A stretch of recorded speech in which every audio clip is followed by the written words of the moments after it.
12,000 years ago, as the great ice sheets that had covered much of the northern world began their final retreat, the Earth entered a new and warmer age. The massive glaciers that had locked away vast quantities of water slowly melted, releasing their grip on landscapes that had been frozen for millennia. Rivers swelled with meltwater, carving new channels through valleys and plains. The climate grew gentler, more predictable, and across the globe, life began to flourish in ways it never had before. In the vast expanse between the Tigris and Euphrates rivers, where the modern nation of Iraq now lies, the warming world revealed a landscape of extraordinary potential. Here, in this region that would later be called Mesopotamia, meaning between the rivers in ancient Greek, the stage was set for humanity's greatest transformation. The retreating ice had left behind fertile soils, deposited by countless floods over thousands of years.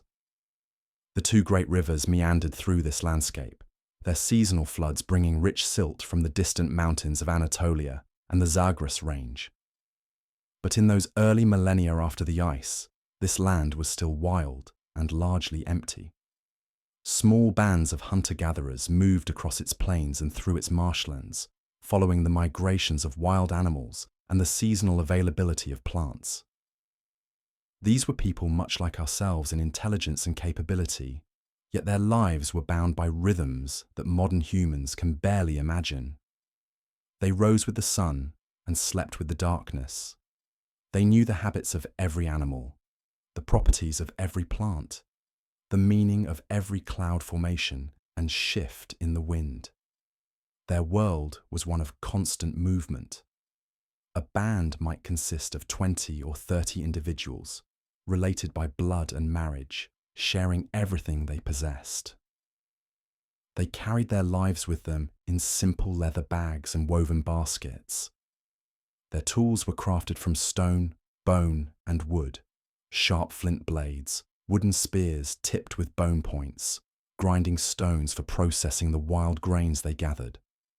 Their shelters were temporary affairs, hide tents that could be dismantled and moved in a matter of hours. These nomadic peoples were remarkably successful. They had spread across virtually every habitable continent, adapting to environments from Arctic tundra to tropical forests. They lived in small groups that rarely conflicted with one another, for the world was vast, and resources, while requiring constant searching, were generally adequate for those who knew how to find them.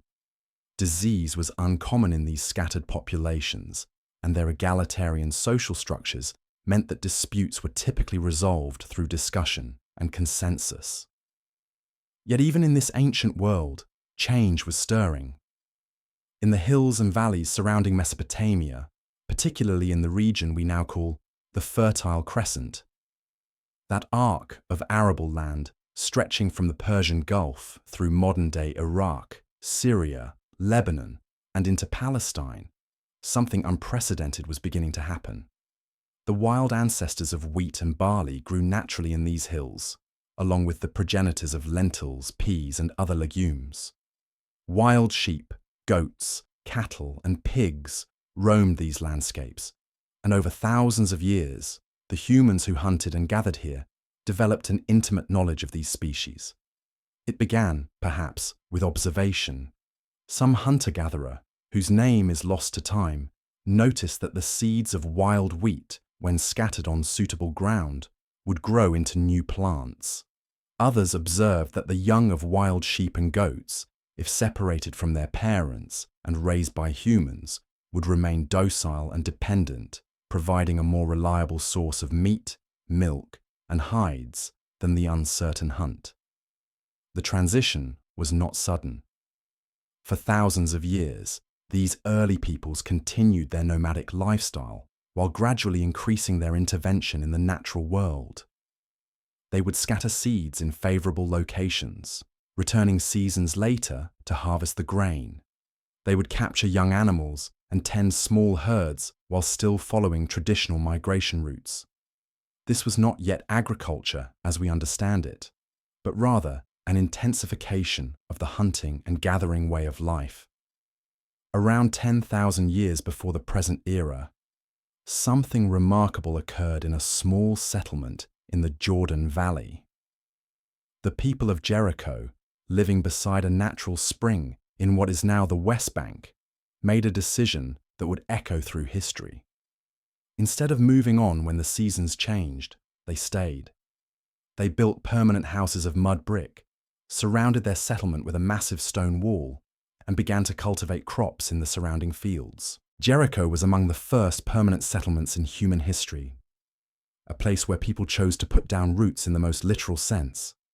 The spring provided reliable water, and the nearby Jordan River Valley offered fertile soil. The residents developed increasingly sophisticated techniques for storing grain, building large circular pits lined with stone and covered with clay caps to keep out moisture and pests. They learned to process wild cereals more efficiently, developing new tools for harvesting, threshing, and grinding grain. But Jericho was not alone. Across the Fertile Crescent, other communities were making similar choices. In the hills of southern Turkey, the remarkable settlement of Çatalhöyük was taking shape. Unlike Jericho, which resembled a fortified town, Çatalhöyük was built as a continuous mass of interconnected houses with no streets or alleyways. Residents entered their homes through holes in the roof, climbing down wooden ladders into living spaces that were plastered smooth and decorated with elaborate murals depicting wild animals, hunting scenes, and mysterious geometric patterns. The people of Çatalhöyük were among the world's first farmers, but they retained many aspects of their hunter-gatherer heritage. They continued to hunt wild cattle, sheep, and deer, while simultaneously beginning to domesticate these same species. They gathered wild plants, while also cultivating wheat, barley, and legumes in fields around their settlement. Their society remained remarkably egalitarian. Houses were similar in size and construction, and there is little evidence of significant wealth differences among the population. These early experiments in settled life were occurring throughout the Fertile Crescent. But nowhere would they have more profound consequences than in the river valleys of Mesopotamia. Here, the annual floods of the Tigris and Euphrates created conditions that were both challenging and extraordinarily promising for early farmers. The floods brought fresh silt that renewed the fertility of the soil, but they also required careful management to prevent crops from being washed away. Around 9,000 years ago, small groups of farmers began to migrate from the hills of the Fertile Crescent down into the river valleys of Mesopotamia. They brought with them seeds of domesticated wheat and barley, along with sheep, goats, and cattle that had been bred for docility and productivity over many generations. These early settlers faced enormous challenges. The flat river plains were prone to flooding and, in the summer months, to devastating drought. There were no stones for building, no trees for timber except along the riverbanks. The soil, while incredibly fertile when properly managed, required intensive labor to clear, irrigate, and cultivate. Yet these challenges also created opportunities. The necessity of managing floodwaters led to innovations in irrigation that would prove to be among humanity's most important technological achievements. Early farmers learned to dig channels to direct river water into their fields, to build earthen banks to control flooding, and to create networks of canals that could distribute water across large areas. These irrigation systems required cooperation on a scale never before seen in human societies. A single family could not dig and maintain the miles of channels needed to irrigate even a modest farming area. Success required coordination among dozens or hundreds of families, working together toward common goals. As these early Mesopotamian communities grew and prospered, they began to produce something that had never before existed in human history: a reliable surplus of food. In hunter-gatherer societies, everything that was gathered or hunted was typically consumed quickly, with little left over for storage. But farmers who successfully managed their irrigation systems and protected their stored grain could produce far more food than they needed for immediate survival. This surplus was transformative in ways that are difficult for modern people to fully comprehend. For the first time in human history, it became possible for some people to specialize in activities other than food production. While most members of these early farming communities continued to work in the fields, a few could dedicate their time to other pursuits. Some became particularly skilled at crafting pottery, weaving cloth, or working with stone and bone. Others developed expertise in managing the irrigation systems that were becoming increasingly complex and vital to community survival. The development of pottery was particularly significant in these early Mesopotamian settlements. Clay was abundant in the river valleys, and the techniques for shaping and firing pottery vessels spread rapidly among farming communities. Pottery allowed for much more efficient storage of grain and other foods, reducing losses to pests and moisture. Large ceramic vessels could hold enough grain to feed a family through an entire year, providing security against poor harvests and other disasters. But pottery served purposes beyond mere storage. The decoration of ceramic vessels became one of humanity's earliest forms of artistic expression. Potters developed sophisticated techniques for creating geometric patterns, stylized representations of animals and plants, and abstract designs whose meanings we can only guess at. These decorated pots were not merely functional objects, but expressions of identity, status, and spiritual belief. As Mesopotamian farming communities grew larger and more prosperous, they began to transform the landscape around them. What had once been wilderness became a patchwork of irrigated fields, connected by an intricate network of canals and drainage ditches. Villages grew into towns, with populations numbering in the hundreds or even thousands. These were no longer the intimate bands of hunter-gatherers, where everyone knew everyone else. They were complex communities where individuals might never meet all of their neighbors, where coordination required new forms of social organization. The management of irrigation systems, in particular, required leadership and authority in ways that had never been necessary in hunter-gatherer societies.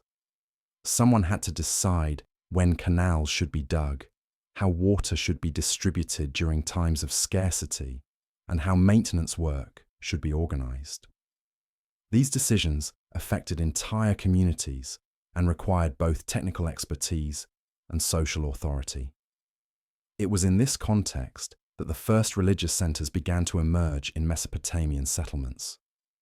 These were not the simple shrines or sacred groves that had sufficed for hunter-gatherer peoples, but substantial buildings constructed at enormous expense of labor and materials. The earliest temples were modest affairs, but they were clearly differentiated from ordinary houses by their size, construction, and decoration. They were built on platforms that raised them above the surrounding buildings, and they were often decorated with elaborate murals and furnished with valuable objects. These early temples served multiple functions in their communities. They were certainly places of worship, where people gathered to honor the gods they believed controlled the floods, the weather, and the fertility of their crops. But they were also economic centers, where surplus grain and other goods were stored and redistributed. The priests who managed these temples became some of the first specialists in human societies, people whose primary occupation was not farming, but rather the management of spiritual and economic affairs. The emergence of temple complexes marked a fundamental shift in human social organization. For the first time, substantial resources were being devoted to purposes other than immediate survival and comfort. Communities were investing their surplus in buildings and activities that served the collective good rather than individual needs. This required a level of social coordination and shared purpose that had never before existed in human societies. As these religious and economic centers grew in importance, they began to attract people from surrounding areas. Farmers would bring their surplus crops to the temples, both as offerings to the gods and as contributions to community stores. Skilled craftspeople would come to trade their products for grain and other necessities. The temples became focal points for trade and exchange, drawing people together from across increasingly large regions. Around 7,000 years ago, in the southern regions of Mesopotamia, where the Tigris and Euphrates rivers approached the Persian Gulf, these developments culminated in the emergence of the world's first true cities. The transition from village to city was gradual, but it represented a quantum leap in human social organization. Cities were not simply large villages, but qualitatively different forms of human settlement, characterized by population densities, architectural monuments, and social complexity on a scale never before achieved. The site of Eridu, located in what is now southern Iraq, has yielded evidence of what may be humanity's first city. Archaeological excavations have revealed a settlement that began around 5,400 years before the Common Era as a small farming village, but gradually grew into a substantial urban center. The heart of Eridu was its temple complex, a massive structure that was rebuilt and expanded numerous times over the centuries, each reconstruction more elaborate than the last. The temple at Eridu was dedicated to Enki, the god of fresh water and wisdom, whose cult would become central to Mesopotamian religion for thousands of years. But the temple was more than a place of worship. It was an economic powerhouse that managed vast stores of grain, controlled extensive irrigation networks, and employed hundreds of workers in various specialized roles. The temple's administrators developed some of the world's first accounting systems, using small clay tokens to keep track of livestock, grain stores, and other resources. As Eridu grew and prospered, other settlements throughout southern Mesopotamia were undergoing similar transformations. The city of Uruk, located about 50 miles northwest of Eridu, emerged during this same period as another major urban center. Uruk would eventually become the largest city in the world, with a population that may have reached 50,000 people at its peak. Like Eridu, Uruk was centered around massive temple complexes, but it also featured innovations that would define urban life for millennia to come. The people of Uruk developed new techniques for large-scale construction, creating buildings with multiple stories and sophisticated architectural features. They perfected the use of the potter's wheel, enabling the mass production of standardized ceramic vessels. They developed new forms of transportation, including wheeled vehicles and improved boats that could navigate the rivers and marshes of southern Mesopotamia more efficiently than ever before. But perhaps most significantly, the administrators of Uruk's temples faced a problem that had never before confronted human societies: how to keep track of increasingly complex economic transactions involving thousands of people and enormous quantities of goods. The simple token systems that had sufficed for smaller communities were no longer adequate for managing the resources of a major city. The solution they developed would prove to be one of humanity's most important innovations: writing. The earliest forms of writing were simple pictographs pressed into clay tablets with sharpened reeds. A picture of a sheep represented sheep. A picture of grain represented grain. But over time, these pictographs became increasingly stylized and abstract, evolving into the wedge-shaped symbols known as cuneiform script.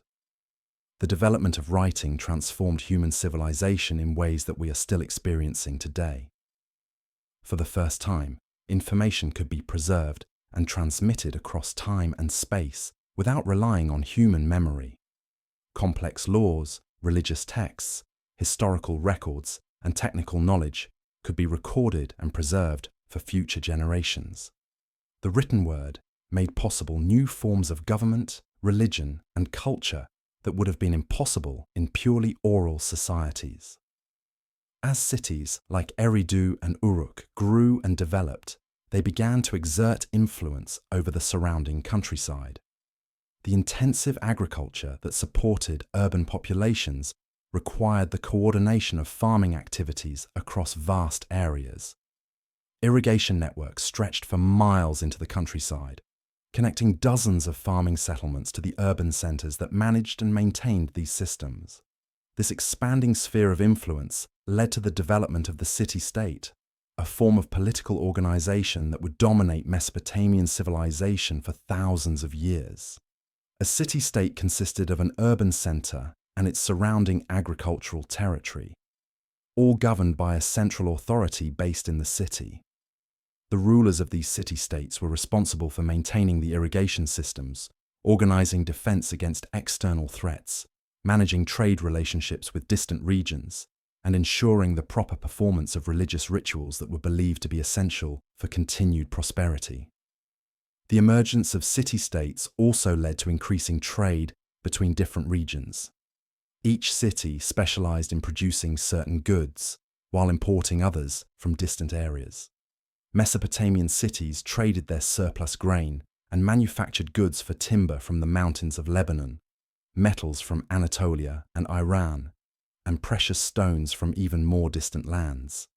This trade was facilitated by improvements in transportation technology, including the development of sailing vessels that could navigate rivers and coastal waters with unprecedented efficiency. As trade networks expanded, they brought Mesopotamian cities into contact with peoples and cultures from across the ancient world. These contacts led to the exchange not only of goods, but also of ideas, technologies, and cultural practices.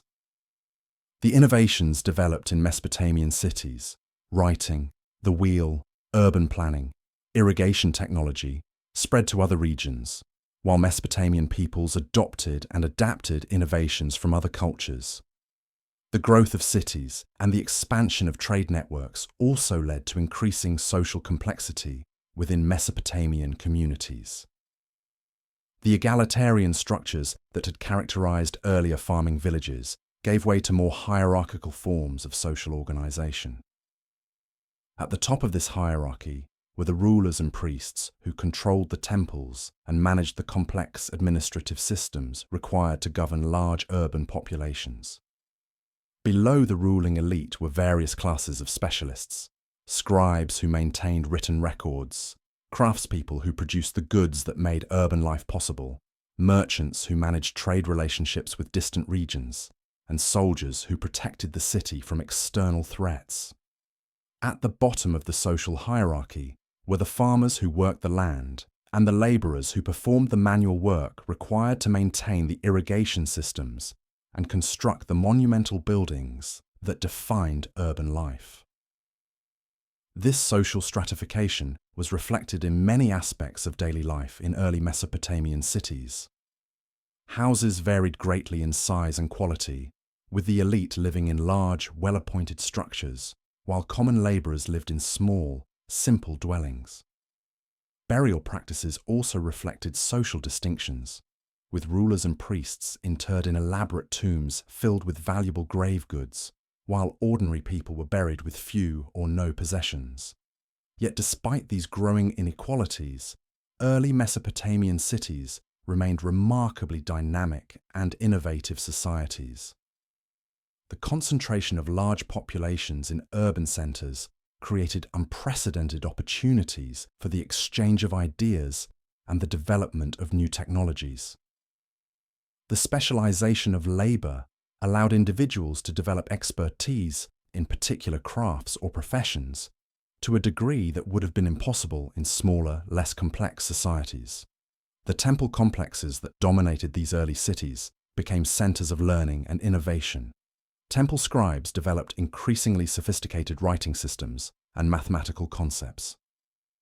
Temple craftspeople perfected techniques for working with metals, creating elaborate jewelry, weapons, and ceremonial objects. Temple administrators developed complex accounting systems and legal codes that would influence law and government for thousands of years.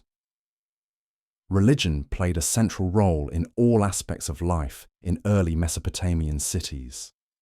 The gods were believed to be the true owners of the cities and their surrounding territories, with human rulers serving as their earthly representatives. The temples were not only places of worship, but also the economic and administrative centers of the city-states. The priests who managed these temples wielded enormous influence over both spiritual and temporal affairs. The religious beliefs of early Mesopotamian peoples were closely tied to their agricultural way of life and their dependence on the rivers that made their civilization possible. The gods were believed to control the forces of nature, the floods that brought fertility to the fields, the storms that could destroy crops, the sun that nurtured growing plants. Elaborate rituals were performed to ensure the gods' continued favor, and much of the wealth of the cities was devoted to constructing and maintaining the temples where these rituals took place. As Mesopotamian civilization developed and matured, its influence spread far beyond the river valleys where it had originated.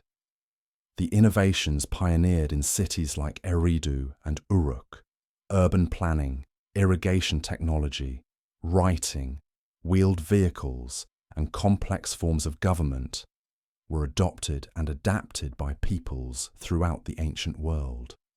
The city-state model of political organization spread to regions as distant as Greece and India.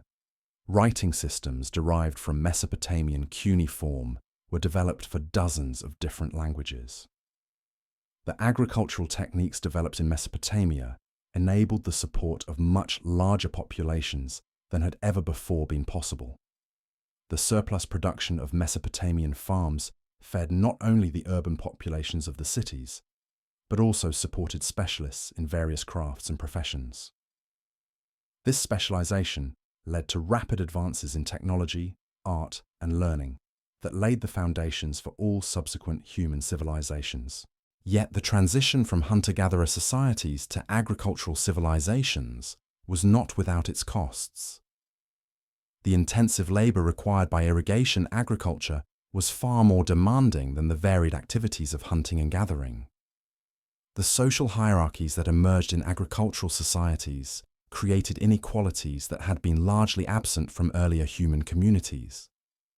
The concentration of large populations in cities led to new forms of disease and social conflict that smaller, more dispersed populations had rarely experienced. Moreover, the dependence of agricultural civilizations on predictable weather patterns and river floods made them vulnerable to natural disasters in ways that more mobile hunter-gatherer societies had not been.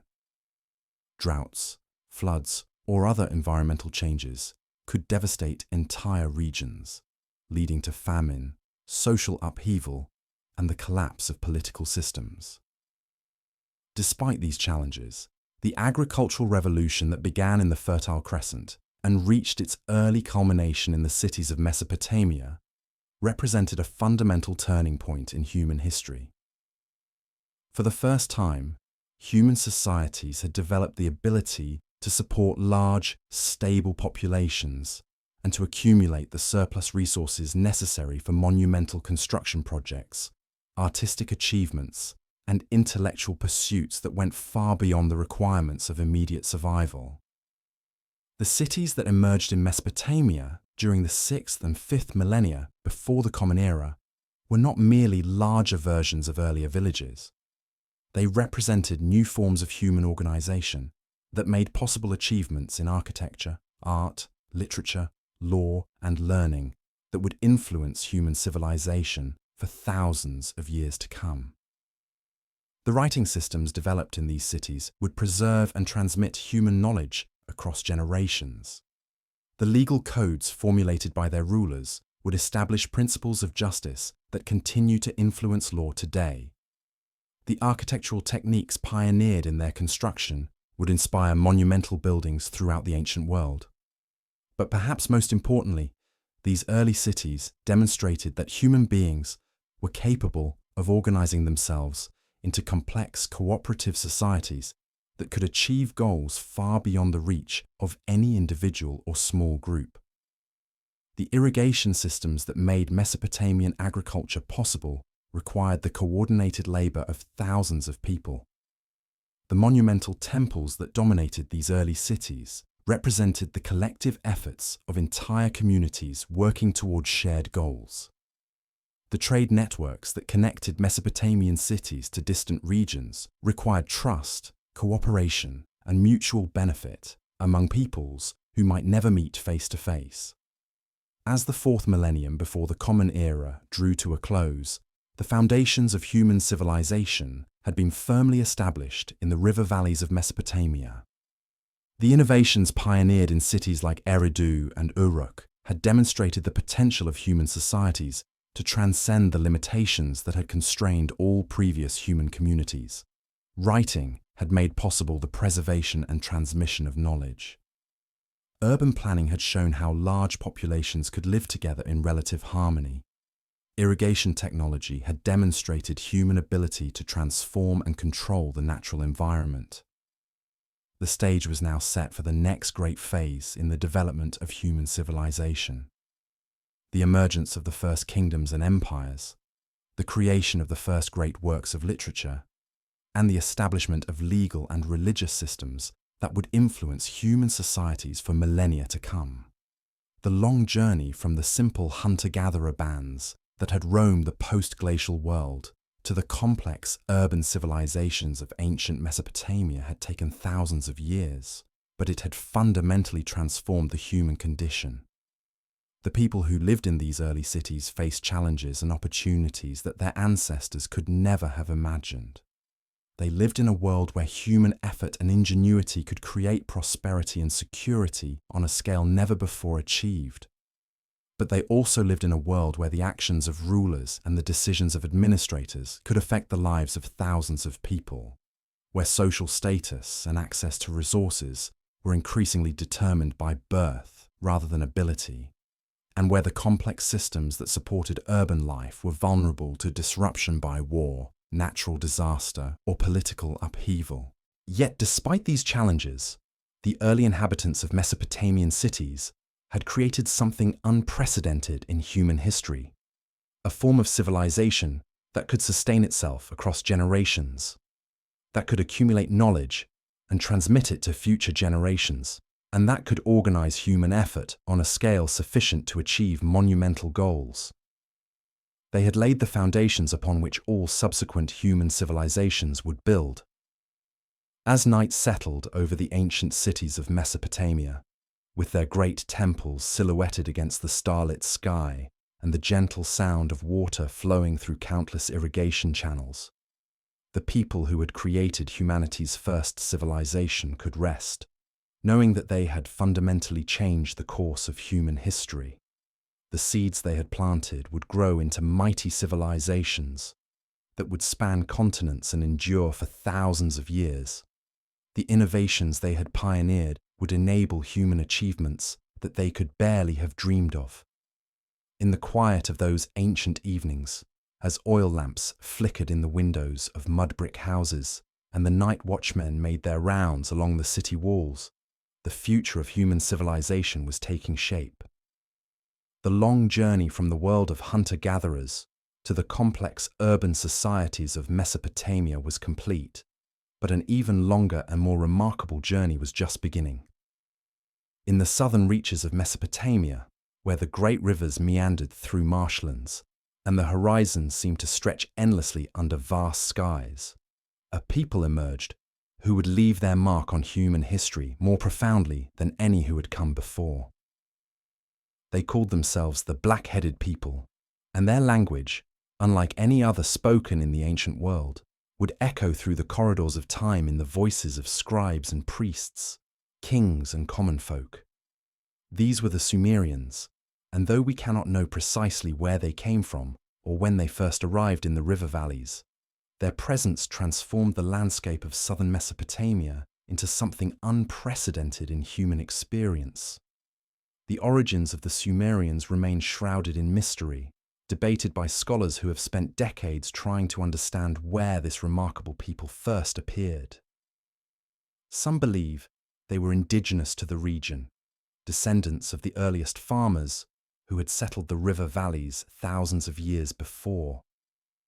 Others suggest they migrated from the Iranian plateau or the mountains of the east, bringing with them technologies and cultural practices that would revolutionize urban life. Still others propose that they emerged from the marshlands themselves, perhaps originally a people adapted to life in the wetlands who gradually expanded into the surrounding territories. What we do know is that by 3,500 years before the Common Era, the Sumerian people had established a string of city-states throughout southern Mesopotamia that represented a quantum leap in human social organization. These were not simply larger versions of the early settlements that had preceded them, but complex urban centers that embodied new concepts of governance, religion, technology, and culture that would influence human civilization for millennia to come. The landscape that the Sumerians inhabited was unlike anywhere else on Earth. The southern regions of Mesopotamia, where the Tigris and Euphrates rivers approached their confluence near the Persian Gulf, were characterized by vast alluvial plains crisscrossed by countless waterways. The annual floods of the great rivers created a network of marshes, lagoons, and temporary lakes that supported an extraordinary diversity of wildlife. Reed beds stretched for miles, providing material for construction and countless other uses. Fish and waterfowl were abundant, and the fertile soils deposited by centuries of flooding supported agriculture on a scale that could feed large urban populations. But this landscape also presented unique challenges. The flat terrain and the tendency of the rivers to change course meant that settlements had to be carefully planned and protected. The abundance of water during flood season was matched by the threat of drought during the summer months. The lack of stone and timber meant that builders had to develop new techniques using clay, reeds, and mud brick. The very fertility that made the region so attractive also made it vulnerable to environmental changes that could disrupt the delicate balance upon which urban life depended. It was within this challenging yet promising environment that the first true Sumerian city-states emerged. Uruk, which had already established itself as a major urban center, continued to grow and develop under Sumerian rule, eventually becoming the largest city in the world. Its population may have reached 60,000 people at its peak, a number that would not be surpassed by any other city for over 1,000 years. The city was dominated by two massive temple complexes, the Anu ziggurat dedicated to the sky god and the Iana temple dedicated to the goddess Inanna, which together formed the religious and administrative heart of the city-state. Ur, located near the Persian Gulf, emerged as another major Sumerian center, renowned for its wealth and its sophisticated craftsmanship. The city's location near the mouth of the Euphrates River made it a natural center for trade with distant regions, and its merchants developed some of the world's first commercial networks, extending as far as the Indus Valley and the highlands of Iran. The royal cemetery of Ur, excavated in the 20th century, revealed burial chambers filled with gold, silver, and precious stones, along with elaborately crafted objects that demonstrate the extraordinary skill of Sumerian artisans. Lagash, situated between the Tigris and Euphrates rivers, became known for its military prowess and its innovative approaches to governance and law. The rulers of Lagash were among the first to codify legal principles and to develop systematic approaches to taxation and administration. The city was also renowned for its schools, where young scribes learned the complex art of cuneiform writing, and where some of the world's earliest literature was composed and preserved. Nippur occupied a unique position among the Sumerian city-states as a religious center that was revered by all the others. The city was home to the temple of Enlil, the god of air and storms, who was considered the supreme deity of the Sumerian pantheon. Nippur was never a major political power, but its religious significance meant that control of the city was often contested by rival rulers who sought the legitimacy that came from patronizing Enlil's temple. The scribal schools of Nippur became repositories of Sumerian learning, preserving religious texts, mythological narratives, and literary works that would influence cultures throughout the ancient world. Eridu, the ancient city that may have been the world's first urban center, continued to hold special significance for the Sumerians as the legendary birthplace of civilization itself. According to Sumerian mythology, Eridu was the first city created by the gods, the place where divine kingship first descended from heaven to earth. The Temple of Enki at Eridu was considered one of the most sacred sites in the Sumerian world, and pilgrims traveled from across Mesopotamia to worship at its shrine. These city-states, along with numerous smaller urban centers throughout southern Mesopotamia, formed a network of independent but culturally related communities that shared a common language, religion, and set of technological innovations. While they often competed with one another for resources and territory, they also cooperated in maintaining the irrigation systems upon which their prosperity depended and in developing the cultural institutions that defined Sumerian civilization. The most revolutionary of all Sumerian innovations was undoubtedly the development of writing. While the earliest forms of written communication had emerged in cities like Uruk during the previous millennium, it was the Sumerians who transformed these simple accounting systems into a sophisticated means of recording and transmitting complex information. The evolution from the earliest pictographic symbols to the mature cuneiform script represents one of humanity's greatest intellectual achievements. The process began with the practical needs of temple administrators, who were responsible for managing increasingly complex economic transactions. The simple clay tokens that had been used to represent livestock, grain, and other commodities were no longer adequate for tracking the vast resources controlled by major temples. Sumerian scribes began pressing these tokens into clay tablets, creating permanent records of transactions. Over time, the three-dimensional tokens were replaced by two-dimensional symbols pressed into the clay with sharpened reeds. These early written symbols were still primarily pictographic, with each sign representing a concrete object or concept. A stylized drawing of a barley stalk represented barley, a drawing of a sheep represented sheep, and so forth. But Sumerian scribes gradually discovered that these symbols could also represent sounds rather than just objects, opening up the possibility of recording speech itself.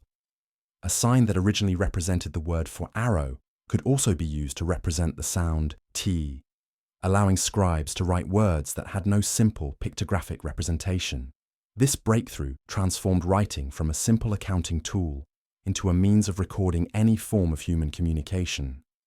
Sumerian scribes could now preserve religious hymns, mythological narratives, legal codes, historical records, and personal correspondence. The written word became a repository of human knowledge that could be preserved across generations and transmitted across vast distances. The development of cuneiform writing required extensive training and education, leading to the emergence of specialized scribal schools throughout the Sumerian world. These schools, often attached to temples, became centers of learning where students spent years mastering the hundreds of signs required for literacy. The curriculum included not only writing, but also mathematics, literature, religion, and law. Graduates of these schools formed an educated elite that played crucial roles in government, religion, and commerce throughout Mesopotamian society.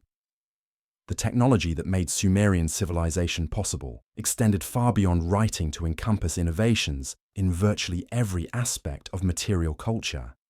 The potter's wheel, perfected by Sumerian craftspeople, revolutionized ceramic production by allowing the creation of perfectly round, symmetrical vessels with thin walls and smooth surfaces. This innovation not only improved the quality of pottery, but also made possible the mass production of standardized containers for storing and transporting goods. Sumerian metalworkers made equally significant advances in bronze technology, developing new techniques for smelting copper and tin and for casting bronze objects of unprecedented complexity and beauty.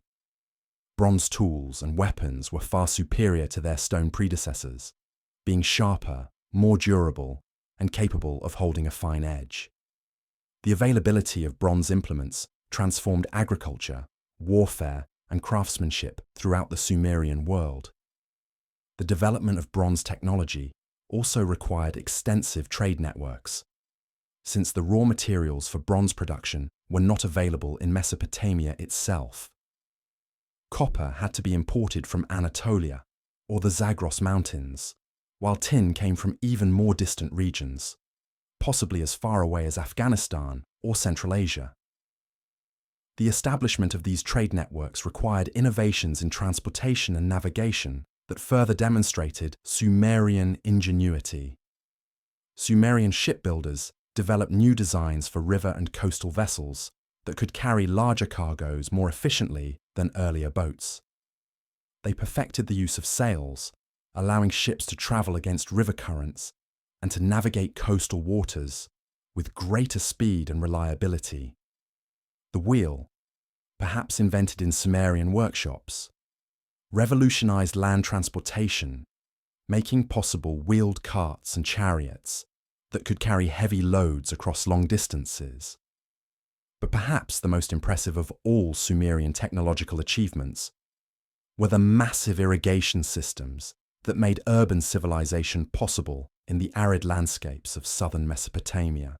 These systems went far beyond the simple canals that had been dug by earlier farmers to encompass complex networks of main channels, distribution canals, drainage ditches, and flood control structures that extended across hundreds of square miles. The construction and maintenance of these irrigation systems required engineering skills and organizational capabilities that had never before been necessary in human societies. Engineers had to calculate precisely the gradients needed to ensure proper water flow while preventing erosion. They had to design gates and weirs that could control water distribution during different seasons. They had to plan drainage systems that would prevent the accumulation of salt in the soil, a problem that could render fertile fields barren within a few growing seasons. The social organization required to build and maintain these irrigation systems was equally impressive. Thousands of workers had to be coordinated in digging miles of canals, often working in difficult conditions under the hot Mesopotamian sun. Communities had to cooperate in maintaining channel systems that might extend across the territories of multiple city-states. Disputes over water rights had to be resolved through negotiation or adjudication, leading to some of the world's first legal codes dealing with water use and irrigation management. The success of Sumerian irrigation technology is demonstrated by the fact that these systems supported urban populations of unprecedented size for over 2,000 years. The techniques developed by Sumerian engineers were adopted throughout the ancient world and continued to be used in Mesopotamia well into the Islamic period. Modern irrigation engineers studying ancient Sumerian canal systems have been impressed by their sophistication and efficiency, recognizing principles of hydraulic engineering that remain valid today. The prosperity generated by Sumerian agriculture and trade supported not only large urban populations, but also a complex religious system that profoundly influenced the development of human spirituality. Sumerian religion was polytheistic, recognizing dozens of gods and goddesses who were believed to control various aspects of the natural and social worlds. These deities were not distant, abstract forces, but rather personalities with human-like emotions, desires, and conflicts who took an active interest in human affairs.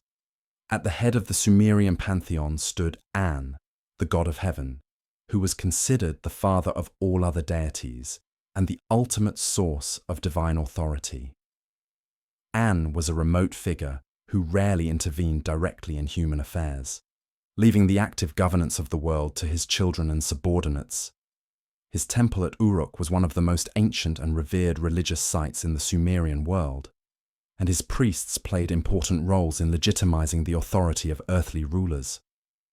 Enlil, the god of air and storms, was perhaps the most important deity in practical terms, since he controlled the weather patterns upon which agriculture depended. Enlil was a powerful and sometimes terrifying figure who could bring both life-giving rains and destructive floods.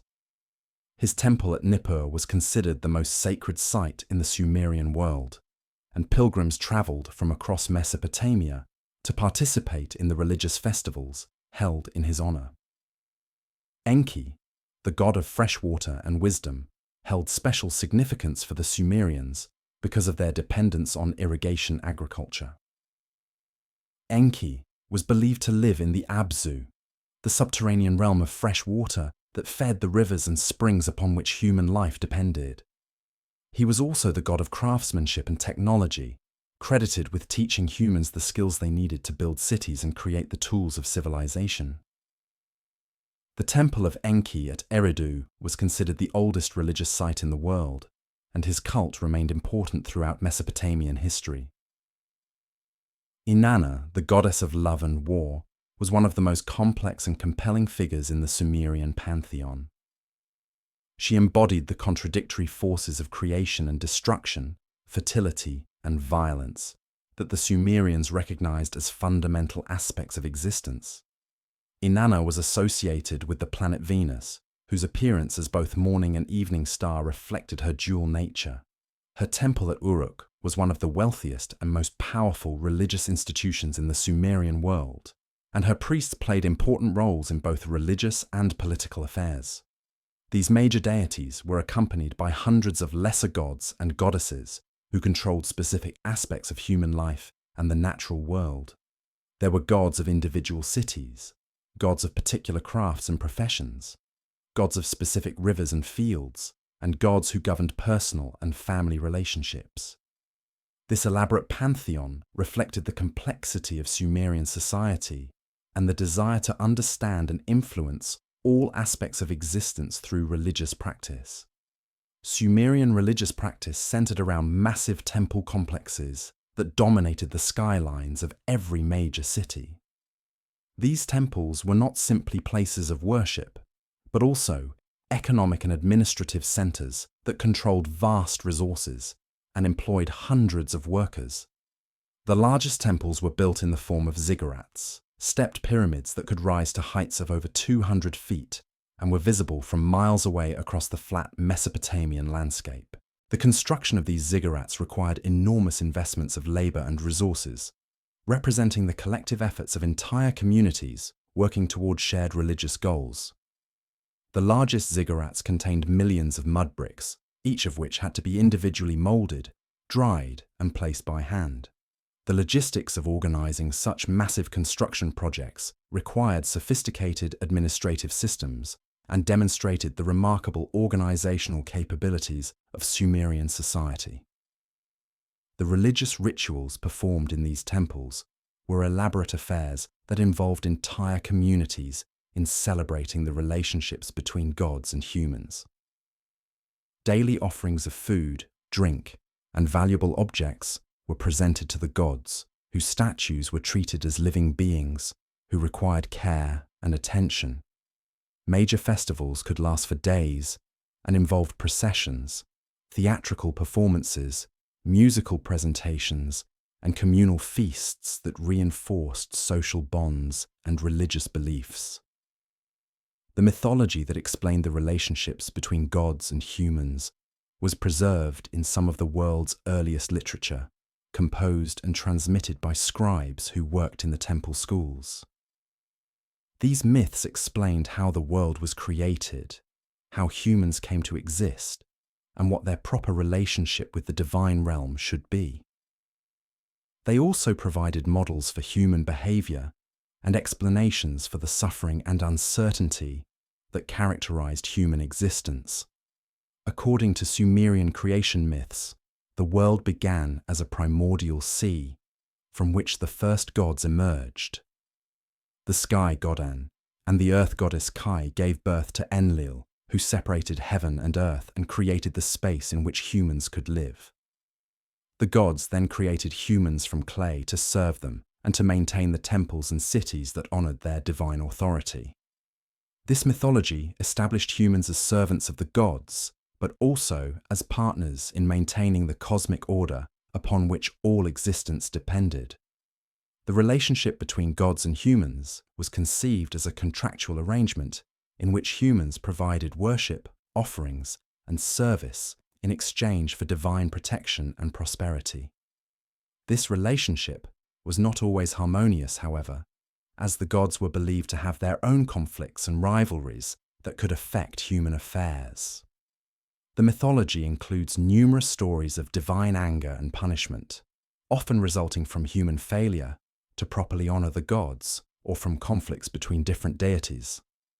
One of the most significant aspects of Sumerian religion was the gradual development of concepts of divine kingship that would profoundly influence political systems throughout the ancient world. Early Sumerian city-states were governed by assemblies of elders and councils of citizens who made collective decisions about community affairs.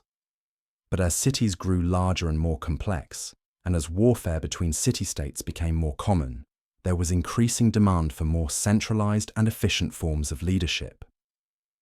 The solution that emerged was the institution of kingship. But Sumerian kings were not simply secular rulers. They were believed to be chosen by the gods to serve as their earthly representatives, responsible for maintaining divine order in human society. The king's authority was legitimized by religious ceremonies that demonstrated his special relationship with the gods, and his power was exercised through religious institutions that connected earthly governance with divine will. This concept of divine kingship provided a solution to one of the fundamental problems of human society: how to justify the authority of some individuals to make decisions that affect the lives of many others. By grounding royal authority in religious belief, Sumerian political theory created a form of legitimacy that could command the obedience and loyalty of large populations. This innovation would be adopted and adapted by virtually every subsequent civilization in the ancient world. The emergence of divine kingship also led to the development of more sophisticated concepts of law and justice. Sumerian kings were responsible not only for military leadership and administrative efficiency, but also for ensuring that divine principles of justice were reflected in human society.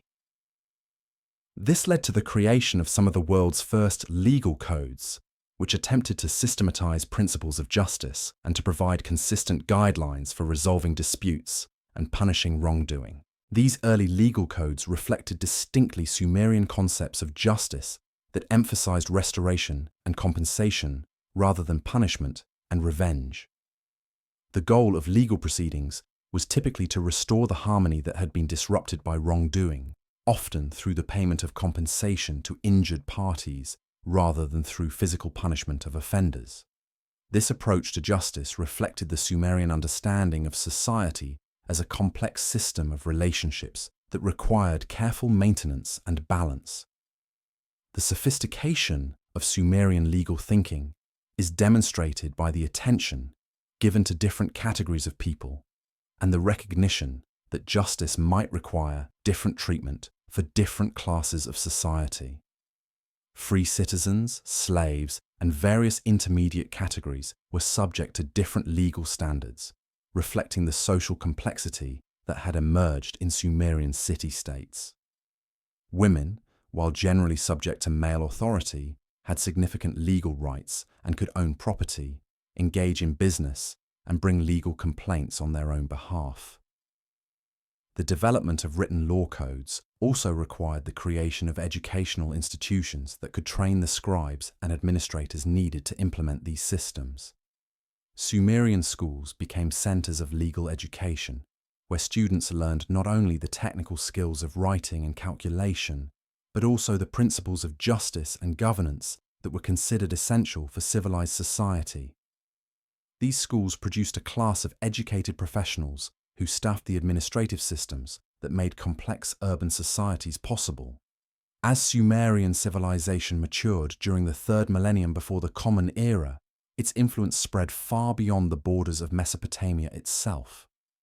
The technologies, ideas, and cultural practices developed in Sumerian city-states were adopted and adapted by peoples throughout the ancient world. Writing systems based on cuneiform script were developed for dozens of different languages. Urban planning techniques pioneered in Sumerian cities influenced the development of cities from the Indus Valley to Egypt. The political and religious concepts developed by Sumerian thinkers provided models for governance and spirituality, that would influence human societies for thousands of years.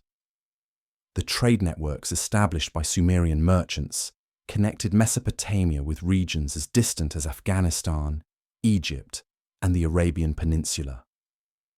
These commercial relationships not only brought valuable raw materials to Sumerian workshops, but also facilitated the exchange of ideas and technologies that enriched cultures throughout the ancient world. Sumerian artisans working with imported materials created objects of extraordinary beauty and sophistication that were prized by rulers and collectors from Egypt to Central Asia. The literature composed in Sumerian schools became a shared cultural heritage that influenced the development of literature in many different languages and cultures.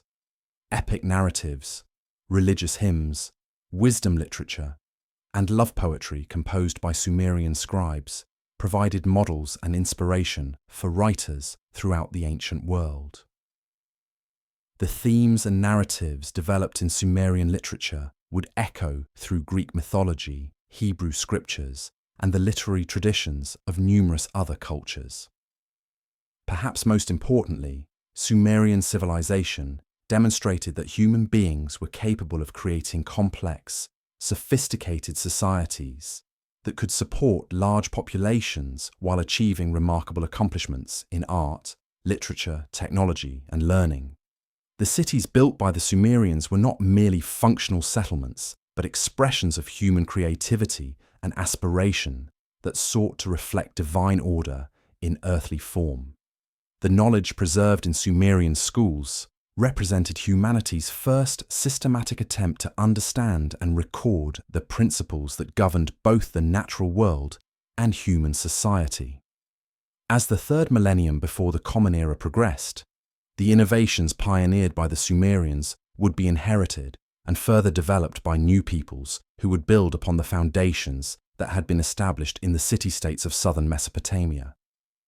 But the fundamental transformation of human society that had occurred during the Sumerian period could never be reversed. The Sumerians had created the basic institutions and technologies that would define civilized life for thousands of years to come.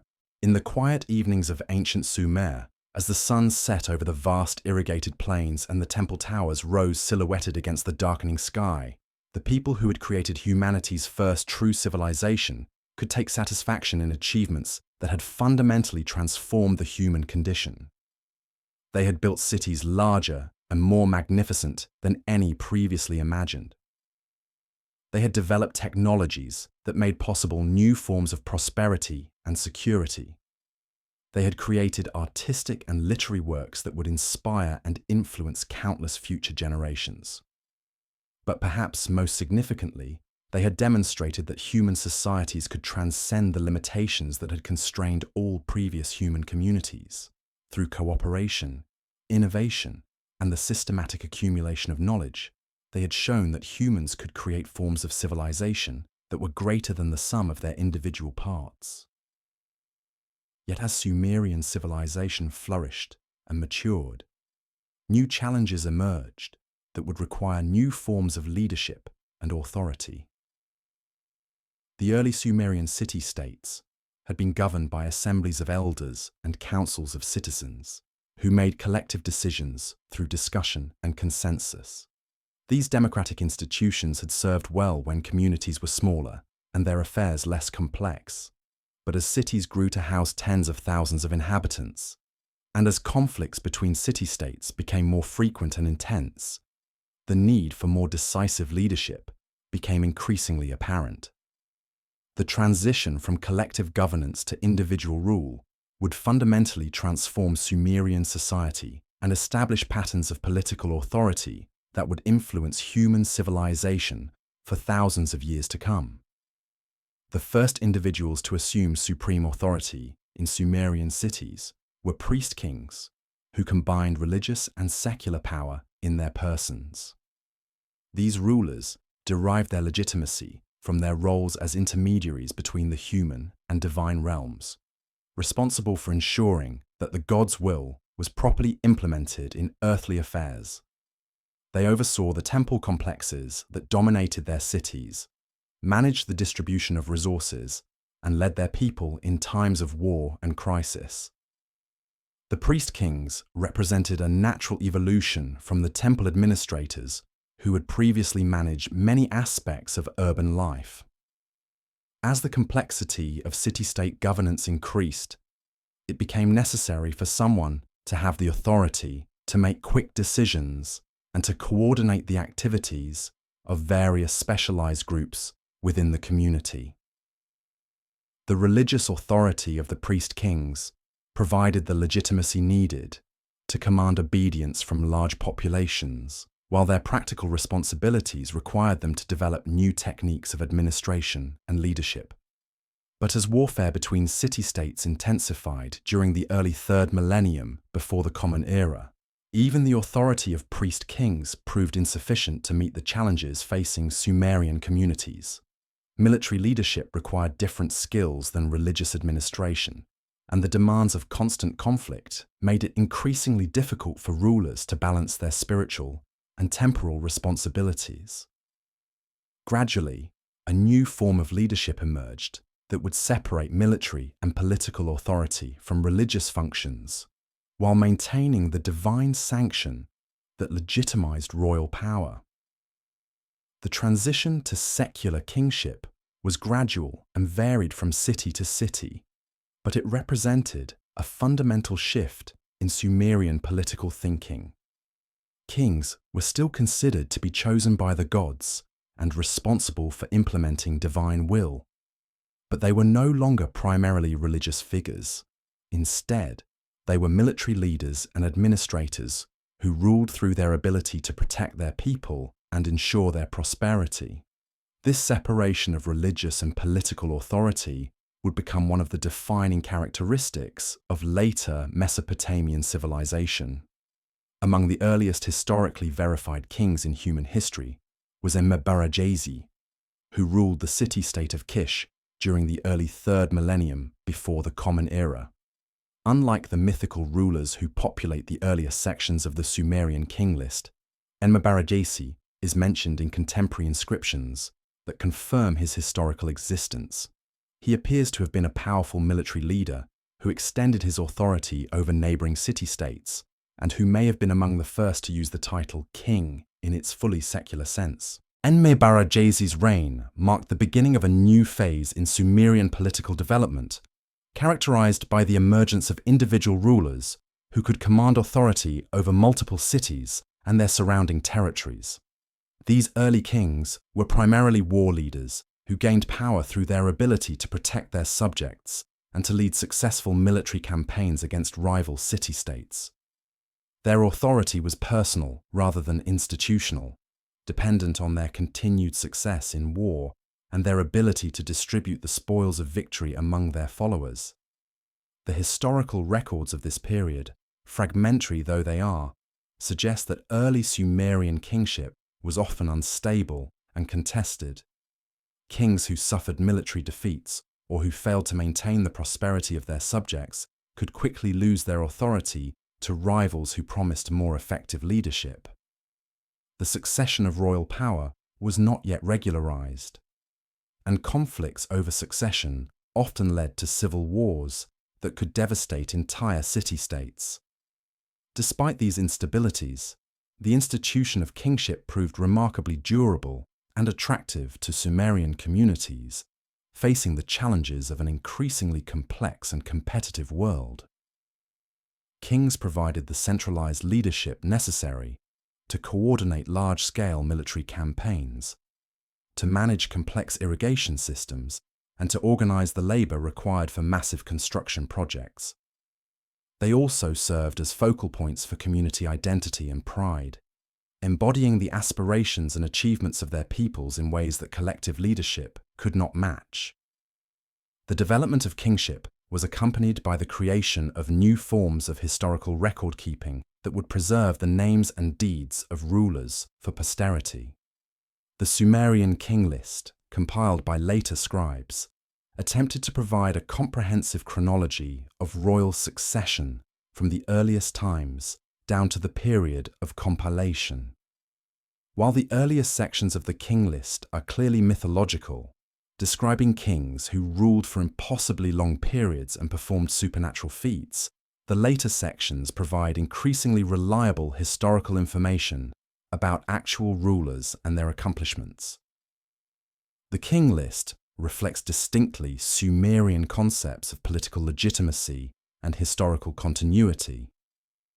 According to its compilers, kingship was a divine institution that had descended from heaven at the beginning of time and had been passed down through an unbroken succession of rulers chosen by the gods.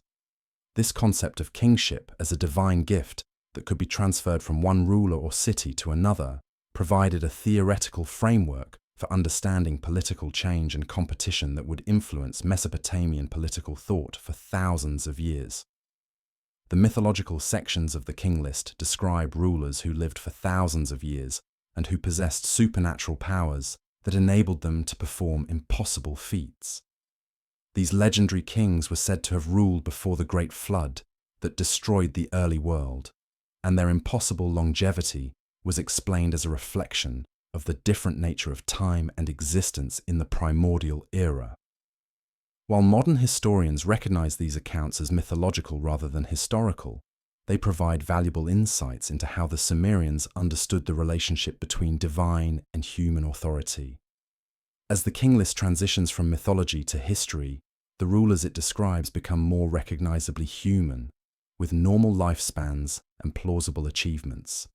These historical kings are credited with building cities, digging canals, conducting military campaigns, and performing the other activities that characterized actual royal administration. The increasing historical reliability of the later sections of the king list reflects the development of more sophisticated record-keeping practices and the growing importance of preserving accurate information about royal succession and achievement.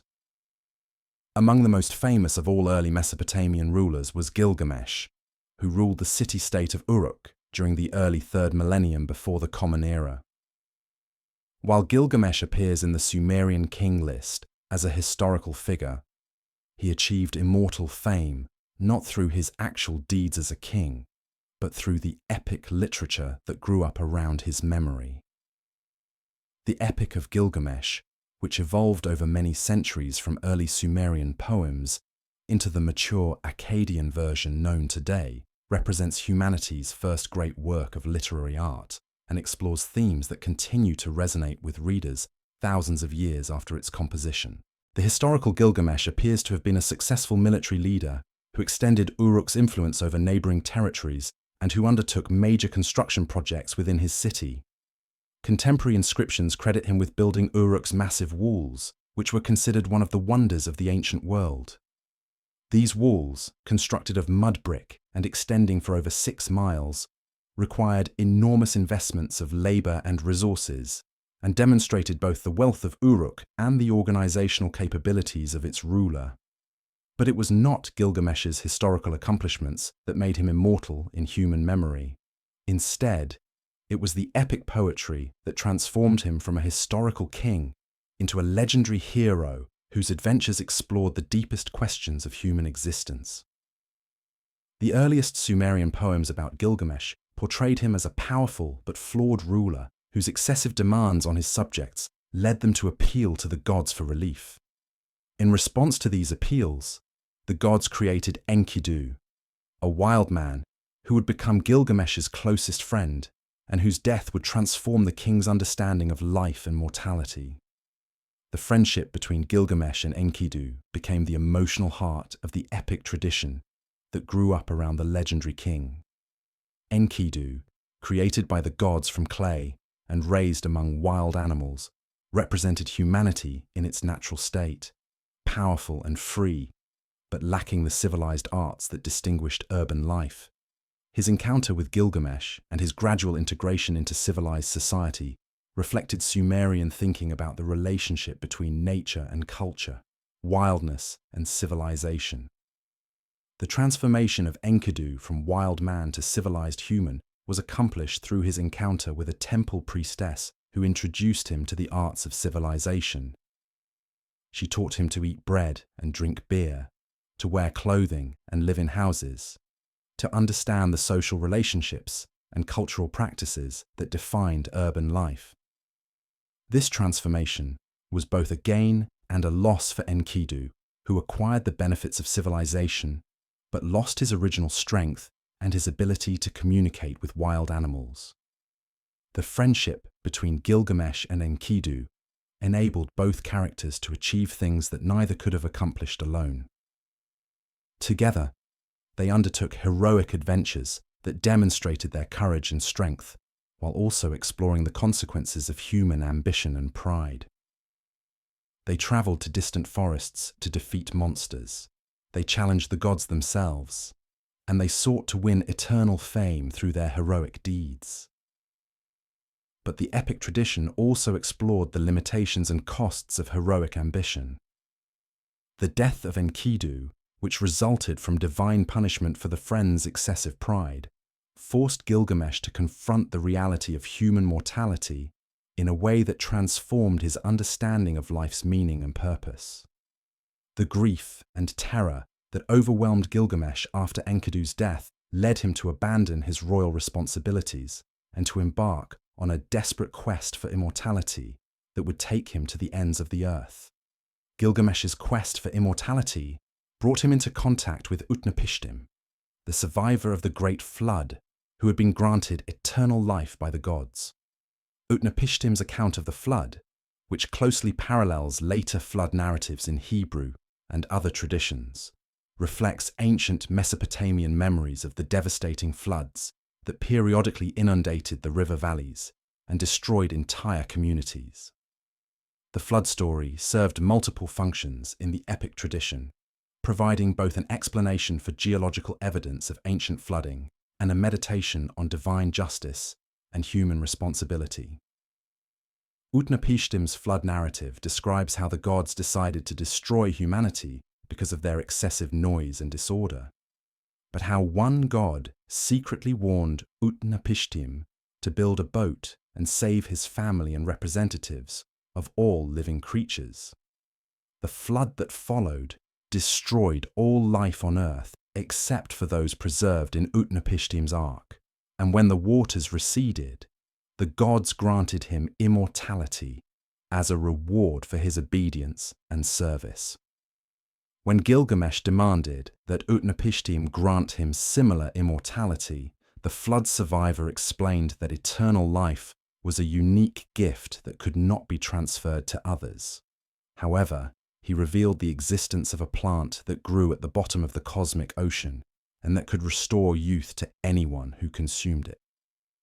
Gilgamesh succeeded in obtaining this plant through great effort and danger, but he lost it to a serpent while bathing on his journey home, leaving him to face the reality that mortality was the unchangeable condition of human existence. The conclusion of Gilgamesh's quest represents one of the most profound meditations on human mortality in all of ancient literature. The hero's failure to achieve immortality was not portrayed as a defeat, but rather as a necessary recognition of the proper boundaries of human ambition. Gilgamesh returned to Uruk with a new understanding of his responsibilities as a king and a deeper appreciation for the temporary but meaningful achievements that were possible within the constraints of mortal life. The Epic of Gilgamesh explored themes that would remain central to human literature for thousands of years: the meaning of friendship, the reality of death, the proper relationship between humans and gods, and the nature of heroic achievement. The epic's sophisticated treatment of these themes demonstrated the remarkable literary sophistication that Sumerian culture had achieved and established narrative patterns that would influence storytelling traditions throughout the ancient world. The popularity of the Gilgamesh tradition also reflects the important role that literature played in Sumerian education and culture. The epic was copied and recopied in scribal schools throughout Mesopotamia, where students learned to read and write by reproducing classic texts. These educational practices ensured the preservation and transmission of literary works across generations, while also making them part of the shared cultural heritage that united diverse Mesopotamian communities. While kings like Gilgamesh captured the imagination of later generations through epic literature, The daily reality of Sumerian life was shaped by complex social structures that determined the roles and opportunities available to different classes of people. Sumerian society was hierarchical, with clear distinctions between different social groups that influenced every aspect of life from birth to death. At the apex of Sumerian society stood the ruling elite, including kings, high priests, and the wealthy landowners who controlled most of the agricultural resources upon which urban prosperity depended. These nobles lived in large, elaborately decorated houses that might contain dozens of rooms arranged around central courtyards. Their homes were furnished with expensive objects made from imported materials and decorated with artistic works that demonstrated both their wealth and their sophisticated aesthetic tastes. The priestly class occupied a position of particular importance in Sumerian society, serving as intermediaries between the human and divine realms, while also managing the economic resources of the temple complexes. Priests underwent extensive education in the scribal schools, where they learned not only the technical skills required for their religious duties, but also the literary, mathematical, and legal knowledge that made them valuable advisors to royal administrations. Below the nobility and priesthood were the merchants and skilled craftspeople who formed the economic backbone of Sumerian cities. Merchants organized the trade networks that brought raw materials to Mesopotamian workshops and carried finished goods to distant markets. They developed sophisticated techniques for managing long-distance commerce, including standardized weights and measures, written contracts, and credit arrangements that made possible commercial relationships across vast distances. Skilled craftspeople, including potters, metalworkers, weavers, and jewelers, created the products that made Sumerian cities renowned throughout the ancient world for their artistic and technological sophistication. These artisans often worked in specialized districts within the cities, where they could share techniques and coordinate their activities. The finest craftspeople enjoyed considerable social status and economic prosperity, and their workshops became centers of innovation that continually improved the quality and variety of manufactured goods. The largest single group in Sumerian society consisted of farmers and agricultural workers who labored in the irrigated fields that surrounded every city. While these workers were essential to urban prosperity, they occupied a lower social status than the specialists who lived within the city walls. Most farmers were tenants who worked land owned by temples or nobles, paying rent in the form of crops or labor service. Their lives were governed by the seasonal rhythms of agriculture and the demands of maintaining the irrigation systems that made their work possible. At the bottom of the social hierarchy were slaves, who might be prisoners of war, debtors who had been forced to sell themselves or their children, or foreigners who had been purchased from distant traders. Slavery in Sumerian society was generally less harsh than in later civilizations, and slaves retained certain legal rights and protections. Many slaves worked as domestic servants in wealthy households, while others labored in workshops or on agricultural estates. Some slaves were able to earn money and eventually purchase their freedom, and the children of slaves were sometimes adopted into the families they served. The social status of women in Sumerian society was complex and varied depending on their family circumstances and social class. Women of noble families enjoyed considerable freedom and authority, often managing large households and engaging in business activities on their own behalf. They could own property, make contracts, and bring legal complaints in the courts. Some women became priestesses and wielded significant religious and economic power through their positions in the temple hierarchies. Women of the merchant and artisan classes often worked alongside their husbands in family businesses and played important roles in managing household finances and property. They were responsible for many aspects of child-rearing and domestic management, but they also participated in the economic life of their communities in ways that gave them considerable practical authority and social status. Even women of the lower classes retained certain legal rights and protections that distinguish Sumerian society from many later civilizations. They could not be arbitrarily divorced or abandoned by their husbands, and they had rights to support and inheritance that were protected by law. While their opportunities were more limited than those of upper-class women, they were not simply property to be disposed of at will by male relatives. Marriage in Sumerian society was primarily an economic and social arrangement designed to create alliances between families and to ensure the orderly transfer of property across generations. Marriages were typically arranged by parents, often when the future spouses were still children, though the actual ceremony would not take place until both parties had reached maturity. The bride's family typically provided a dowry of property or goods, while the groom's family made payments to the bride's parents to compensate them for the loss of their daughter's labour and potential childbearing. Despite the primarily economic nature of marriage arrangements, Sumerian literature suggests that emotional relationships between spouses were valued and that successful marriages were expected to be based on mutual affection and respect.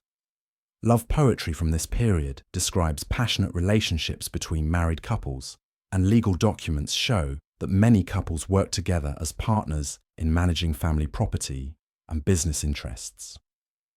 Family life in Sumerian society was centered around the household, which might include not only parents and children, but also grandparents, unmarried siblings, and various dependents and servants. These extended households were economic units that cooperated in agricultural work, craft production, or commercial activities. The eldest male typically served as the head of the household, but all adult members had important roles and responsibilities in managing family affairs. Children in Sumerian families were valued both for the labor they would provide and for their role in continuing family lines and caring for elderly parents. Boys from wealthy families were often sent to scribal schools where they would receive the education necessary for careers in government, religion, or commerce. Girls typically remained at home where they learned the domestic skills they would need as wives and mothers, though some daughters of elite families also received education in reading and writing. Education in Sumerian society was primarily the responsibility of specialized schools that were usually associated with temple complexes.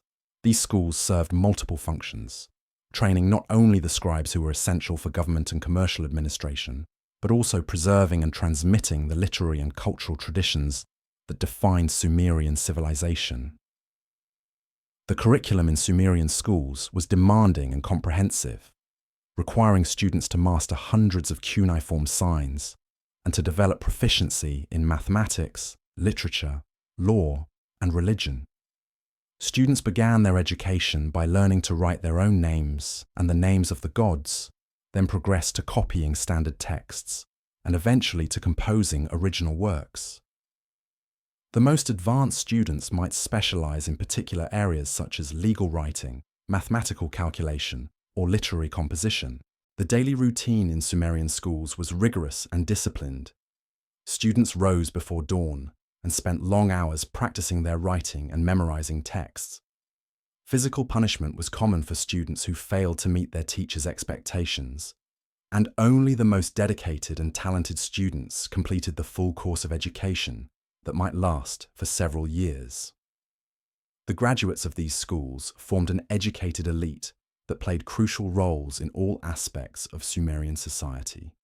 Scribes were employed in temple administration, royal government, commercial enterprises, and legal proceedings.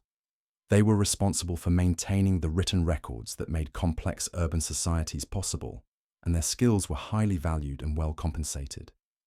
The material culture of Sumerian daily life reflected both the prosperity that urban civilization had made possible and the sophisticated aesthetic sensibilities that characterized this remarkable civilization.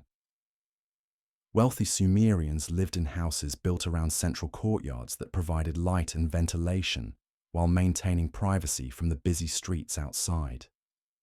These houses were constructed primarily of mud brick, with flat roofs that could be used for storage or as additional living space during hot weather. The interiors of wealthy homes were decorated with elaborate murals, carved reliefs, and imported objects that demonstrated the cosmopolitan nature of Sumerian culture. Furniture included chairs, tables, and beds made from imported wood and decorated with precious metals and ivory. Wealthy families owned collections of jewelry, ceremonial weapons, and artistic objects that represented significant investments of resources and demonstrated sophisticated aesthetic tastes. The clothing worn by Sumerians varied according to social status and occasion, but even ordinary people dressed in garments that required considerable skill to produce. The basic garment for both men and women was a skirt-like garment called a kaunakes, made from sheep or goat skin, with the wool left on to create a distinctive tufted appearance. Wealthy people wore garments made from fine wool or linen, often dyed in bright colors and decorated with elaborate borders. Food in Sumerian cities was abundant and varied, reflecting both local agricultural production and goods imported through extensive trade networks.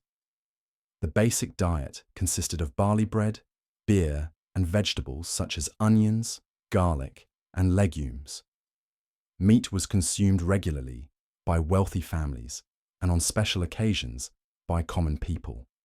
Fish from the rivers and marshes provided protein for people of all social classes, and dates, figs, and other fruits added variety and sweetness to the diet. Beer was the most common beverage in Sumerian society, consumed by people of all ages and social classes. Sumerian brewers developed sophisticated techniques for producing different types of beer from barley and other grains, and beer played important roles in religious ceremonies, business transactions, and social gatherings. The goddess Ninkasi was specifically worshipped as the patron of brewing, and hymns to her preserve detailed descriptions of ancient brewing techniques. The preparation and consumption of food were important social activities that reinforced family bonds and community relationships. Wealthy families employed servants to prepare elaborate meals for special occasions, while ordinary families gathered together each evening to share simple but nutritious meals prepared by the women of the household. Religious festivals and other community celebrations featured communal feasts that brought together people from different social classes in shared enjoyment of food and drink. As evening descended over the ancient cities of Sumer, with the last light of day reflecting off the temple towers and the first stars appearing in the darkening sky, the sounds of urban life gradually quieted. The merchants closed their shops and the craftspeople put away their tools. Families gathered in their homes for the evening meal, sharing food and conversation, while oil lamps cast warm light on mud brick walls, decorated with colorful paintings and treasured objects. In the great temples, priests performed the evening rituals that honored the gods and ensured their continued favor. The statues of the deities were offered food and drink, clothed in fine garments and entertained with music and poetry. These ancient ceremonies connected the daily life of the city with the cosmic order that the Sumerians believed governed all existence, ensuring that human prosperity remained in harmony with divine will. The children of Sumer fell asleep to the gentle sounds of their parents' voices, and the distant murmur of the city settling into nighttime quiet. In their dreams, they might envision the heroic adventures of Gilgamesh and Enkidu, or imagine themselves growing up to become powerful kings, learned scribes, skilled craftspeople, or wealthy merchants. The world that their ancestors had created offered possibilities and opportunities that no previous generation of humans had ever known, and the future seemed full of promise for those who possessed the wisdom and courage to seize it. Yet even as Sumerian civilization reached new heights of cultural and technological achievement, the very success of the city-states began to create new sources of tension and conflict that would ultimately transform the political landscape of Mesopotamia. The prosperity generated by advanced irrigation agriculture and extensive trade networks made each city-state an attractive target for its neighbors, while the limited amount of fertile land and the crucial importance of water rights created inevitable competition between communities that shared the same river systems. The earliest conflicts between Sumerian city-states had been relatively small-scale affairs involving disputes over boundary markers, water rights, or trade privileges that could usually be resolved through negotiation or limited military action. But as the city-states grew larger and more powerful, and as their populations increased beyond what local resources could easily support, these conflicts became more serious and more frequent. What had once been occasional skirmishes between neighboring communities evolved into sustained military campaigns involving thousands of soldiers and sophisticated siege techniques. The transformation of warfare in Mesopotamia was driven partly by technological innovations that made military forces more effective, and partly by organizational changes that allowed rulers to mobilize larger armies for longer periods. The development of bronze weapons gave Mesopotamian soldiers significant advantages over enemies still using stone and copper implements. Bronze spears, swords, and axes were sharper, stronger, and more durable than their predecessors, and they could be mass-produced in specialized workshops to equip large armies with standardized weapons. Perhaps even more revolutionary was the development of wheeled vehicles for military purposes. The earliest war chariots were heavy, four-wheeled vehicles drawn by onagers or oxen and carrying a driver and one or two warriors armed with spears or bows. These early chariots were not fast or maneuverable, but they provided mobile platforms for archers and spearmen that could dominate battlefields against infantry forces lacking similar technology. The psychological impact of chariot warfare was probably as important as its tactical advantages. The sight and sound of dozens of war chariots thundering across a battlefield, their wheels raising clouds of dust, and their crews shouting war cries, must have been terrifying to soldiers who had never encountered such weapons. The chariots also served as symbols of royal power and divine favor, demonstrating that their owners possessed both the technological sophistication and the economic resources necessary to maintain such expensive military equipment. Siege warfare also became increasingly sophisticated during this period, as city-states invested in massive defensive walls that required new techniques to overcome. Sumerian engineers developed battering rams, siege towers, and scaling ladders that could breach or surmount even the strongest fortifications. They learned to undermine walls by digging tunnels beneath them, and they perfected techniques for maintaining sieges that could last for months or even years. The development of these military technologies required significant investments of resources and the creation of specialized military classes that could master the complex skills needed for effective warfare. Kings began to maintain standing armies of professional soldiers rather than relying solely on citizen militias that could be called up in times of emergency. These professional warriors were equipped with the finest weapons and armor available and were trained in sophisticated tactical maneuvers that gave them decisive advantages over less organized opponents. Among the most famous conflicts of this period was the war between the city-states of Lagash and Umma, which may represent the first military conflict in human history for which we have detailed contemporary records. This war, which occurred around 2450 years before the Common Era, arose from a dispute over the control of fertile agricultural land in the region between the two cities.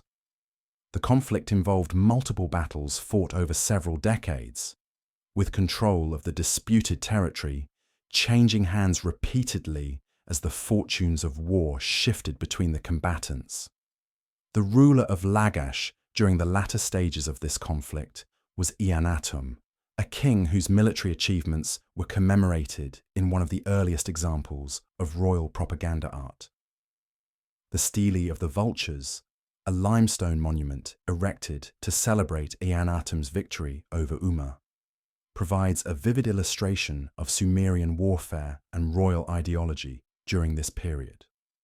The stele depicts the king leading his troops into battle, marching at the head of a phalanx of soldiers, armed with spears and protected by large shields. The artistic representation on the stele reveals sophisticated military organization, with soldiers arranged in precise formations and equipped with standardized weapons and armor. The king himself is shown larger than his soldiers, emphasizing his crucial role as military leader and divine representative. Above the human battle scene, the gods are depicted intervening on behalf of Lagash, capturing enemy soldiers in nets and demonstrating that military victory was ultimately dependent on divine favor. The stele of the vultures also includes one of the earliest examples of written propaganda, with inscriptions that describe Eannatum's victories in language designed to glorify his achievements and intimidate potential enemies. The text emphasizes the divine sanction for Lagash's cause and portrays Eannatum as an instrument of the god's will in punishing the wickedness of Umma. This combination of artistic and textual propaganda would become a standard feature of royal monuments throughout Mesopotamian history. The war between Lagash and Umma was significant not only for its historical importance, but also for what it reveals about the changing nature of warfare and politics in Mesopotamia.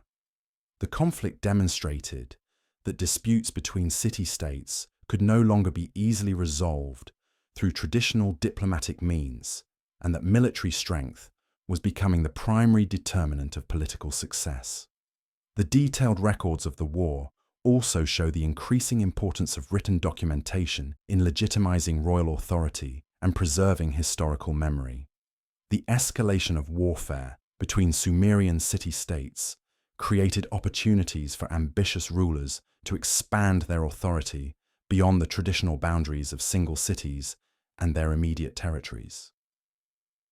Kings who could successfully lead military campaigns against multiple enemies could potentially unite several city-states under their rule, creating larger political entities with greater resources and military power. This dynamic would ultimately lead to the emergence of the first true empires in human history. The constant warfare between city-states also created instabilities that weakened all the participants and made them vulnerable to conquest by external enemies with different military traditions and organizational capabilities. While the Sumerian city-states were exhausting themselves in conflicts with their neighbors, new peoples were emerging in other parts of Mesopotamia who would eventually challenge Sumerian dominance and transform the political landscape of the entire region.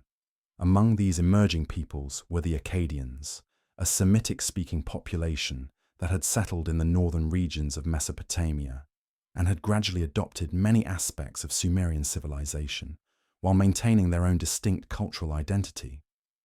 The Akkadians had learned Sumerian techniques of irrigation agriculture, urban planning, and military organization, but they had also developed innovations of their own that would prove crucial in their eventual conquest of the Sumerian city-states.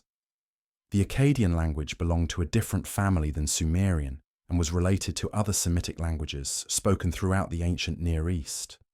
This linguistic connection gave the Akkadians potential allies and trading partners among peoples that the Sumerians could not easily communicate with, and it positioned them to serve as intermediaries in commercial and diplomatic relationships that extended far beyond Mesopotamia itself. The Akkadians had also developed military techniques that were particularly effective against the heavily fortified city-states that characterized Sumerian civilization.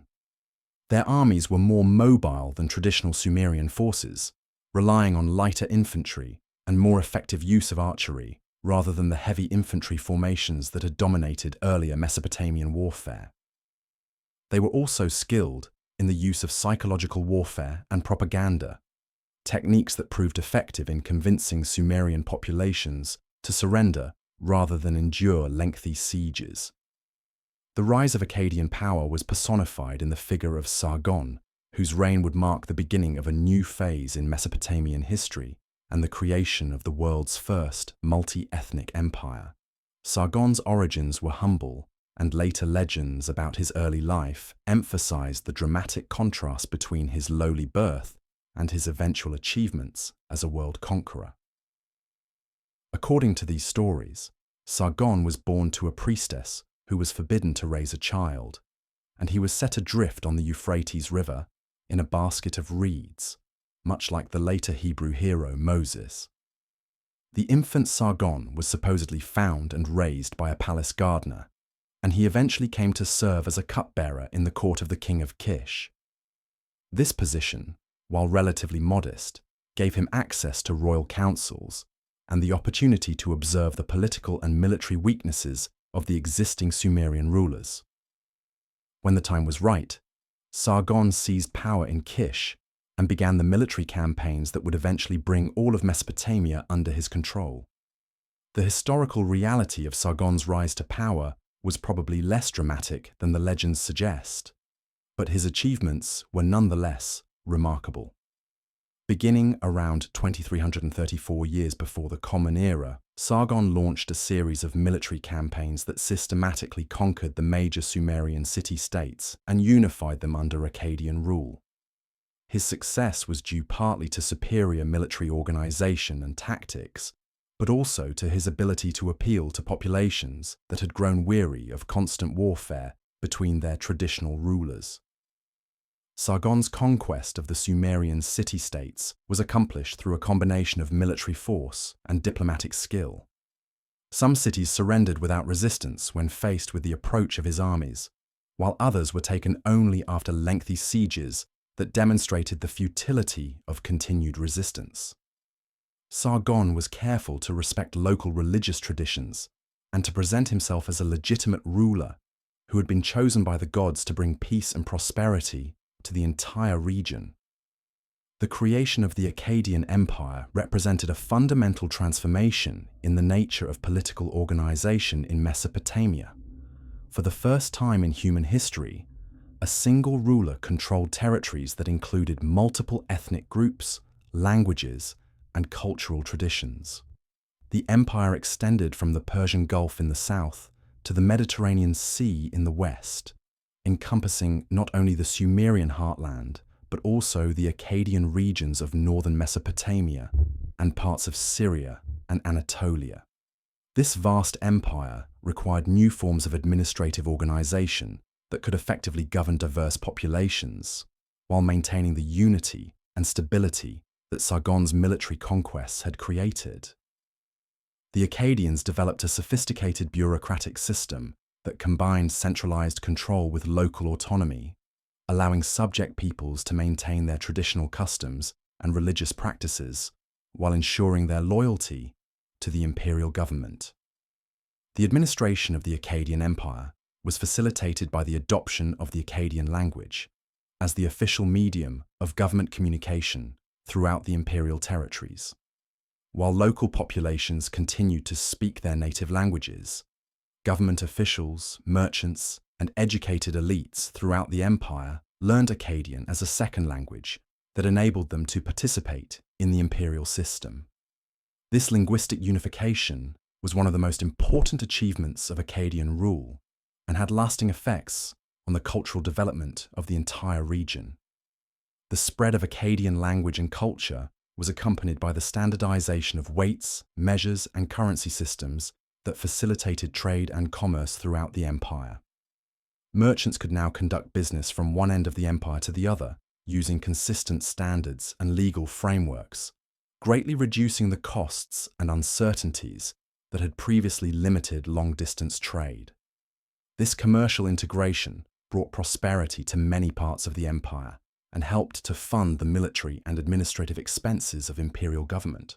The Akkadian Empire also invested heavily in infrastructure projects that improved communication and transportation throughout its territories. Roads were built to connect major cities, and the way stations were established to support travelers and merchants. The empire's rivers were kept clear of obstacles, and harbors were improved to facilitate water transportation. These infrastructure investments not only served military and administrative purposes, but also promoted economic development that benefited populations throughout the empire. The cultural impact of Akkadian rule was equally significant. The empire became a conduit for the transmission of ideas, technologies, and artistic styles between different regions and peoples. Sumerian innovations in writing, mathematics, and urban planning spread to previously isolated regions, while new ideas and techniques from the empire's periphery were incorporated into Mesopotamian culture. This cultural synthesis created new forms of art, literature, and learning that enriched the entire region. One of the most important aspects of Akkadian cultural influence was the promotion of literacy and education throughout the empire. The imperial administration required large numbers of trained scribes who could read and write in both Akkadian and local languages, leading to the establishment of schools and educational institutions in cities throughout the empire.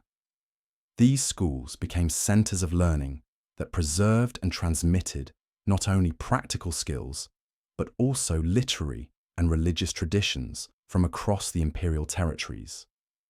The military organization of the Akkadian Empire was also innovative and influential.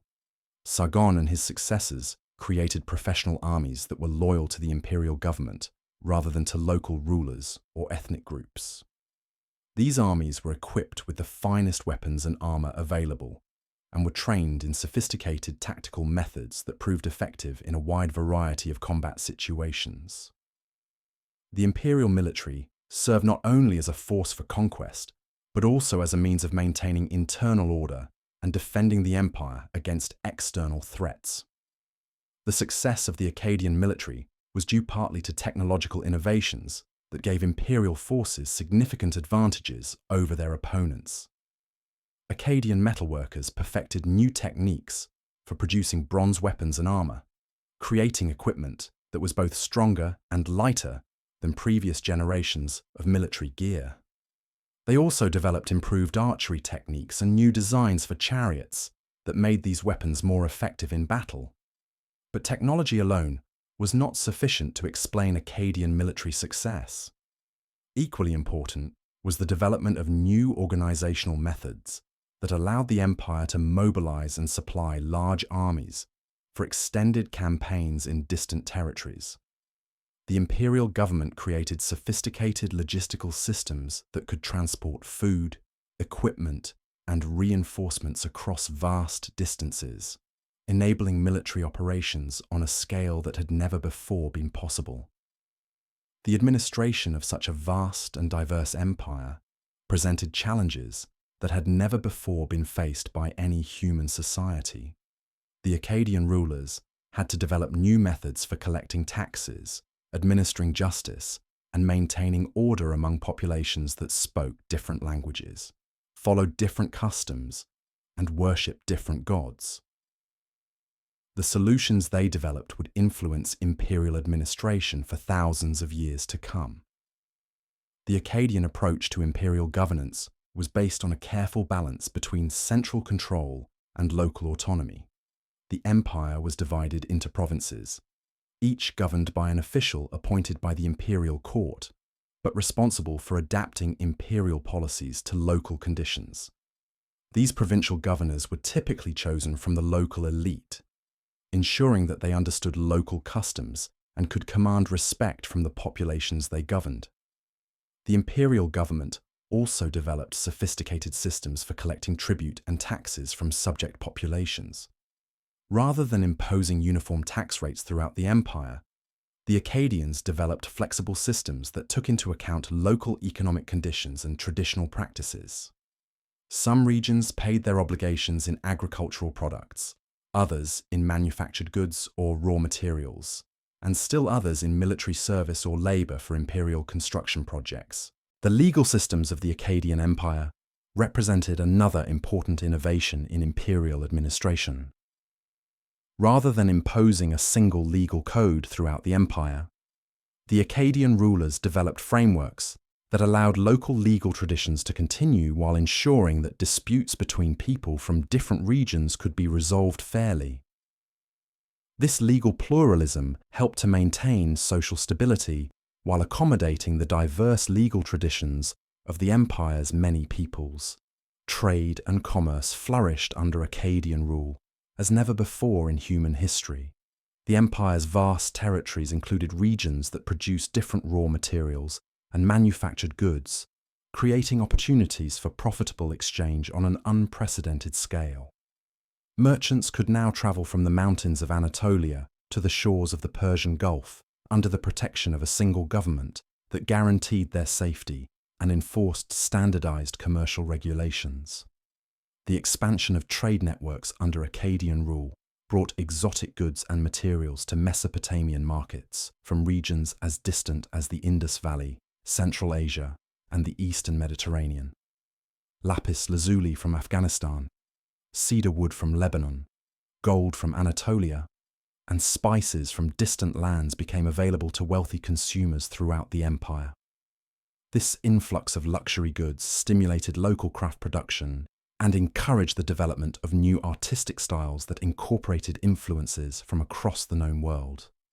The Akkadian Empire also served as a conduit for the transmission of technological innovations between different regions. Metallurgical techniques developed in Anatolia spread to Mesopotamia and beyond, while innovations in agriculture and irrigation developed in the Sumerian heartland were adopted in previously less productive regions. This technological diffusion helped to raise living standards throughout the empire and contributed to overall economic growth. The cultural achievements of the Akkadian period were equally impressive. The empire became a center of learning and artistic production that attracted scholars, artists, and craftspeople from throughout the known world.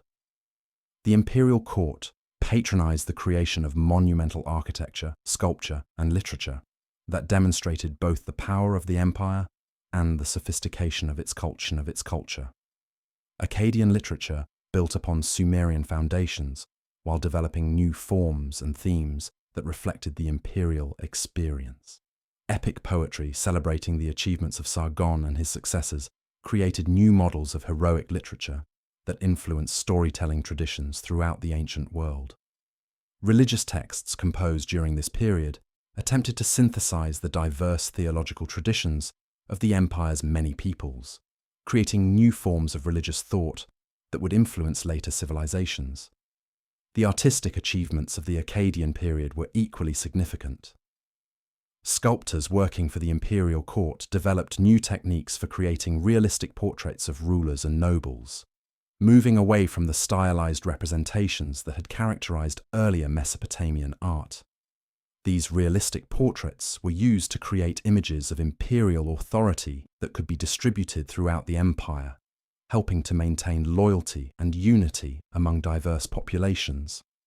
The architectural monuments of the Akkadian period demonstrated the empire's wealth and power, while also serving practical functions in imperial administration.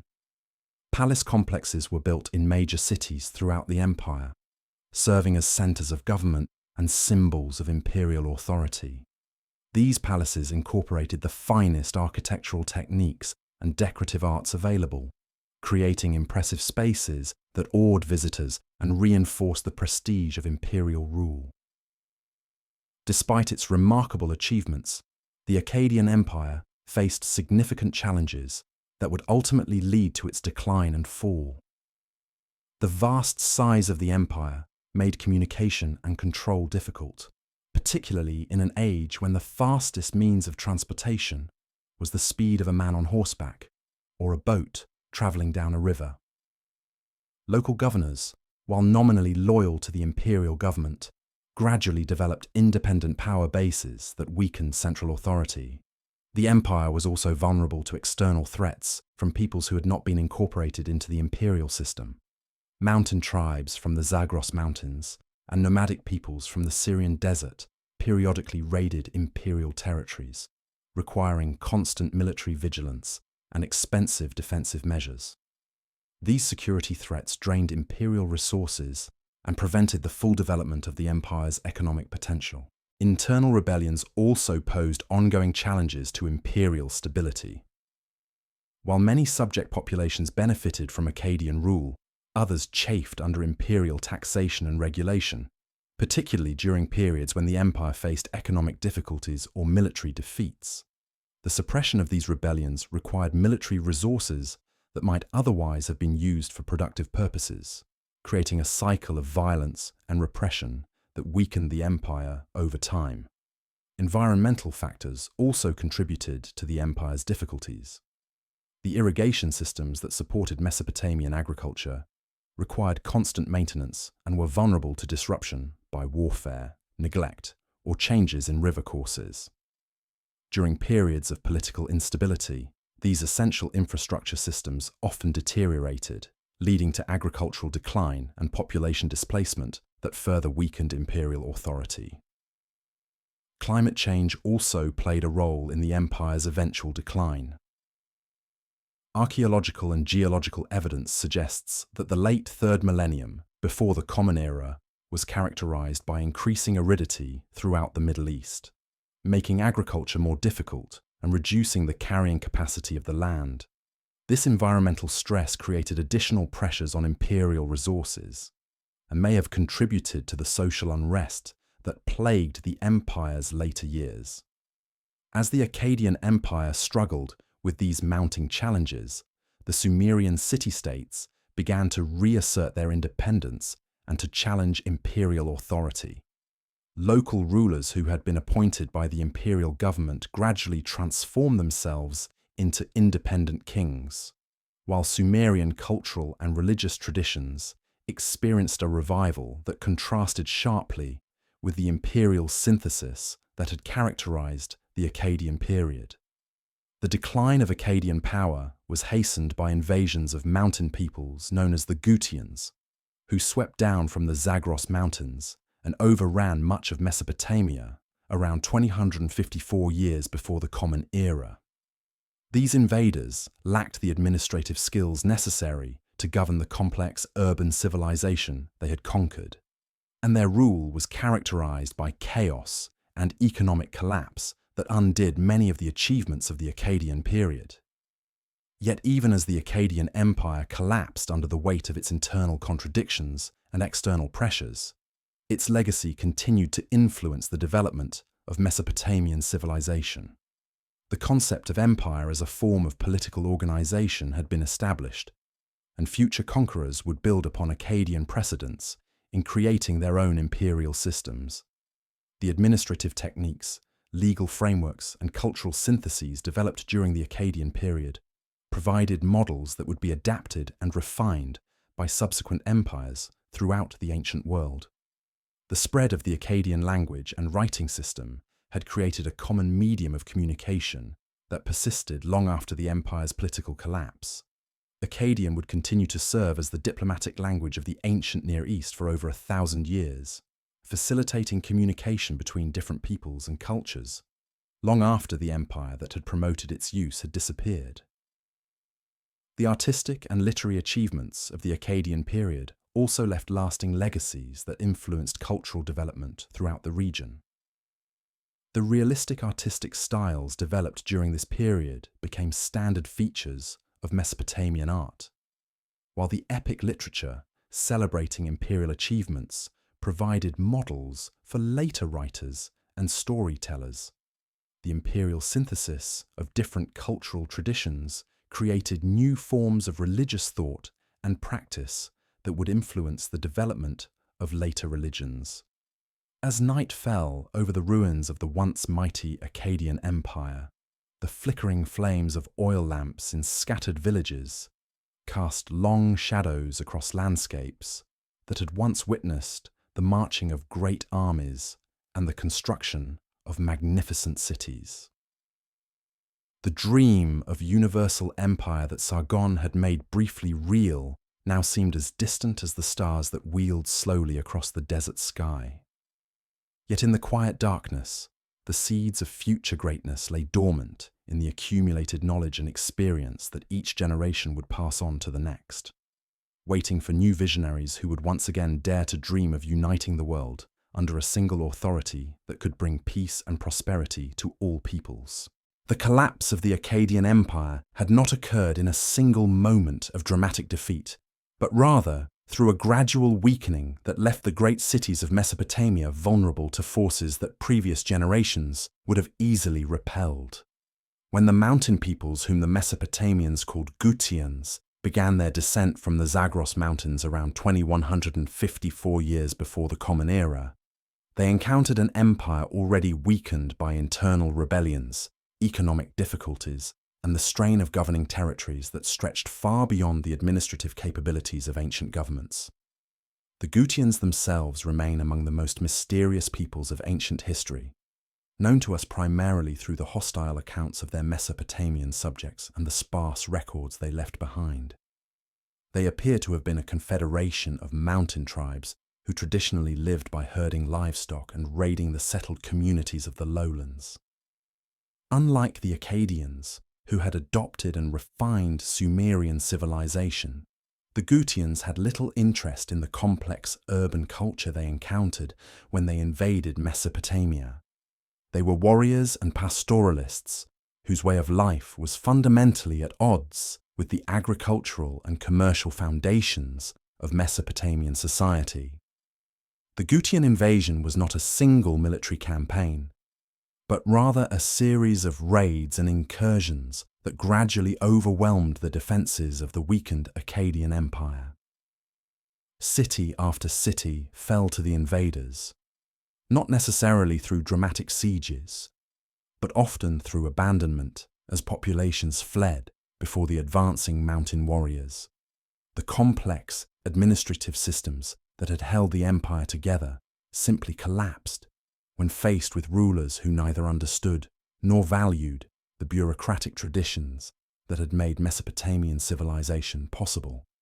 The immediate consequences of Gutian rule were catastrophic for the urban centers that had been the heart of Mesopotamian civilization. Without the administrative expertise necessary to maintain the irrigation systems that supported agriculture in the region, many of the great canals began to silt up or were damaged by flooding and neglect. Fields that had been productive for thousands of years reverted to marsh or desert, forcing agricultural populations to abandon their homes and seek survival elsewhere. The economic networks that had connected Mesopotamia to distant regions also collapsed under Gutian rule. The mountain peoples had no interest in the complex commercial relationships that had brought prosperity to Mesopotamian merchants, and they lacked the administrative skills necessary to maintain the standardized systems of weights, measures, and currency that had facilitated long-distance trade. Merchants from distant lands, no longer able to rely on consistent legal frameworks and commercial practices, simply stopped coming to Mesopotamian markets. Perhaps most tragically, the collapse of urban civilization led to a dramatic decline in literacy and learning throughout the region. The scribal schools that had preserved and transmitted Mesopotamian literature, law, and scientific knowledge could not function without the economic support of temple and palace administrations. Many of the greatest libraries and archives of the ancient world were simply abandoned as their scribal custodians fled or died, leaving countless tablets to be scattered by wind and rain, or buried under the debris of crumbling buildings. The artistic traditions that had flourished under Akkadian rule also suffered devastating losses during the Gutian period. The workshops that had produced magnificent sculptures, jewellery, and decorative objects were abandoned, and the skilled craftspeople who had created these works either fled to distant regions or were forced to abandon their specialized trades in favor of more basic survival activities. The sophisticated artistic styles that had developed over centuries of cultural refinement gave way to crude imitations that reflected the general decline in technical skill and aesthetic sophistication. For approximately a century, from around 2154 to 2112 years before the Common Era, Mesopotamian civilization endured what historians have termed a dark age, a period when the achievements of previous millennia seemed in danger of being lost forever.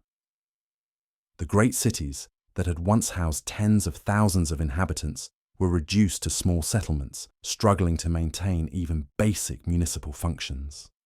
The elaborate religious ceremonies that had connected Mesopotamian communities to their gods were simplified or abandoned altogether as the resources necessary to maintain them disappeared. Yet even during this darkest period, The foundations of Mesopotamian civilization proved more resilient than the chaos of the times might have suggested. In scattered communities throughout the region, scribes continued to copy and preserve ancient texts, ensuring that the literary and legal traditions of their ancestors would survive for future generations. Local rulers maintained what authority they could, protecting their subjects and preserving whatever elements of traditional culture remained viable in the changed circumstances. The religious traditions that had sustained Mesopotamian civilization for millennia also provided continuity during the period of foreign rule. While the great temples might be neglected and their elaborate rituals simplified, the fundamental beliefs and practices that connected Mesopotamian peoples to their gods remained strong. Local priests continued to perform essential ceremonies, and the annual festivals that marked the agricultural calendar provided structure and meaning to communities struggling to maintain their identity under foreign rule. It was in this context of gradual recovery and cultural persistence that new leaders began to emerge who would eventually challenge Gutian rule and restore native Mesopotamian authority. These leaders understood that military force alone would not be sufficient to expel the invaders. What was needed was a comprehensive renewal of Mesopotamian civilization that could demonstrate the superiority of urban culture over the crude, pastoral society that the Gutians represented. Among the most remarkable of these emerging leaders was Gudea, who became ruler of the city-state of Lagash around 2044 years before the Common Era, during the height of Gutian power. While Gudea may have technically been a vassal of the Gutian kings, he governed his city-state with an independence and sophistication that marked the beginning of Mesopotamian cultural recovery. More importantly, Gudea initiated a program of cultural and artistic renewal that would inspire similar efforts throughout the region and lay the groundwork for the eventual expulsion of the foreign rulers. Gudea's approach to resistance was subtle but effective. Rather than challenging Gutian rule directly through military action that would likely have failed, he focused on demonstrating the continued vitality of Mesopotamian civilization through peaceful means. He launched ambitious construction projects that employed traditional Mesopotamian architectural techniques and decorative styles, showing that the skills and knowledge of the ancestors had not been lost. He patronized artists and craftspeople, encouraging them to create works that rivaled the greatest achievements of previous generations. The artistic renaissance that occurred under Gudea's patronage was remarkable both for its quality and for its conscious effort to reconnect with the finest traditions of Mesopotamian culture. Sculptors working in Lagash during this period created portrait statues of extraordinary realism and emotional depth, including multiple representations of Gudea himself that rank among the greatest achievements of ancient art. These sculptures were carved from diorite, a hard stone that had to be imported from distant regions, demonstrating that even under Gutian rule, some trade networks continued to function. The statues of Gudea that have survived to the present day reveal a ruler who was deeply committed to both religious devotion and cultural renewal.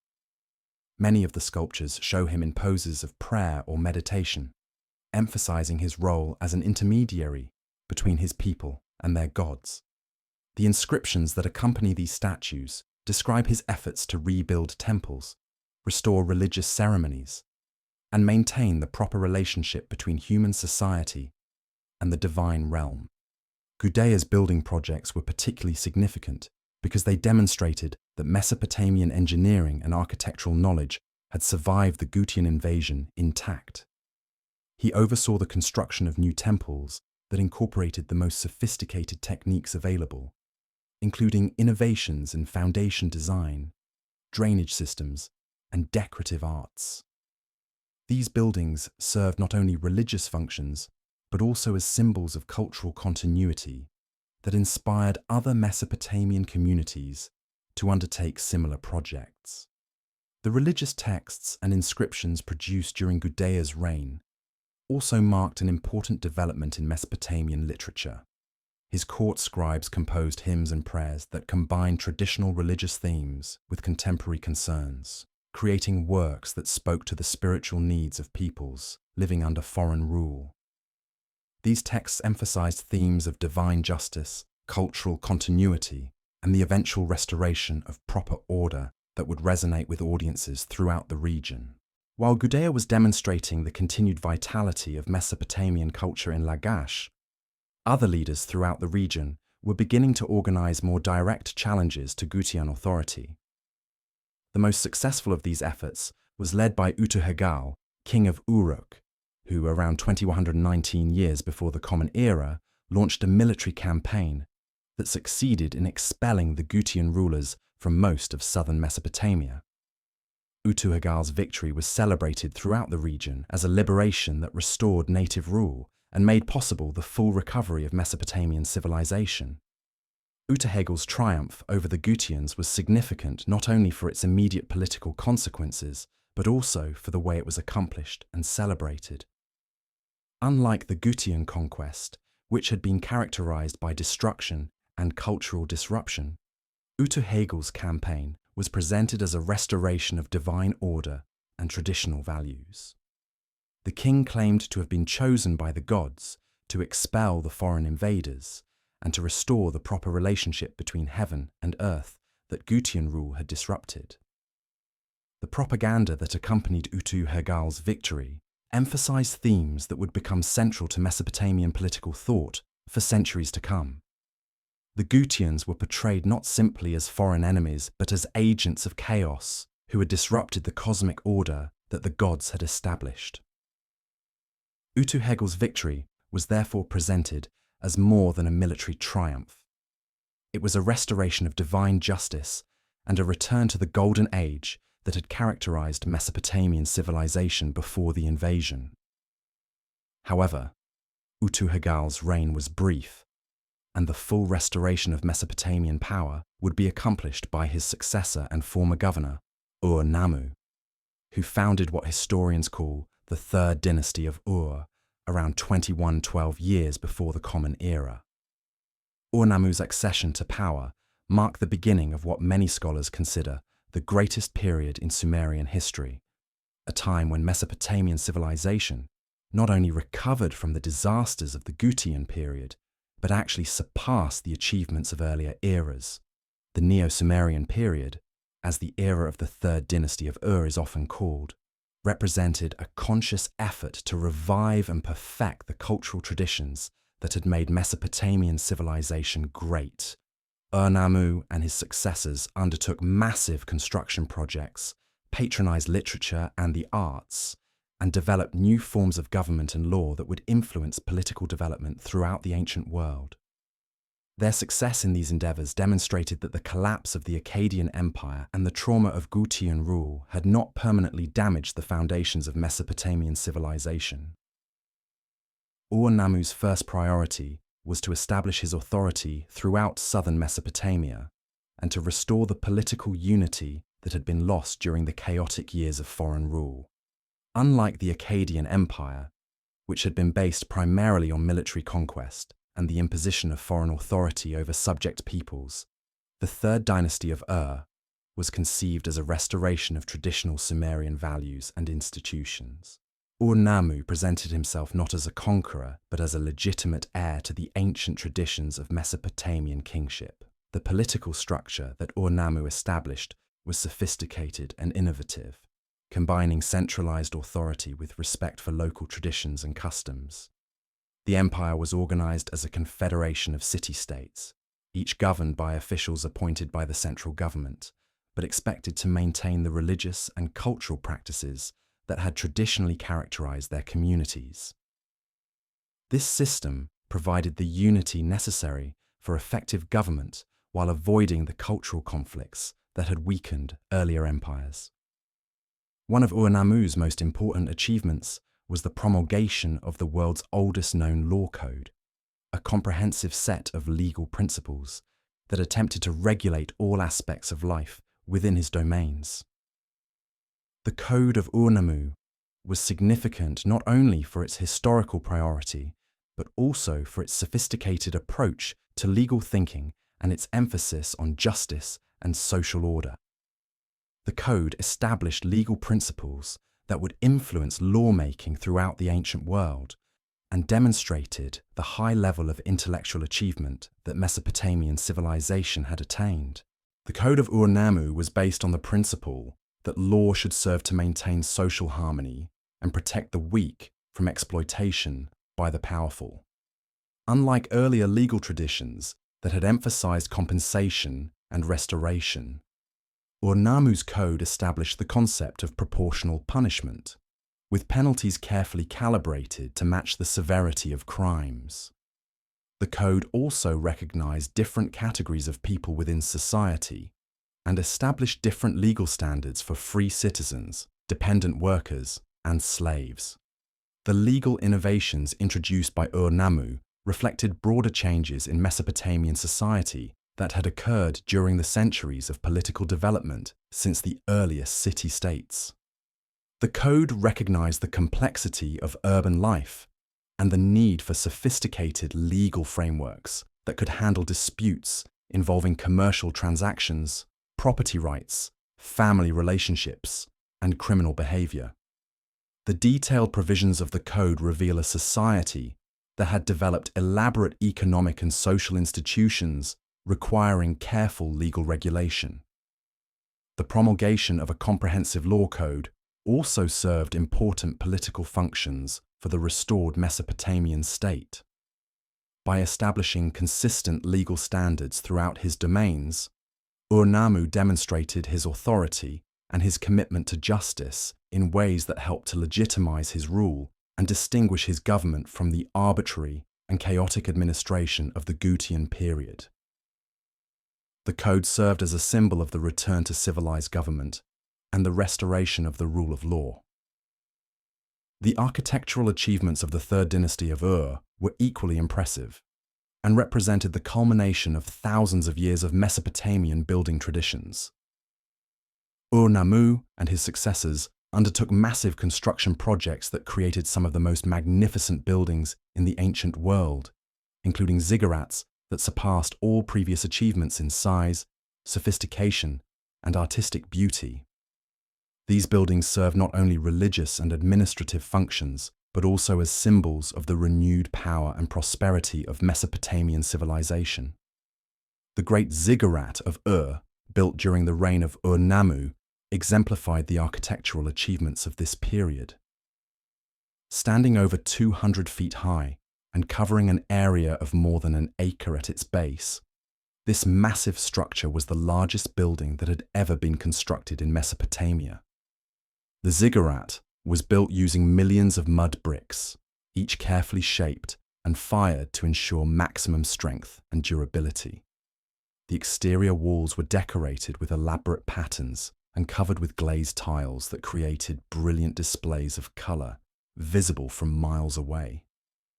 The construction of such massive buildings required organizational capabilities and engineering skills that demonstrated the full recovery of Mesopotamian civilization from the disruptions of the Gutian period.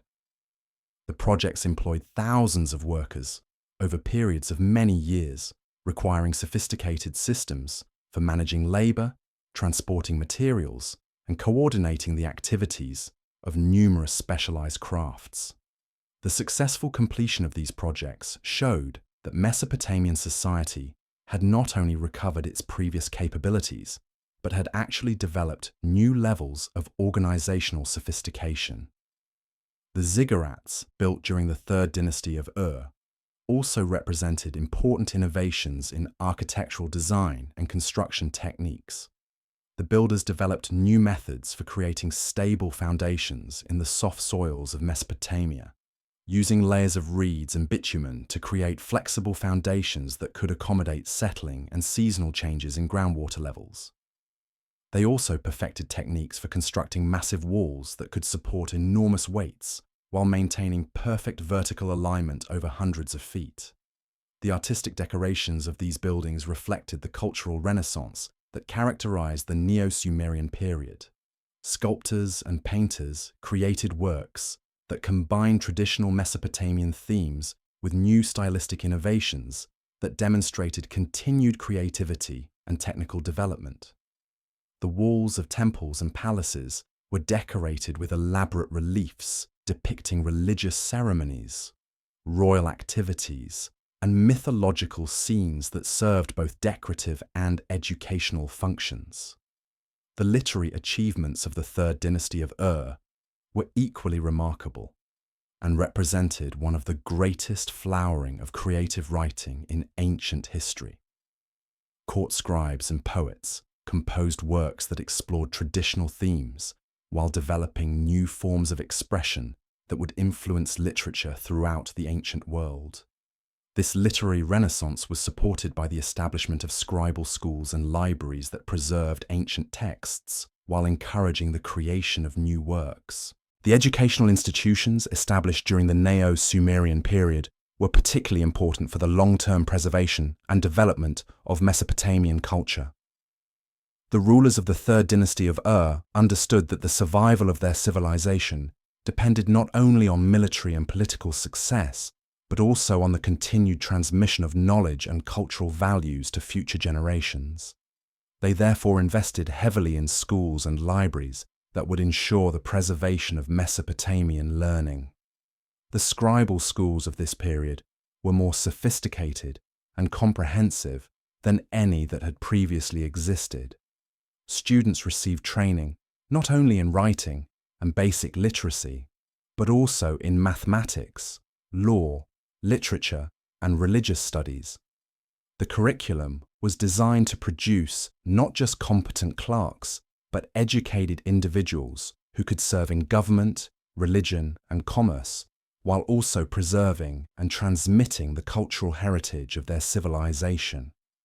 The mathematical achievements of Neo-Sumerian scholars were particularly impressive and established foundations for scientific thinking that would influence intellectual development throughout the ancient world. Mesopotamian mathematicians developed sophisticated techniques for solving complex problems involving geometry, algebra, and numerical calculation. They created mathematical tables and reference works that were used by scholars for centuries and established mathematical principles that remain valid today. Astronomical observation and calculation also reached new levels of sophistication during this period. Mesopotamian astronomers developed techniques for predicting celestial events with remarkable accuracy, creating calendars that could coordinate religious festivals and agricultural activities with astronomical phenomena. Their observations of planetary movements and stellar positions provided the foundation for later developments in astronomy throughout the ancient world. The standardization of cuneiform writing during the Neo-Sumerian period was another important achievement that facilitated communication and learning throughout Mesopotamia and beyond. Scribes working in different cities developed consistent conventions for writing that made it possible for texts produced in one region to be easily read and understood in others. This standardization was crucial for the administration of the empire and also facilitated the preservation and transmission of literary and scholarly works. The literary works produced during the Third Dynasty of Ur included some of the greatest achievements in Sumerian literature. Poets composed elaborate hymns, celebrating the achievements of the dynasty's rulers, while also exploring universal themes of human experience. These works combined sophisticated poetic techniques with profound insights into the nature of power, responsibility, and the relationship between human and divine authority. The historical and commemorative texts of this period also established new standards for record-keeping and historical consciousness. Royal inscriptions describe the achievements of rulers in language that was both factually accurate and artistically sophisticated, creating historical accounts that served both documentary and literary functions. These texts provided models for historical writing that would influence historiography throughout the ancient world. Religious literature also flourished during the Neo-Sumerian period, with the composition of hymns, prayers, and mythological narratives that explored the deepest questions of human existence. These works addressed concerns about mortality, justice, divine favor, and the proper ordering of society that remained central to Mesopotamian culture. The theological sophistication of these texts demonstrates the continued vitality of Mesopotamian religious thought and its ability to address the spiritual needs of complex urban societies. The economic prosperity that supported these cultural achievements was based on the restoration and improvement of the agricultural and commercial systems that had made Mesopotamian civilization possible. The rulers of the third dynasty of Ur invested heavily in irrigation infrastructure, rebuilding and expanding the canal systems that had been neglected during the Gutian period. They also developed new techniques for agricultural management that increased productivity and supported larger populations than had been possible in earlier periods. Commercial activities also resumed and expanded under the restored Mesopotamian government.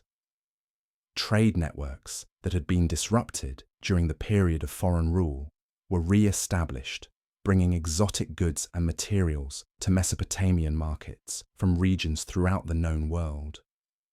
The standardization of weights, measures, and commercial practices facilitated this trade and helped to restore prosperity to Mesopotamian cities.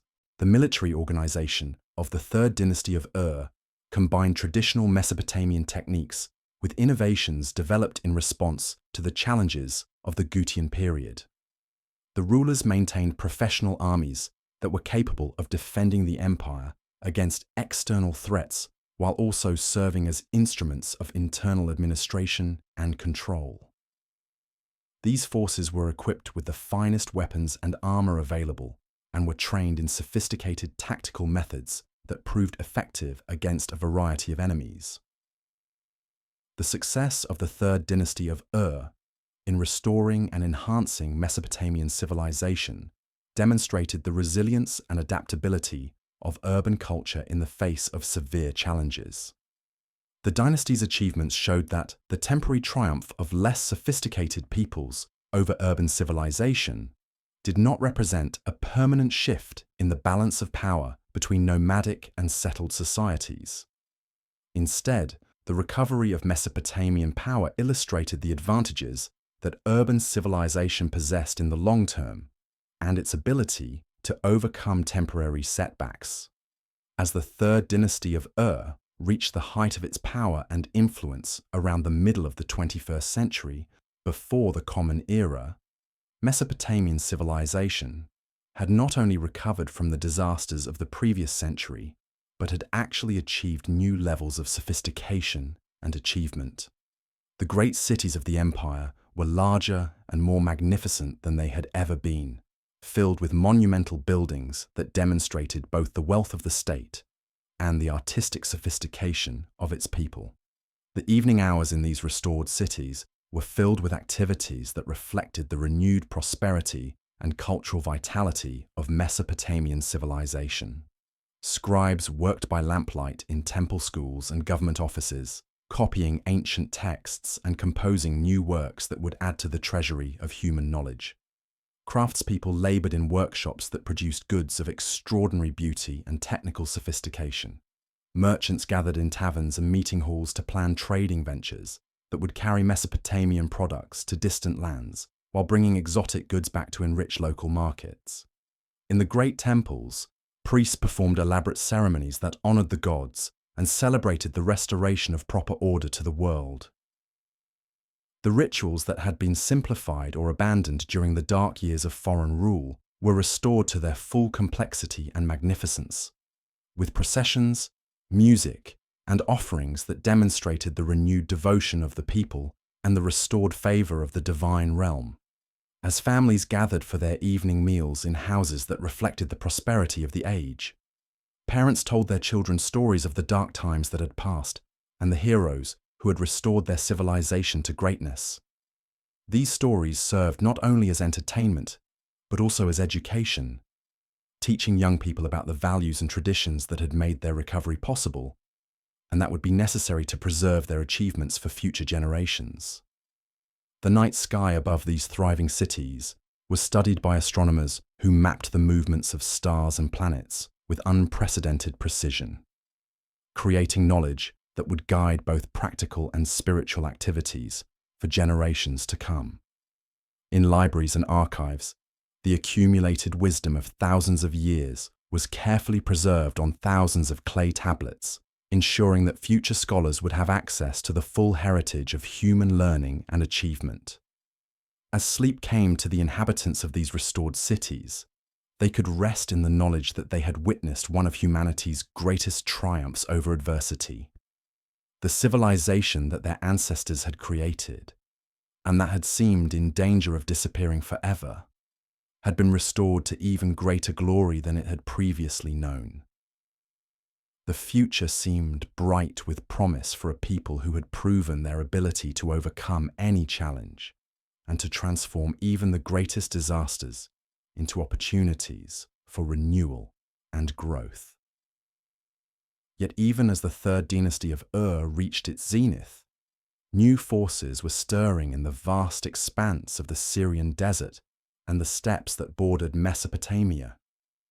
These were the Amorites, a Semitic-speaking people whose name meant Westerners in the languages of settled Mesopotamia. For generations, they had lived as nomadic herders on the margins of civilization, occasionally trading with the cities, but remaining largely outside the sphere of urban culture. Now, as the 21st century before the Common Era drew to a close, increasing numbers of these desert peoples were beginning to settle in Mesopotamian territories, drawn by the prosperity and opportunities that urban civilization offered. The migration of the Amorites was not a sudden invasion like the Gutian conquest, but rather a gradual infiltration that occurred over several generations. Small groups of Amorite families would settle near Mesopotamian cities, initially maintaining their traditional pastoral lifestyle while gradually adopting aspects of urban culture. Some became merchants, using their knowledge of desert routes to facilitate trade between Mesopotamian cities and distant regions. Others became soldiers, offering their services to Mesopotamian rulers who valued their mobility and fighting skills. The Amorites possessed qualities that made them particularly well suited to succeed in the complex political environment of early second millennium Mesopotamia. They were adaptable and pragmatic, willing to adopt whatever customs and practices served their interests while maintaining their own cultural identity. They were skilled in warfare and diplomacy, capable of both military conquest and political negotiation. Most importantly, they understood the importance of legitimacy in Mesopotamian political culture and were careful to present themselves as inheritors rather than destroyers of ancient traditions. As Amorite populations grew within Mesopotamian territories, they began to intermarry with local populations and to assume positions of authority in city administrations. Some Amorite leaders became governors or military commanders under the third dynasty of Ur, demonstrating their loyalty to the established order while gradually building their own power bases. This process of gradual assimilation and infiltration would ultimately prove more effective than direct military conquest in establishing Amorite dominance over Mesopotamian civilization. The decline of the third dynasty of Ur, which began in the late 21st century before the Common Era, created opportunities that ambitious Amorite leaders were quick to exploit. The centralized government that had restored Mesopotamian unity after the Gutian period gradually weakened under the pressure of external attacks, internal rebellions, and the enormous costs of maintaining such an extensive empire. As imperial authority collapsed, individual cities and regions began to assert their independence, creating a fragmented political landscape that favored local strongmen over imperial administrators. It was in this context of political fragmentation that the city of Babylon first emerged as a significant power in Mesopotamian affairs. Babylon had existed for centuries as a relatively minor settlement on the Euphrates River, overshadowed by the great cities of the south like Ur, Uruk, and Nippur. The city's location, however, gave it certain strategic advantages that would prove crucial as political conditions changed. Babylon was situated at the point where the Tigris and Euphrates rivers came closest together, making it a natural center for trade and transportation between northern and southern Mesopotamia. The first Amorite dynasty to establish itself in Babylon was founded by a ruler named Sumu Abum around 1894, years before the Common Era. Sumu Abum and his immediate successors were minor kings who controlled little territory beyond the immediate vicinity of Babylon itself. But they used their strategic position to build alliances and gradually expand their influence. They adopted Mesopotamian cultural practices and religious traditions while maintaining the military skills and political flexibility that had enabled Amorite success throughout the region. The early Babylonian kings faced formidable competitors for dominance in Mesopotamia.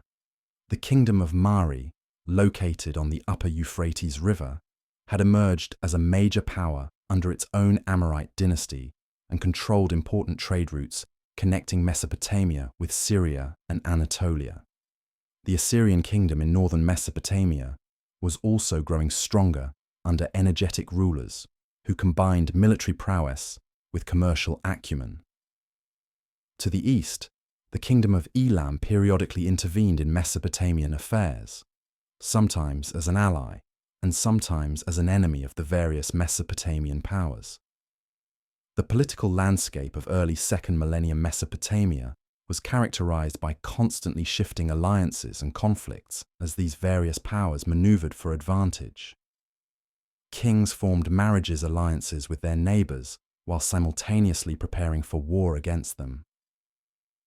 Diplomatic correspondence from this period reveals a sophisticated system of international relations in which rulers carefully balance their commitments and interests while seeking opportunities to expand their territories and influence. The Kingdom of Mari provides particularly valuable insights into the political culture of this period through the extensive archives discovered at the site of the ancient city. These archives contain thousands of letters that document the diplomatic and administrative activities of the Mari court during the reign of Zimri Lim, who ruled in the early 18th century before the Common Era. The letters reveal a world of complex political intrigue in which royal marriages, commercial agreements, and military alliances were constantly negotiated and renegotiated as circumstances changed. The rulers of this period were skilled practitioners of realpolitik who understood that survival required both military strength and diplomatic flexibility. They maintained extensive intelligence networks that kept them informed of developments throughout the region, and they were quick to adjust their policies in response to changing circumstances. The successful rulers of this era were those who could combine traditional sources of legitimacy with innovative approaches to government and warfare. It was against this background of political competition and cultural adaptation that one of history's most famous rulers came to power in Babylon. Hammurabi, who ascended to the throne around 1792 years before the Common Era, would transform Babylon from a minor city-state into the dominant power in Mesopotamia and establish legal and administrative precedents that would influence civilization for thousands of years to come. Hammurabi's early years as king were marked by the same cautious diplomacy and limited military campaigns that had characterized his predecessors. He formed alliances with neighboring rulers, undertook modest territorial expansions, and focused on strengthening Babylon's economic and military foundations. Contemporary documents suggest that for the first decades of his reign, Hammurabi was regarded as simply one of several important kings in Mesopotamia, rather than as a potential hegemon who might dominate the entire region. The transformation of Hammurabi from a regional ruler into a great conqueror began in the middle years of his reign, when a series of military campaigns dramatically expanded Babylonian territory and influence. The exact sequence of these campaigns is difficult to reconstruct from surviving records, but it appears that Hammurabi was able to exploit conflicts between his neighbors to gradually eliminate his rivals and establish Babylonian hegemony over most of Mesopotamia. One of Hammurabi's most important victories was his conquest of the Kingdom of Mari around 1761 years before the Common Era. Mari had been one of Babylon's most formidable competitors, controlling vital trade routes and commanding significant military resources. The fall of Mari not only eliminated a major rival, but also brought substantial territories and resources under Babylonian control. The conquest was followed by the systematic destruction of Mari's fortifications and the deportation of much of its population, demonstrating Hammurabi's determination to prevent any revival of Mari's power. Hammurabi's military success was based on a combination of strategic insight, tactical innovation, and organizational capability that distinguished him from his contemporaries. He understood the importance of timing in military campaigns, often waiting for favorable circumstances before launching major offensives. He was skilled in the use of siege warfare and developed new techniques for capturing heavily fortified cities. Most importantly, he was able to maintain the loyalty and discipline of his armies through a combination of personal leadership and systematic attention to their material needs. The administrative systems that Hammurabi developed to govern his expanded territories were equally impressive and innovative. Unlike earlier conquerors, who had often simply imposed tribute obligations on defeated enemies, Hammurabi sought to create a unified state with consistent legal and administrative practices throughout its territories. This required the development of new institutions and procedures that could effectively govern diverse populations while maintaining central control. One of Hammurabi's most significant innovations was his approach to law and justice, which culminated in the promulgation of the famous law code that bears his name.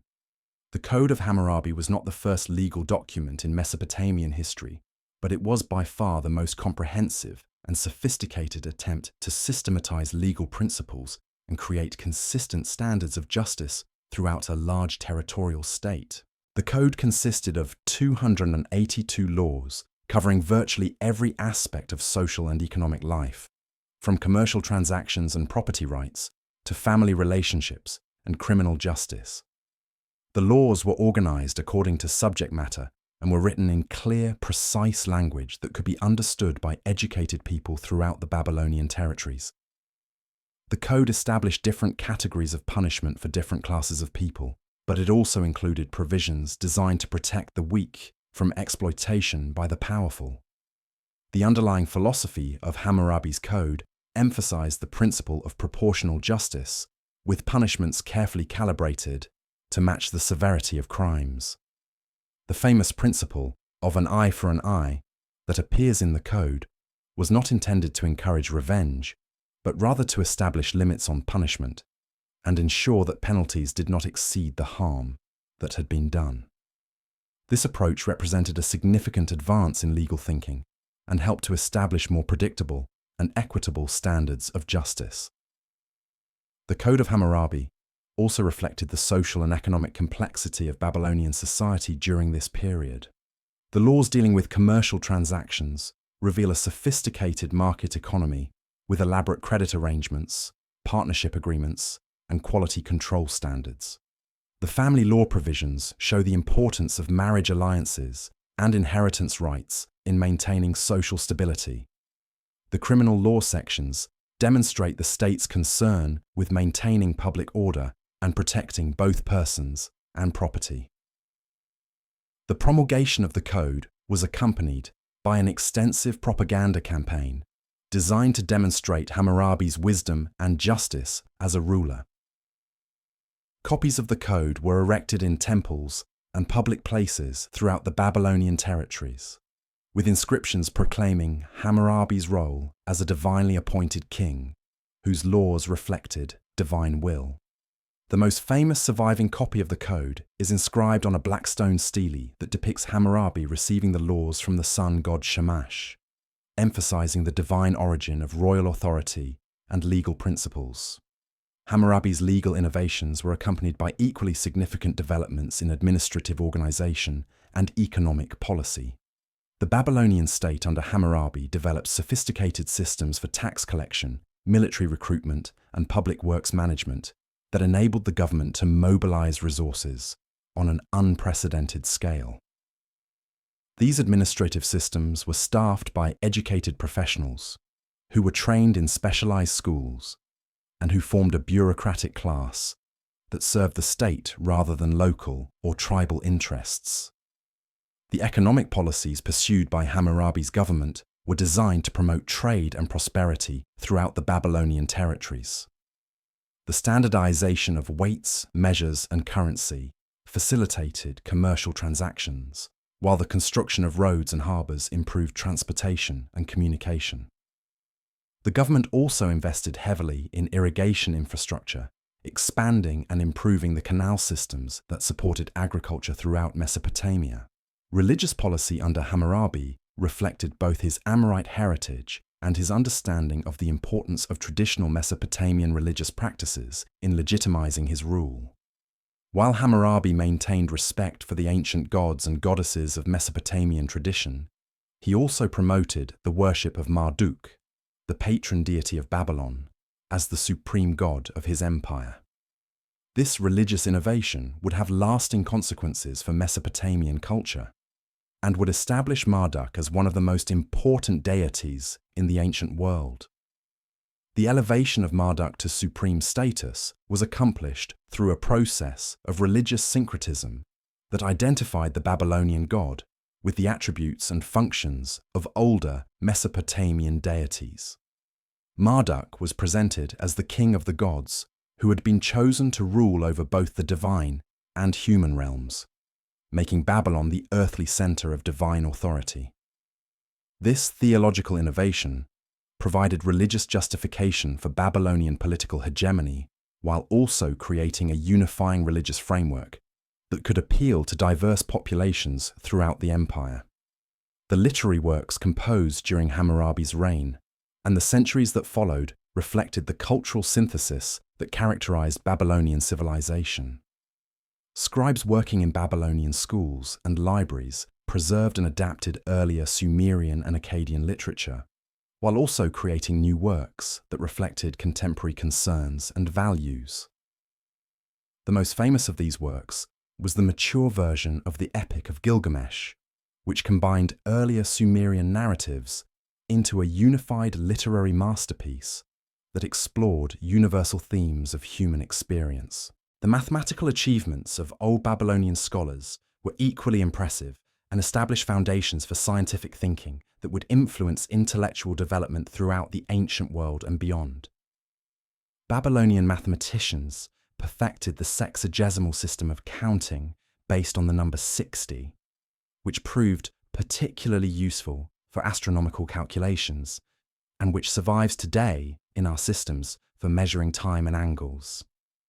They developed sophisticated techniques for solving complex algebraic and geometric problems and created mathematical tables that were used by scholars for over 1,000 years. Babylonian astronomy during this period reached new levels of sophistication and accuracy. Astronomers developed systematic methods for observing and recording celestial phenomena, creating detailed records of planetary movements, lunar cycles, and stellar positions. These observations were used both for practical purposes, such as creating accurate calendars, and for astrological predictions that were believed to reveal divine will regarding human affairs. The educational institutions that supported these intellectual achievements were among the most advanced in the ancient world. Babylonian schools provided comprehensive education in writing, mathematics, literature, law, and religion to students who would serve in government, temples, and commercial enterprises throughout the empire. The curriculum was demanding and rigorous, requiring students to master not only technical skills, but also the cultural knowledge necessary to function effectively in Babylonian society. The art and architecture of Old Babylonian period reflected both the wealth of the empire and the sophisticated aesthetic sensibilities of its people.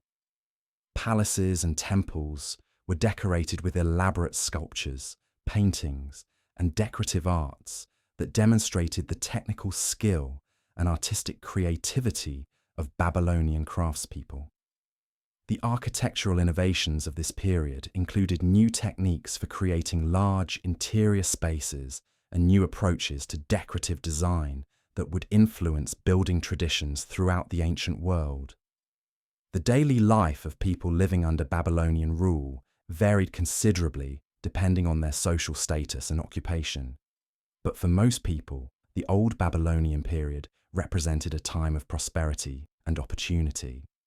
The expansion of trade networks and the development of more sophisticated economic institutions created new possibilities for social mobility and economic advancement. The legal protections established by Hammurabi's code provided security for both persons and property that encouraged investment and long-term planning.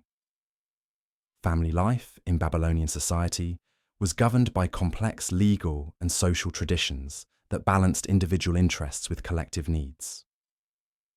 Marriage was primarily an economic and social arrangement designed to create alliances between families and ensure the orderly transfer of property across generations.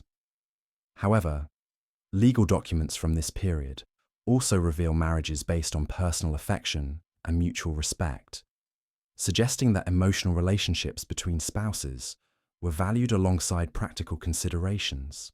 Women in Babylonian society enjoyed more legal rights and social freedoms than their counterparts in many other ancient civilizations. They could own property, engage in business, and bring legal complaints on their own behalf. Some women became priestesses and wielded significant religious and economic power, while others worked as merchants, craftspeople, or professionals in various fields. The legal codes of the period included provisions designed to protect women from abuse and exploitation, while also recognizing their important roles in family and society. Children in Babylonian families were valued both for their economic contributions and for their role in continuing family lines and caring for elderly parents. Education was highly valued, and families that could afford it often sent their children to schools where they could learn the skills necessary for successful careers in government, religion, or commerce. The adoption of children was also common and was regulated by detailed legal provisions that protected the rights of both adoptive parents and adopted children. The religious life of Babylonian communities was rich and complex, reflecting both ancient Mesopotamian traditions and the innovations introduced during the Old Babylonian period. Temples served not only as places of worship, but also as economic and social centers that provided services to their communities.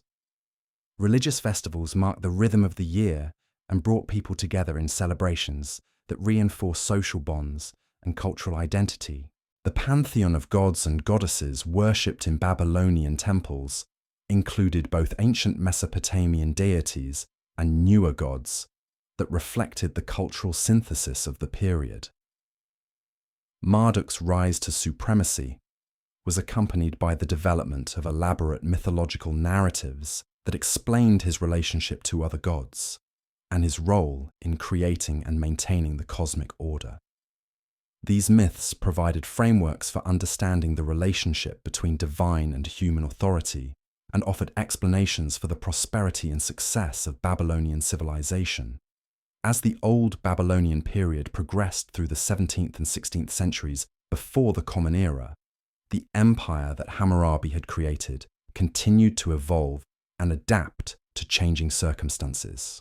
Successive rulers built upon the foundations that Hammurabi had established, while also introducing innovations of their own that reflected new challenges and opportunities.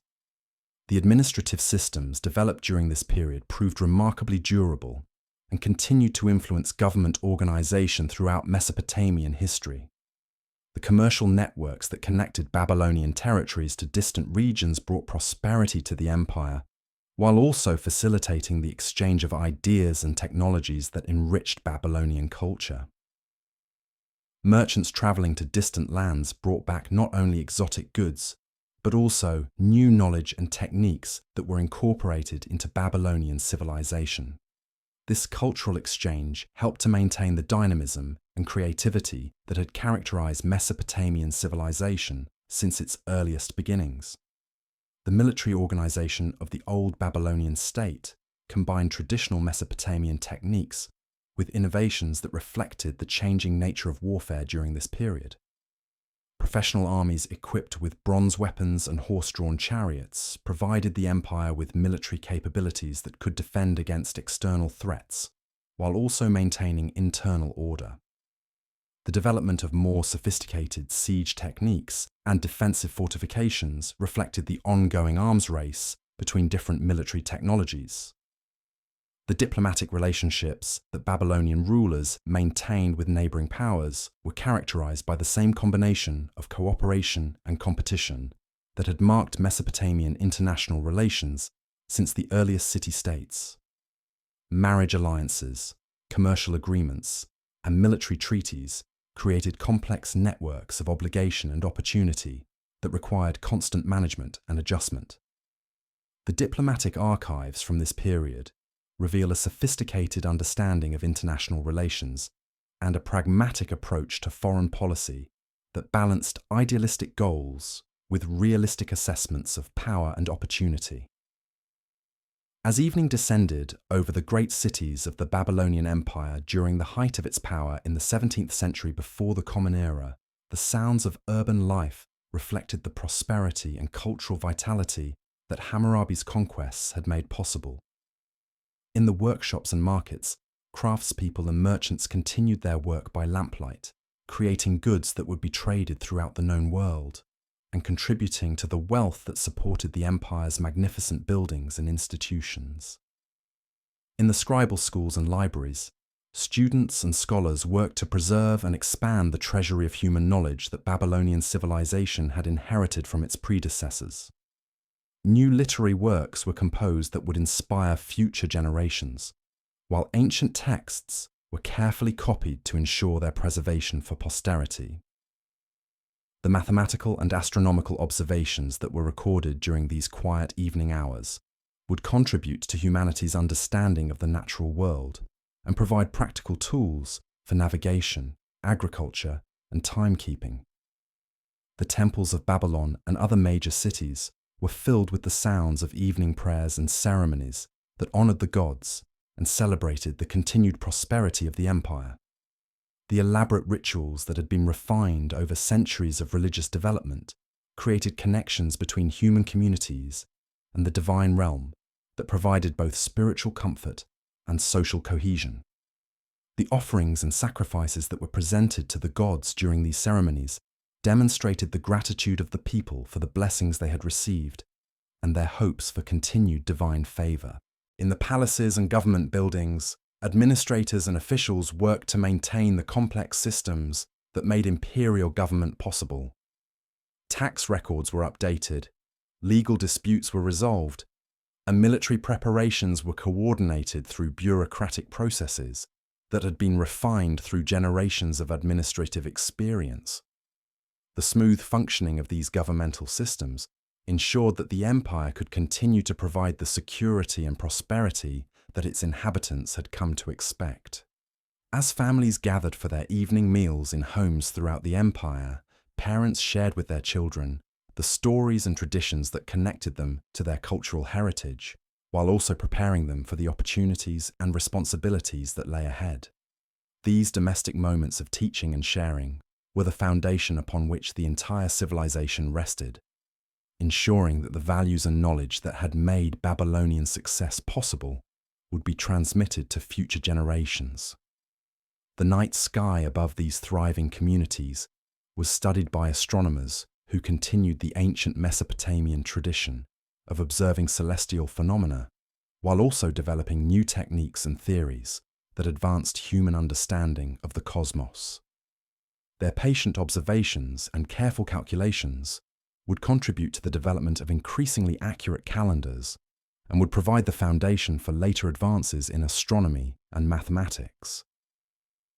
As sleep came to the inhabitants of the Babylonian Empire, they could rest in the knowledge that they lived in one of the most prosperous and sophisticated civilizations that the world had ever known. The legal protections established by Hammurabi's code provided security for their persons and property, while the economic opportunities created by the empire's extensive trade networks offered possibilities for advancement and prosperity that previous generations could hardly have imagined. The future seemed full of promise for a civilization that had successfully combined military power with cultural achievement, and that had created institutions capable of preserving and transmitting human knowledge across the generations. Yet even as Babylonian civilization reached these heights of achievement and prosperity, new forces were stirring in the distant mountains and steppes that would once again transform the political landscape of Mesopotamia. Around 1595 years before the Common Era, warriors from the Ziggurat Mountains, known as the Kassites, swept down into the Babylonian heartland, bringing to an end the old Babylonian dynasty that had ruled for over 3 centuries. Unlike the destructive Gutian invasion that had devastated Mesopotamian civilization centuries earlier, however, the Kassite conquest would initiate a period of foreign rule that would prove remarkably stable and culturally productive. The Kassites, like the Gutians before them, remain among the more enigmatic peoples of ancient history. They appear to have originated in the Zagros Mountains of western Iran, where they had lived as semi-nomadic herders and warriors for generations before their expansion into Mesopotamia. Unlike many mountain peoples who had periodically raided the settled communities of the lowlands, however, the Kassites possessed organizational capabilities and cultural adaptability that enabled them not merely to conquer, but to govern the sophisticated urban civilization they encountered. The Kassite conquest of Babylon was facilitated by the weakening of Babylonian power that had occurred during the later years of Hammurabi's dynasty. The great conqueror's immediate successors had struggled to maintain the unity and prosperity that he had achieved, facing rebellions from subject peoples, pressure from external enemies, and the enormous costs of governing such an extensive empire. A devastating raid by the Hittite king Musili I around 1595 had dealt a severe blow to Babylonian power, creating opportunities that the Kassites were quick to exploit. What made the Kassite takeover remarkable was not the military conquest itself, but the way in which these foreign rulers adapted to and preserved the civilization they had inherited. Rather than attempting to impose their own cultural practices on their Mesopotamian subjects, the Kassite kings embraced Babylonian traditions and presented themselves as legitimate heirs to the ancient institutions of Mesopotamian kingship. They adopted Babylonian names, worshipped Mesopotamian gods, and maintained the administrative and legal systems that had made Babylonian civilization function effectively. This policy of cultural assimilation and administrative continuity enabled the Kassites to establish what would become the longest-lasting dynasty in Babylonian history, ruling for over 4 centuries from approximately 1595 to 1155 years before the Common Era. During this extended period, Mesopotamian civilization continued to develop and flourish under foreign leadership that proved more committed to preserving local traditions than many native dynasties had been. The Kassite approach to governance represented a sophisticated understanding of the sources of political legitimacy in Mesopotamian society. The new rulers recognized that their long-term success depended not merely on military force, but on their ability to command the respect and loyalty of educated urban populations who valued cultural continuity and administrative competence. By positioning themselves as guardians rather than destroyers of Mesopotamian traditions, the Kassites were able to maintain stability and prosperity throughout their long reign. The administrative systems that the Kassites inherited and maintained were among the most sophisticated in the ancient world. The bureaucratic structures developed during the Old Babylonian period continued to function effectively under foreign leadership, staffed by educated Mesopotamians who provided continuity and expertise in government operations. The legal traditions established by Hammurabi's code remained in force, though they were gradually modified and supplemented to address new circumstances and changing social conditions. One of the most significant developments during the Kassite period was the expansion of diplomatic relationships between Mesopotamia and other major powers of the ancient world. The Kassites were among the first Mesopotamian rulers to engage systematically in international diplomacy, establishing formal relationships with Egypt, the Hittite Empire, Assyria, and other major powers through marriage alliances, commercial agreements, and diplomatic correspondence that created a sophisticated system of international relations. The diplomatic archives discovered at various sites throughout the ancient Near East provide fascinating insights into the international system that developed during the Late Bronze Age.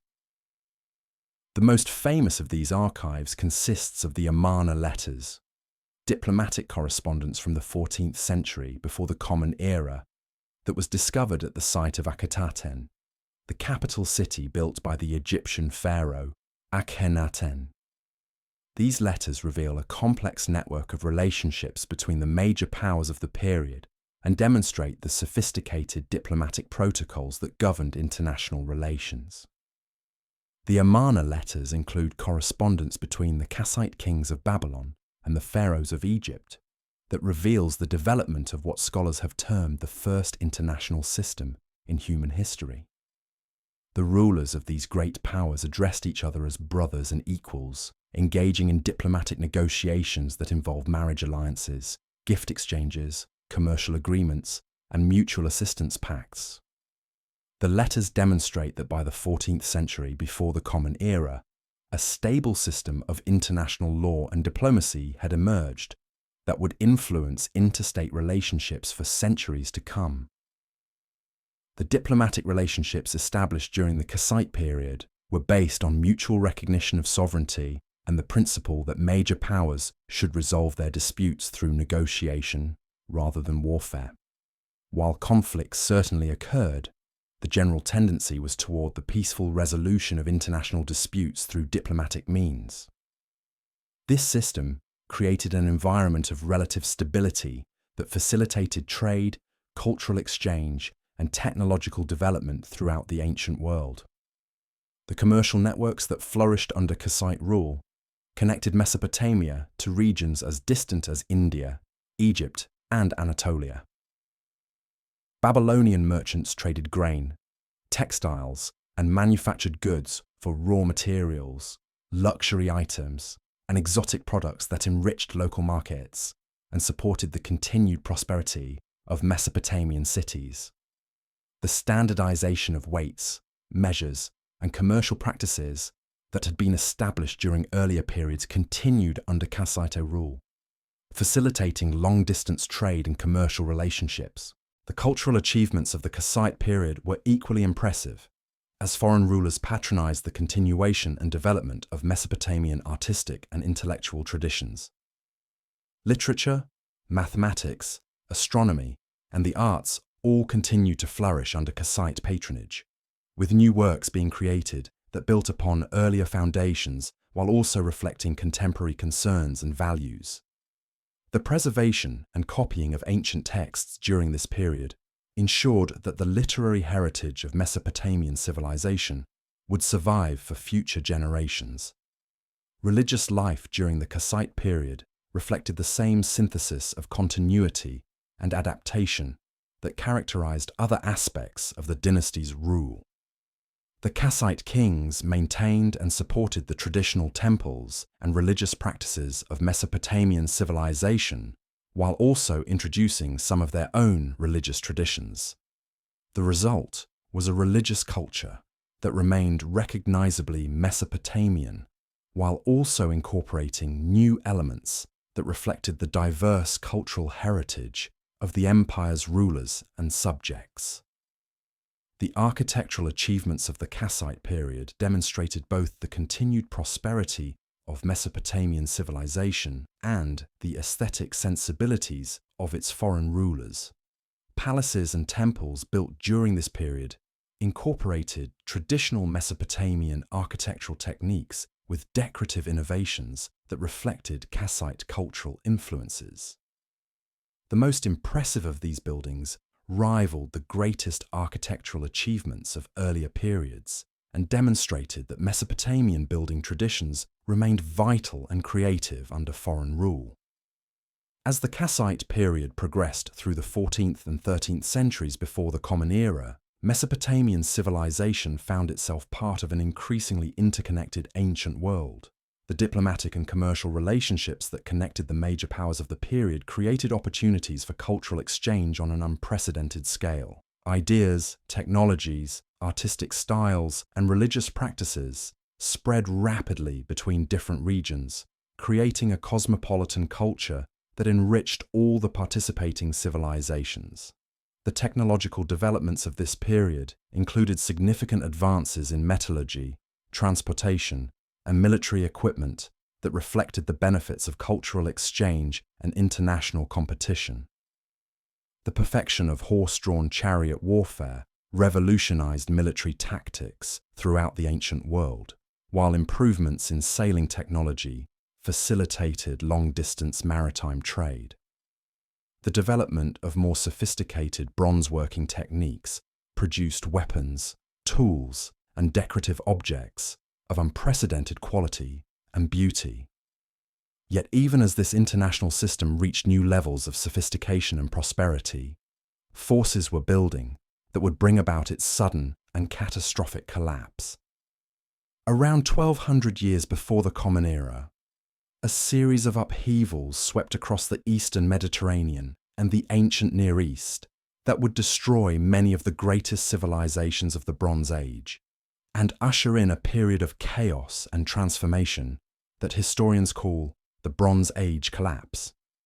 The causes of the Bronze Age collapse remain one of the great mysteries of ancient history, with scholars proposing various explanations including climate change, internal social conflicts, technological innovations, and invasions by mysterious peoples known as the Sea Peoples. What is clear is that within a relatively short period, many of the great centers of Bronze Age civilization were destroyed or abandoned, trade networks collapsed, and political systems that had endured for centuries simply disappeared. The Sea Peoples, who appear in Egyptian records as coalitions of various ethnic groups arriving by land and sea from the north and west, played a particularly important role in the destruction of Bronze Age civilization. These peoples, whose exact origins and identities remain debated by scholars, launched a series of coordinated attacks that devastated cities throughout the eastern Mediterranean. The Hittite Empire, which had been one of the great powers of the late Bronze Age, collapsed entirely under the pressure of these invasions, while Egypt survived only after desperate defensive efforts that left the kingdom severely weakened. The impact of the Bronze Age collapse on Mesopotamian civilization was less dramatic than in some other regions, but it was nonetheless significant. The international trade networks that had brought prosperity to Kassite Babylon were severely disrupted, reducing the kingdom's wealth and limiting its access to raw materials and luxury goods. The diplomatic relationships that had connected Mesopotamia to other major powers were interrupted as many of these powers ceased to exist or were too weakened to maintain international relations. The collapse of the international system also had important technological consequences, as the disruption of trade networks made it difficult to obtain the tin necessary for bronze production.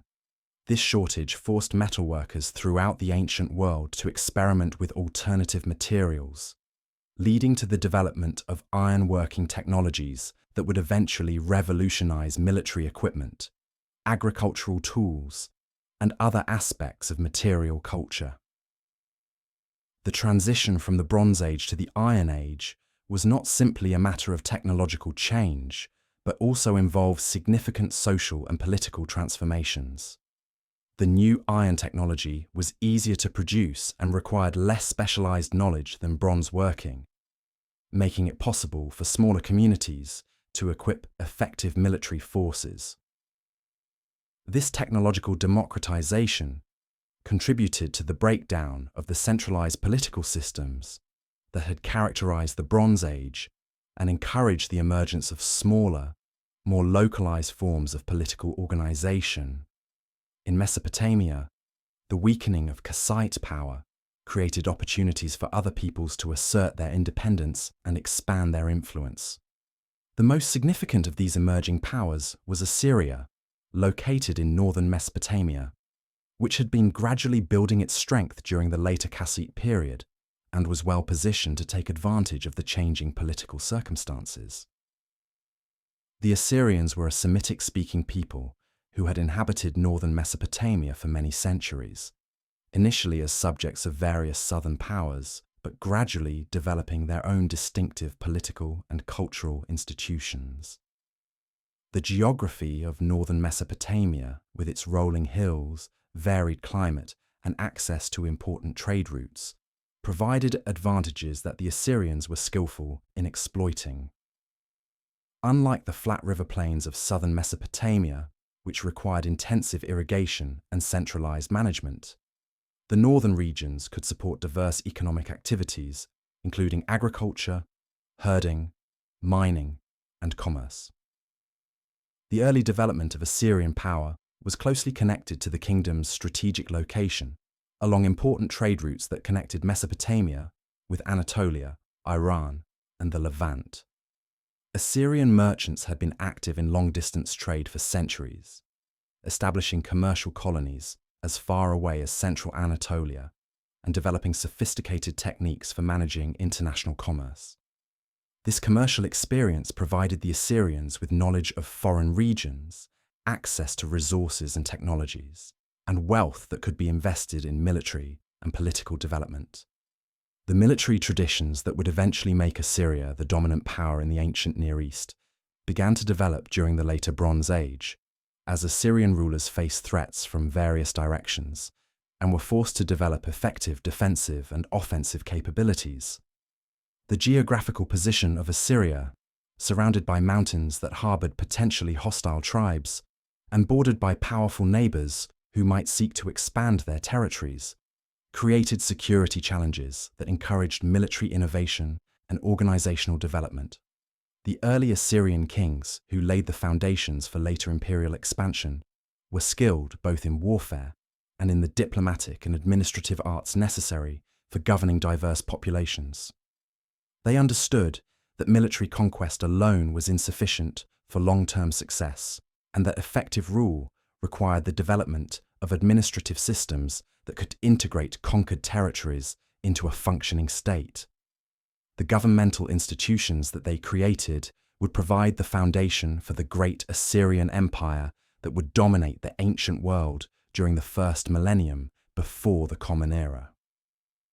The religious traditions of Assyria also played important roles in the kingdom's political development and military expansion.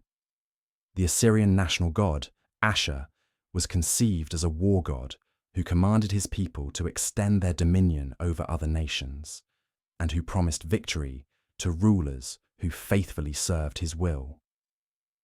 This religious ideology provided both justification and motivation for Assyrian expansion, while also creating a sense of national unity that helped to sustain military efforts over long periods.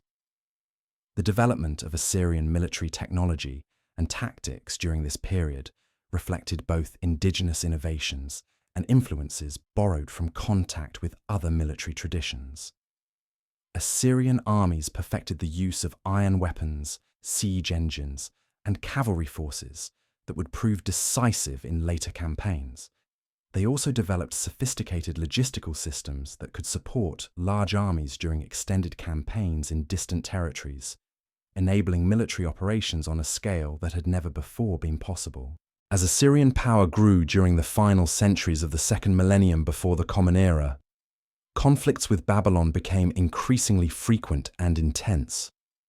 These conflicts were driven partly by competition for control of important trade routes and agricultural territories, but they also reflected deeper cultural and political differences between the two kingdoms. While Babylon represented the continuation of ancient Mesopotamian traditions and cosmopolitan international culture, Assyria embodied a more militaristic and nationalist approach to politics that emphasized conquest and domination. The struggles between Assyria and Babylon during this period established patterns of conflict and competition that would continue for centuries. Sometimes one kingdom would gain temporary advantage over the other, but neither was able to achieve permanent dominion. These conflicts served to strengthen both kingdoms by forcing them to develop more effective military and administrative institutions, while also creating instabilities that would eventually be exploited by other powers. The gradual emergence of Assyrian power also reflected broader changes in the political and cultural landscape of the ancient Near East following the Bronze Age collapse. The old international system that had connected the great powers of the late Bronze Age had been shattered, and new forms of political organization were emerging that would characterize the Iron Age.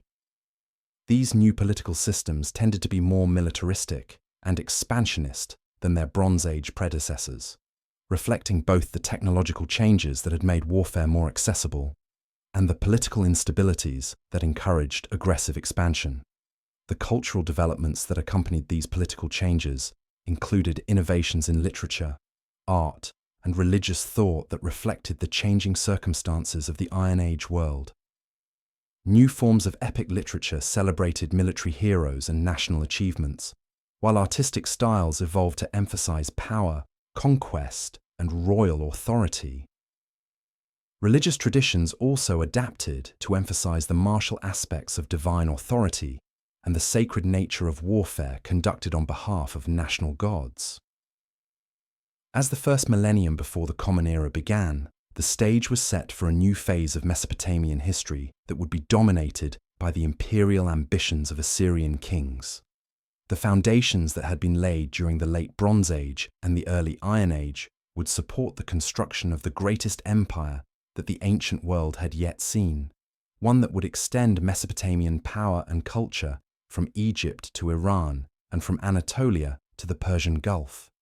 The evening hours in the cities of late Kassite Babylon and early Assyria were filled with activities that reflected both the continuity of ancient traditions and the changes that were transforming the ancient world. In the scribal schools and libraries, students and scholars worked to preserve the literary heritage of Mesopotamian civilization, while also creating new works that addressed contemporary concerns and reflected changing cultural values. The workshops and markets of these cities buzzed with activity as craftspeople created goods that would be traded throughout the known world, despite the disruptions that had affected international commerce following the Bronze Age collapse. New technologies, particularly in ironworking, were being developed and refined, creating tools and weapons that would transform both agricultural and military practices. In the temples of Babylon and Assyria, priests performed ceremonies that honored both ancient gods and newer deities that reflected the changing religious landscape of the Iron Age world. The rituals that connected these communities to their divine patrons provided both spiritual comfort and social cohesion, helping to maintain cultural identity during periods of political and social change. The palaces and government buildings of these kingdoms were centers of diplomatic and administrative activity as rulers worked to navigate the complex political challenges of the post-Bronze Age world. Letters were written to distant rulers, military campaigns were planned, and administrative reforms were implemented that would enable these kingdoms to take advantage of new opportunities while also defending against emerging threats. As families gathered for their evening meals throughout these ancient kingdoms, parents shared with their children the stories and traditions that connected them to their ancestors, while also preparing them for a future that would be shaped by forces that were only beginning to emerge. These moments of domestic tranquility provided stability and continuity in a world that was experiencing rapid and sometimes unsettling change. The night sky above these communities continued to be studied by astronomers and astrologers who maintained the ancient Mesopotamian tradition of observing celestial phenomena while also developing new techniques and theories that reflected contemporary intellectual developments. Their observations contributed to increasingly sophisticated understanding of astronomical cycles and provided both practical and spiritual guidance for the communities they served. As sleep came to the inhabitants of these late Bronze Age and early Iron Age kingdoms, they rested in communities that were both heirs to one of humanity's oldest civilizations and pioneers of new forms of political and cultural organization that would shape the future of the ancient world. The traditions that had sustained Mesopotamian civilization for thousands of years continued to provide guidance and inspiration, while new challenges and opportunities created possibilities for achievement and expansion that previous generations could hardly have imagined. In the northern reaches of Mesopotamia, where the rolling hills gave way to mountain valleys, and the ancient city of Ashur stood sentinel over the Tigris River, these possibilities were being transformed into realities that would echo across continents and centuries. The Assyrian kingdom, which had steadily grown in power and ambition during the centuries following the Bronze Age collapse, was on the verge of a transformation that would create the largest and most formidable empire the ancient world had ever seen. The foundations of Assyrian imperial power had been laid through centuries of gradual expansion and military innovation, but it was during the 8th century before the Common Era that these foundations would support the construction of a war machine unlike anything that had previously existed. The key to this transformation lay not merely in military technology, though Assyrian innovations in weapons and siegecraft were remarkable, but in the development of new organizational methods that could mobilize and sustain military forces on an unprecedented scale. The transition from iron tools to iron weapons had given Assyrian armies significant advantages over enemies still relying primarily on bronze equipment. Iron was not only harder and more durable than bronze, but it was also more readily available, since the raw materials for iron production could be found in many regions where the tin necessary for bronze making was scarce. This technological advantage enabled the Assyrians to equip larger armies with superior weapons, while also reducing their dependence on distant trade networks that might be disrupted by warfare.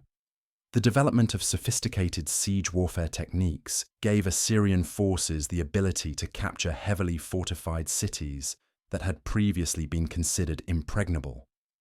Assyrian engineers perfected the construction of massive siege towers that could overtop the highest walls, battering rams that could breach the strongest gates, and earthworks that could enable attackers to approach city walls despite defensive fire.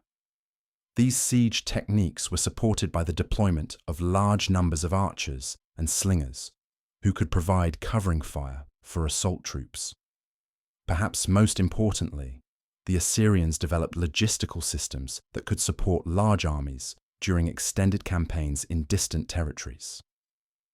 Military success in the ancient world was often determined not by tactical prowess, but by the ability to maintain supply lines and keep armies fed, equipped, and healthy during long marches and protracted sieges.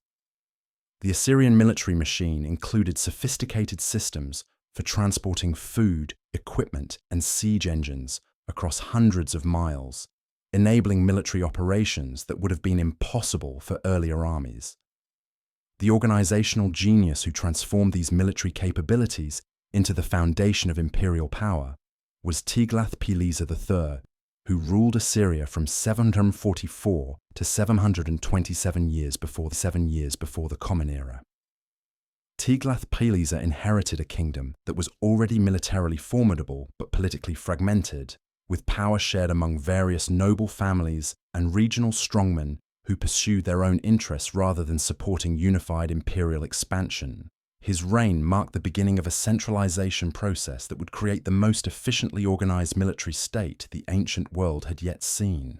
Tiglath-Pileser's reforms began with the reorganization of the Assyrian army from a militia force composed primarily of farmers and herders into a professional military machine staffed by full-time soldiers who owed their loyalty directly to the king rather than to local nobles.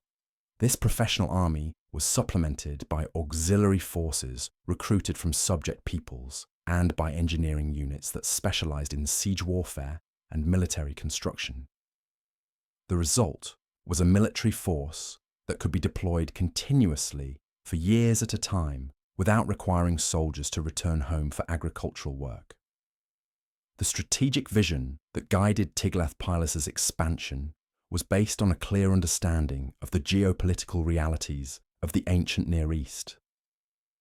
Assyria's location in northern Mesopotamia provided access to important trade routes connecting different regions, but it also created security vulnerabilities that could only be addressed through the establishment of buffer zones controlled by Assyrian forces. Rather than simply raiding neighboring territories for plunder, Tiglath-Pileser sought to create a systematic empire that would provide both security and prosperity for the Assyrian heartland. The military campaigns that Tiglath-Pileser launched transformed the political map of the ancient Near East.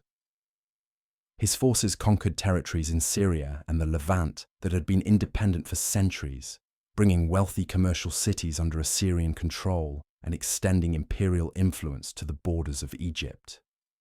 These conquests were not simply military victories, but carefully planned expansions of Assyrian administrative and economic control that integrated new territories into the imperial system. The methods that Tiglath-Pileser developed for governing conquered territories were as innovative as his military techniques. Rather than simply demanding tribute from defeated enemies and leaving them to govern themselves, the Assyrian Empire established direct administrative control over conquered regions through a system of provinces governed by Assyrian officials.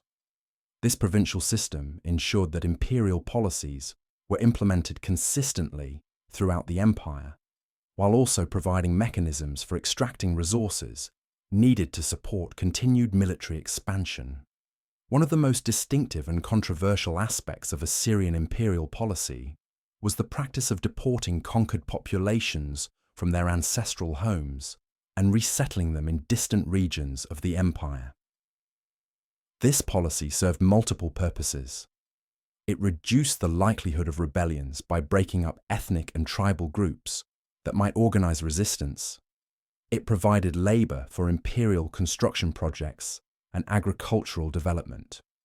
And it facilitated the cultural integration of diverse populations under Assyrian rule. The deportation policy was implemented on a massive scale, with hundreds of thousands of people being moved from their original homes to new locations throughout the empire. While this policy caused enormous suffering for the individuals and families affected, it also contributed to the remarkable cultural synthesis that characterized the Assyrian Empire at its height. People from different regions brought their skills, knowledge, and cultural practices to new environments, creating cosmopolitan communities that combined elements from throughout the known world. The administrative efficiency that made such large-scale population movements possible was one of the most impressive achievements of the Assyrian imperial system. The empire developed sophisticated bureaucratic structures that could coordinate activities across vast distances and manage complex logistical challenges. Written communications using standardized cuneiform script enabled officials in distant provinces to communicate with the imperial court and with each other, while systematic record-keeping ensured that imperial policies were implemented consistently.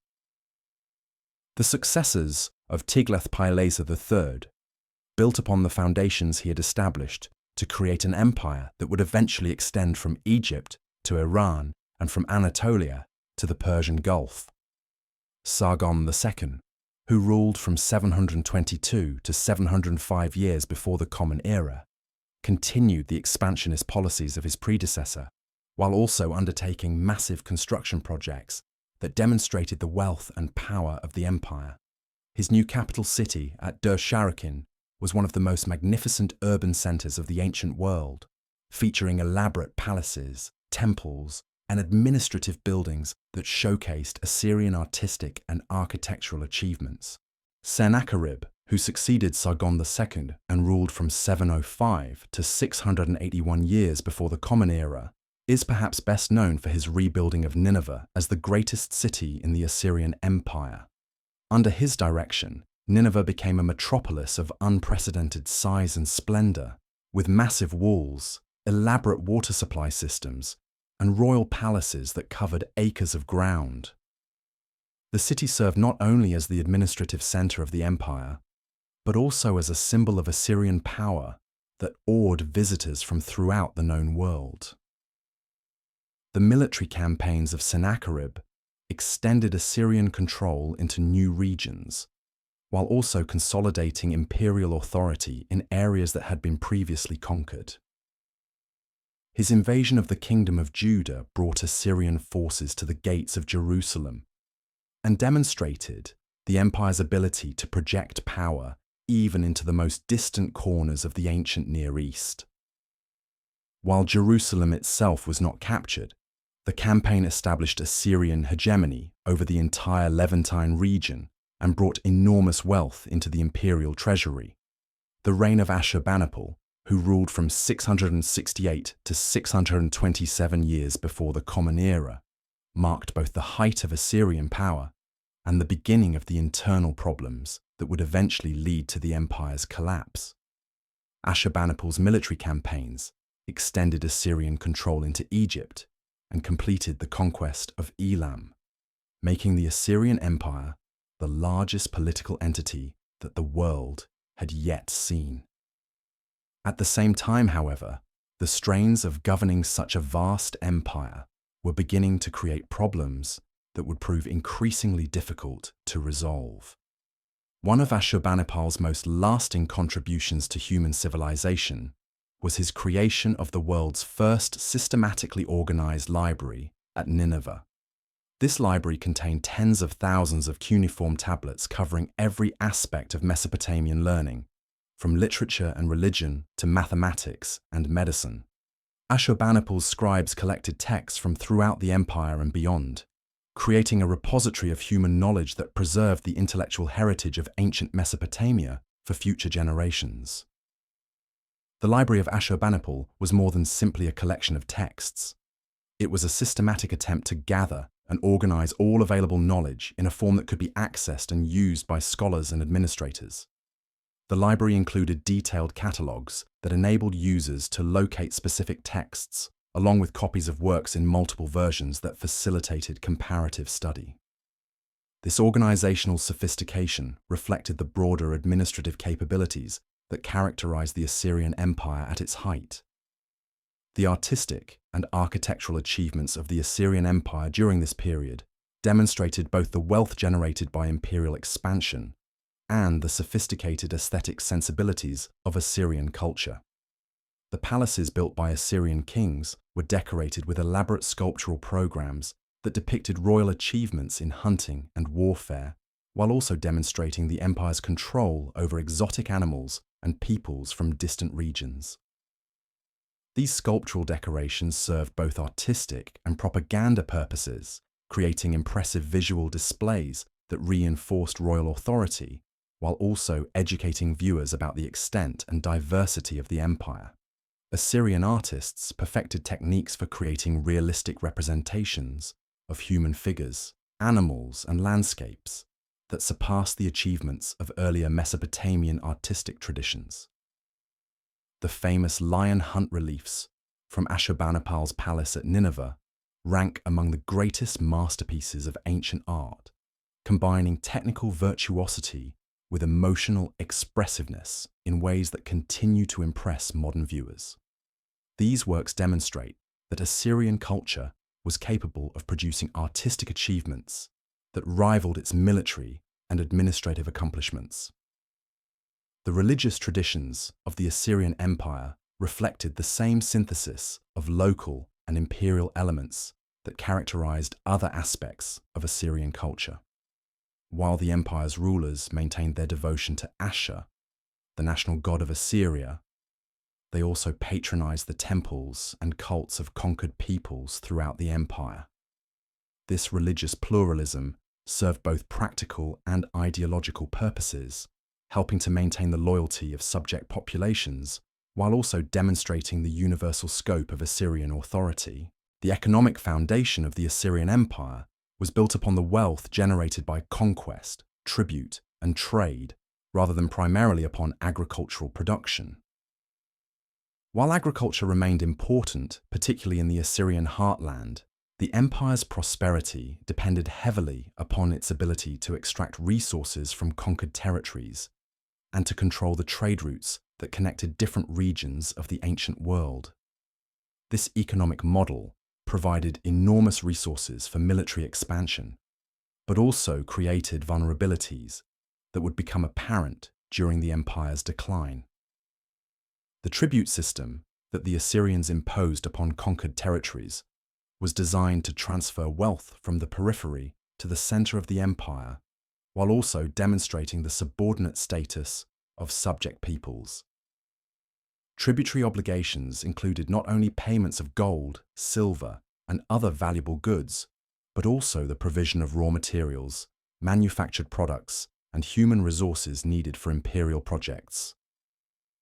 The systematic extraction of wealth from conquered territories enabled the Assyrian court to maintain the lavish lifestyle and massive military forces that sustained imperial power. Trade relationships throughout the Assyrian Empire were regulated by imperial authorities who controlled key routes and commercial centers, while also providing security for merchants traveling between different regions. The standardization of weights, measures, and commercial practices facilitated long-distance trade, while the empire's extensive road network and communication systems enabled the rapid movement of goods and information across vast distances. These commercial advantages attracted merchants from throughout the known world and contributed to the empire's prosperity. The cultural impact of Assyrian expansion extended far beyond the political boundaries of the empire itself. Assyrian artistic styles, architectural techniques, and administrative practices were adopted by peoples throughout the ancient Near East and continued to influence cultural development long after the empire's political collapse. The Assyrian model of imperial organization provided precedents that would be adapted by later empires, including the Persian Empire, that would eventually replace Assyrian dominance in the region. Yet even as the Assyrian Empire reached its greatest territorial extent under Ashurbanipal, internal problems were developing that would ultimately prove fatal to imperial unity and survival. The empire's rapid expansion had created administrative challenges that strained even the sophisticated governmental systems that the Assyrians had developed. The costs of maintaining military forces throughout such vast territories were enormous, while the constant warfare required to suppress rebellions and expand into new regions placed increasing demands upon imperial resources. The policy of deporting conquered populations, while effective in preventing local rebellions, had also created new problems, as displaced peoples throughout the empire began to develop grievances against Assyrian rule. The cultural integration that the policy was supposed to promote was often incomplete, leaving various ethnic and religious groups feeling alienated from the imperial system. These displaced populations provided potential recruits for anyone who might challenge Assyrian authority. The succession disputes that began to plague the Assyrian royal family during the later years of Ashurbanipal's reign created additional instabilities that weakened imperial unity. The Assyrian system of royal succession had never been fully regularized, and conflicts between different claimants to the throne could paralyze imperial administration and provide opportunities for rebellious provinces to assert their independence. The civil wars that erupted after Ashurbanipal's death in 627 years before the Common Era severely weakened the empire's military capabilities and encouraged its enemies to form coalitions against Assyrian rule. The most dangerous of these enemy coalitions was the alliance formed between Babylon and the Median kingdom of northwestern Iran. Babylon had remained under Assyrian control for most of the imperial period, But Babylonian elites had never fully accepted their subordinate status and were ready to take advantage of any opportunity to regain their independence. The Medes were a relatively new power in the region, but they possessed formidable military capabilities and had their own reasons for opposing Assyrian expansion. The Babylonian-Median alliance was joined by other enemies of Assyrian rule, creating a coalition that could field military forces comparable to those of the empire itself. The coordination of this alliance was facilitated by the very communication and transportation systems that the Assyrians had developed to govern their empire, as rebel leaders used Assyrian roads and administrative networks to coordinate their resistance activities. The military campaigns that followed the formation of the anti-Assyrian coalition demonstrated that the empire's apparent strength had been based upon the absence of organized opposition rather than upon invincible military superiority. When faced with coordinated attacks from multiple directions, Assyrian forces proved unable to defend all of the empire's territories simultaneously. The loyalty of subject peoples, which had seemed secure during the empire's period of expansion, quickly evaporated when imperial authority appeared vulnerable. The siege and fall of Nineveh in 612 years before the Common Era marked the effective end of the Assyrian Empire as a major power in the ancient world. The great city that had been the symbol of Assyrian might was systematically destroyed by the Allied forces, its palaces burned, its walls demolished, and its population killed or enslaved. The destruction was so complete that the site of Nineveh would remain uninhabited for centuries, a testament to the thoroughness of the victors' revenge against their former oppressors. The speed with which the Assyrian Empire collapsed was as remarkable as the rapidity of its earlier expansion. Within less than 2 decades, the most powerful empire in the ancient world had been reduced to a few isolated strongholds that would soon be overwhelmed by their enemies. The administrative systems that had enabled the empire to govern vast territories proved unable to coordinate effective resistance when faced with sustained military pressure from multiple directions. The fall of the Assyrian Empire had profound consequences for the political development of the ancient Near East and the broader ancient world. The collapse of Assyrian power created opportunities for new empires to emerge, while also demonstrating that even the most formidable military machines were vulnerable to coordinated opposition. The lessons learned from the Assyrian experience would influence the strategies and policies of later empires, including the Persian Empire that would eventually establish even more extensive dominion over the ancient world. The cultural legacy of the Assyrian Empire, however, proved more durable than its political institutions. The artistic and architectural achievements of Assyrian civilization continued to influence cultural development throughout the region long after the empire's collapse. The administrative techniques and governmental institutions developed by Assyrian rulers provided models that were adapted by later empires. Most importantly, the preservation of Mesopotamian literature and learning in the Library of Ashurbanipal ensured that the intellectual heritage of the world's oldest civilization would survive for future generations to study and appreciate. The evening hours in the great cities of the Assyrian Empire during its final years were filled with activities that reflected both the continued prosperity of imperial civilization and the growing anxieties about the empire's future. In the workshops and markets of Nineveh, craftspeople and merchants continued their work, creating goods that were traded throughout the known world, while also preparing for the uncertainties that political instability might bring. The scribes and scholars working in the Library of Ashurbanipal labored to preserve and organize the vast collections of texts that represented humanity's accumulated knowledge, perhaps sensing that their work might be among the last peaceful scholarly activities that would be possible in their great city. Their dedication to preserving these texts would prove to be one of their civilization's most important contributions to human culture. In the temples throughout the empire, priests performed ceremonies that honored both Assyrian gods and the deities of subject peoples, maintaining religious traditions that provided continuity and comfort during times of political uncertainty. These religious observances helped to maintain social cohesion and cultural identity, even as the political foundations of the empire were beginning to crumble.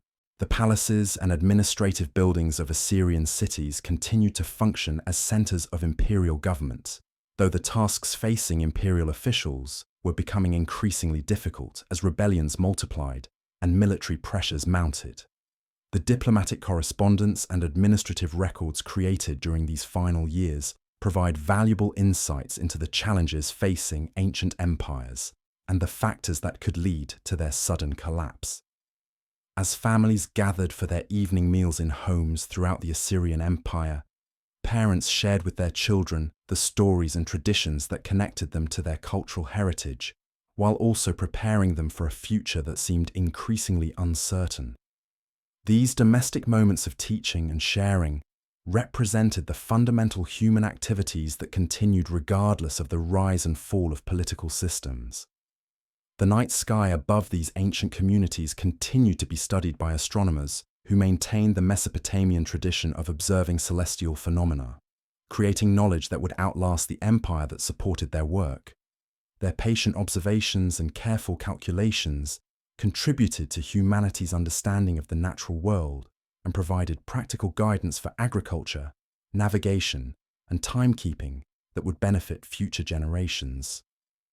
As sleep came to the inhabitants of the Assyrian Empire during its final years, they rested in the knowledge that they were part of a civilization that had achieved remarkable things, even as they faced an uncertain future.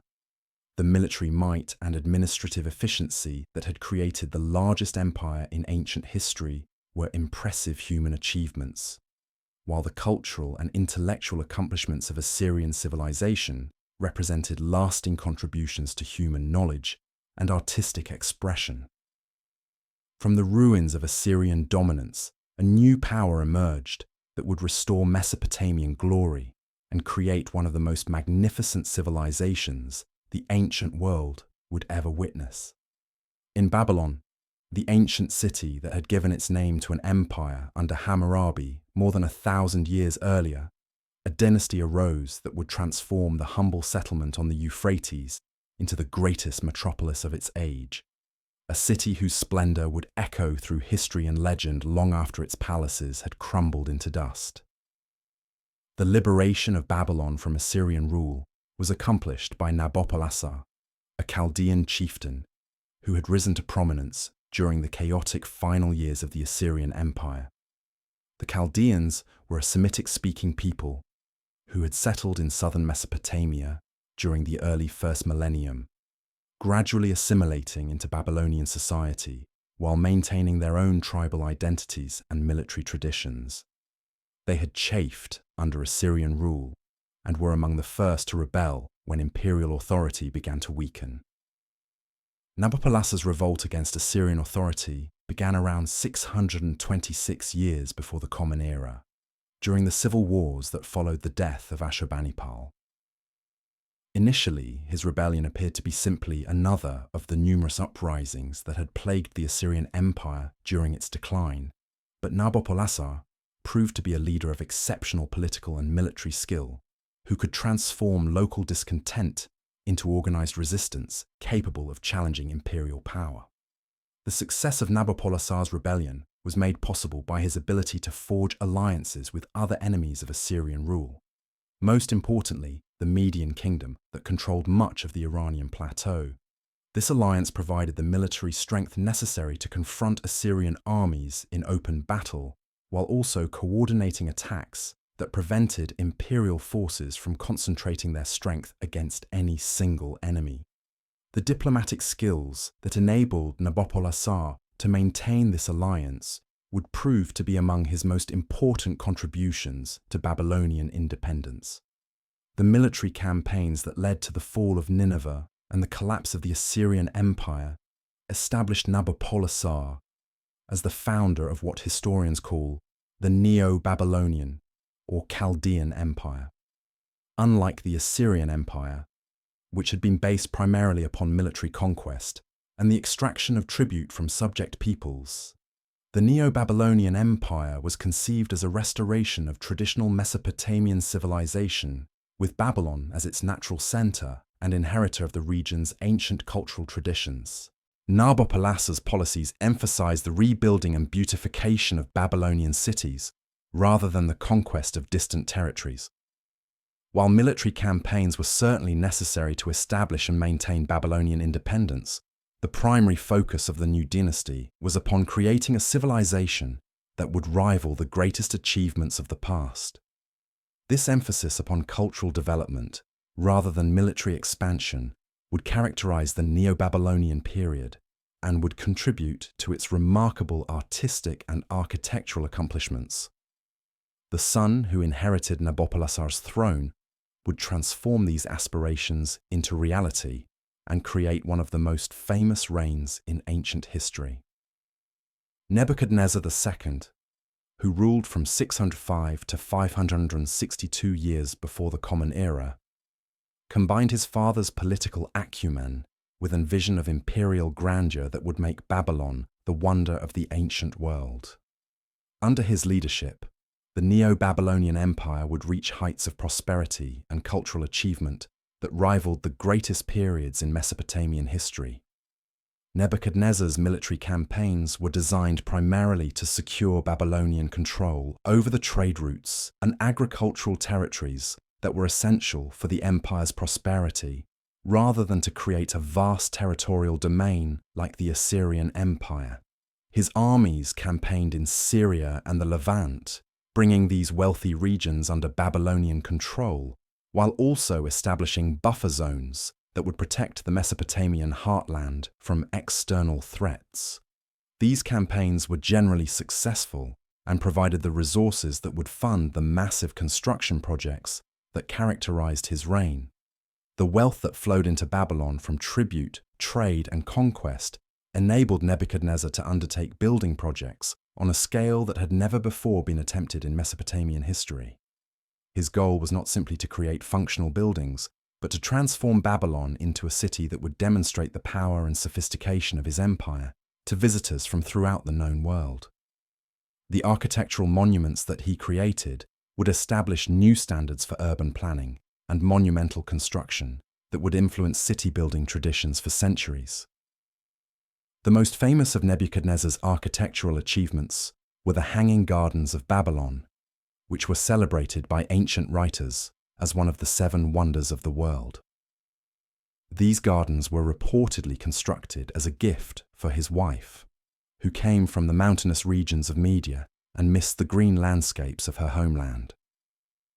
The gardens consisted of a series of terraced platforms that rose high above the flat Mesopotamian plain, planted with trees and flowering plants from throughout the empire, and watered by an ingenious system of pumps and channels that carried water from the Euphrates River. The engineering challenges involved in creating the Hanging Gardens were enormous, requiring innovations in hydraulic technology, structural engineering, and botanical knowledge that pushed the boundaries of what was technically possible in the ancient world. The construction required the transport of enormous quantities of soil to create the terraced gardens, along with complex irrigation systems that could deliver water to plants growing far above the level of the river. The successful completion of this project demonstrated both the wealth of the Neo-Babylonian Empire and the technical sophistication of its engineers and craftspeople. While the Hanging Gardens captured the imagination of ancient writers and have remained famous throughout history, they were only one element of a comprehensive rebuilding program that transformed Babylon into the most magnificent city of its age. Nebuchadnezzar's architects and urban planners redesigned the entire city according to a systematic plan that combined practical functionality with impressive visual effects. The new Babylon was designed to demonstrate imperial power while also providing efficient administration and comfortable living for its inhabitants. The most impressive entrance to the new Babylon was the Ishtar Gate, a massive ceremonial gateway that provided access to the city's central processional way. This gate was constructed of glazed bricks, decorated with images of dragons and bulls that were sacred to Babylonian gods, creating a brilliant display of colour that could be seen from great distances. The gate itself was part of a larger complex that included massive defensive walls and elaborate palace buildings that demonstrated the empire's military strength and royal magnificence. The processional way that led from the Ishtar Gate to the heart of the city was itself a masterpiece of urban design, lined with buildings decorated with glazed brick reliefs depicting lions, symbols of the goddess Ishtar. This avenue was designed to accommodate the elaborate religious processions that were central to Babylonian ceremonial life, while also serving as a public space where citizens could gather for festivals and other community activities. The construction of this processional way required enormous investments of labour and materials, but created one of the most impressive urban environments in the ancient world. The royal palace that Nebuchadnezzar built for himself and his court was among the largest and most luxurious residential complexes ever constructed in the ancient world. The palace contained hundreds of rooms arranged around courtyards and gardens, with elaborate decorative programs that demonstrated both the wealth of the empire and the sophisticated artistic traditions of Babylonian civilization. The throne room was particularly impressive, decorated with glazed brick reliefs and furnished with objects made from precious materials imported from throughout the known world. The reconstruction of the Great Ziggurat of Babylon, known as Etemenanki, or the Tower of Babel, was another of Nebuchadnezzar's major architectural projects. This massive structure, which may have reached a height of over 300 feet, served both religious and symbolic functions, providing a temple for the god Marduk, while also demonstrating the continued vitality of Mesopotamian religious traditions. The construction of this ziggurat required the coordination of thousands of workers over many years and represented one of the largest building projects ever undertaken in the ancient world. The urban planning principles that guided the reconstruction of Babylon influenced city design throughout the ancient world and established precedents that would be adopted by later civilizations. The systematic organization of the city into distinct districts for different functions, the integration of defensive fortifications with ceremonial spaces, and the use of monumental architecture to create impressive urban environments would all influence later urban development throughout the Mediterranean world and beyond. The prosperity that supported these massive construction projects was based upon Babylon's control of international trade routes and its position as the center of an extensive commercial network that connected regions from India to the Mediterranean. Babylonian merchants traded grain, textiles, and manufactured goods for raw materials, luxury items, and exotic products that enriched local markets while also providing the imperial government with substantial tax revenues. The standardization of weights, measures, and commercial practices facilitated this trade and helped to maintain Babylon's position as a major commercial center. The cultural achievements of the Neo-Babylonian period were equally impressive, as the empire became a center of learning and artistic production that attracted scholars and artists from throughout the ancient world. The restoration of traditional Mesopotamian religious practices was accompanied by innovations in literature, mathematics, astronomy, and the arts that built upon earlier foundations, while also developing new forms of expression that reflected contemporary concerns and values.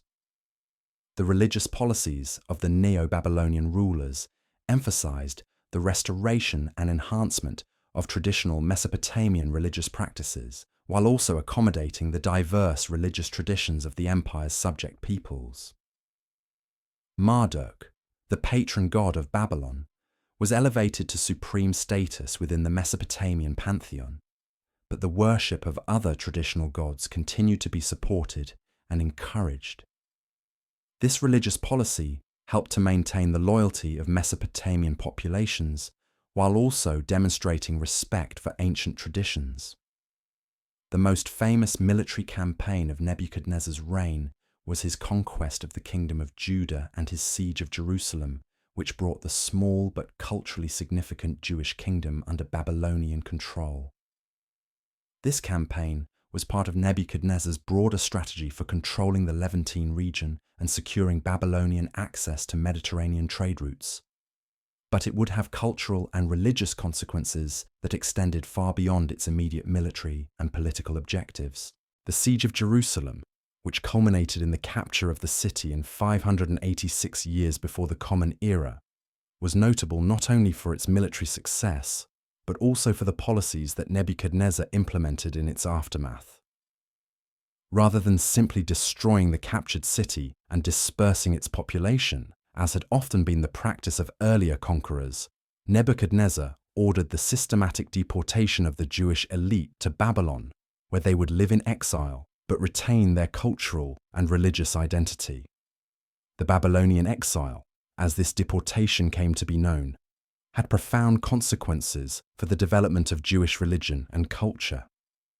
The exiled Jewish communities in Babylon were allowed to maintain their religious practices and to preserve their literary and cultural traditions.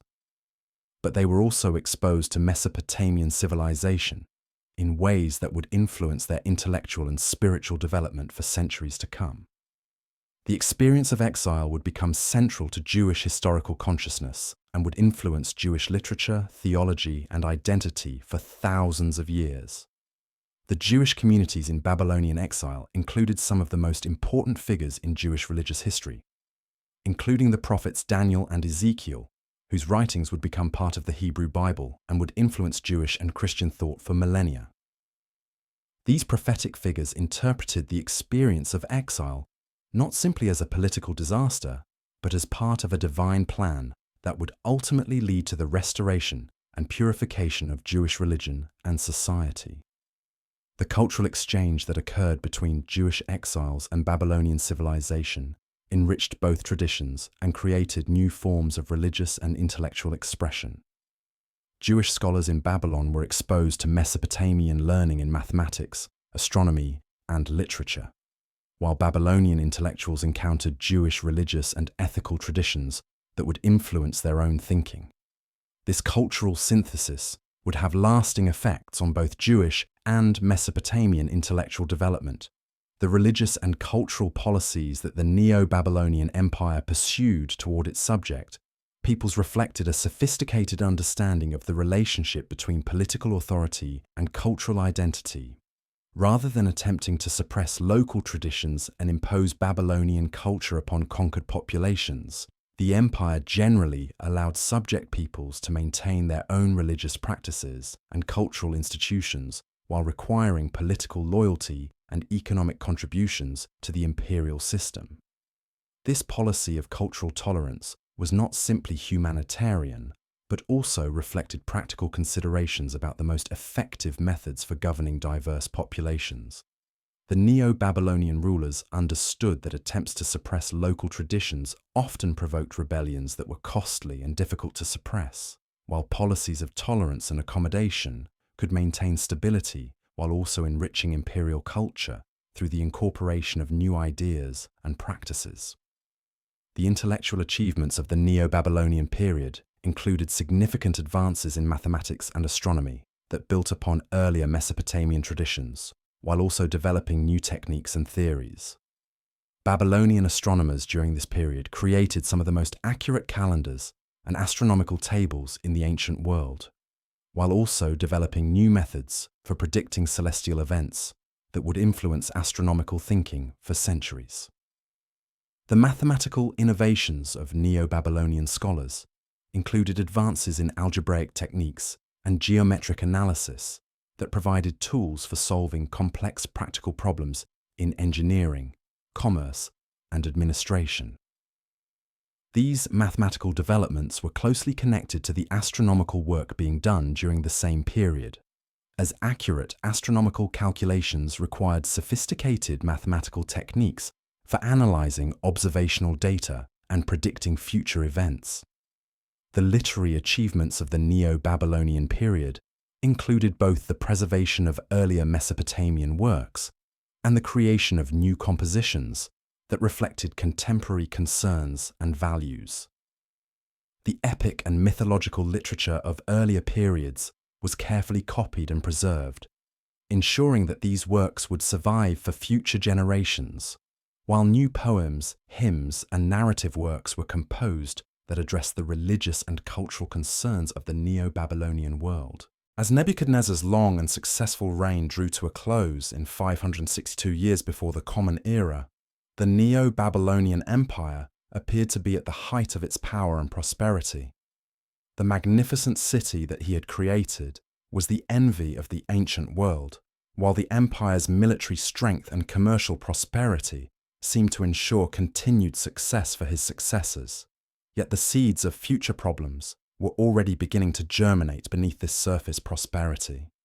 The enormous costs of Nebuchadnezzar's building projects had strained the imperial treasury, while the policies required to maintain the resources for these projects had created resentments among subject populations who bore the burden of imperial taxation. The military campaigns that had brought wealth and territory to the empire had also created new enemies and ongoing security challenges that required constant attention and resources.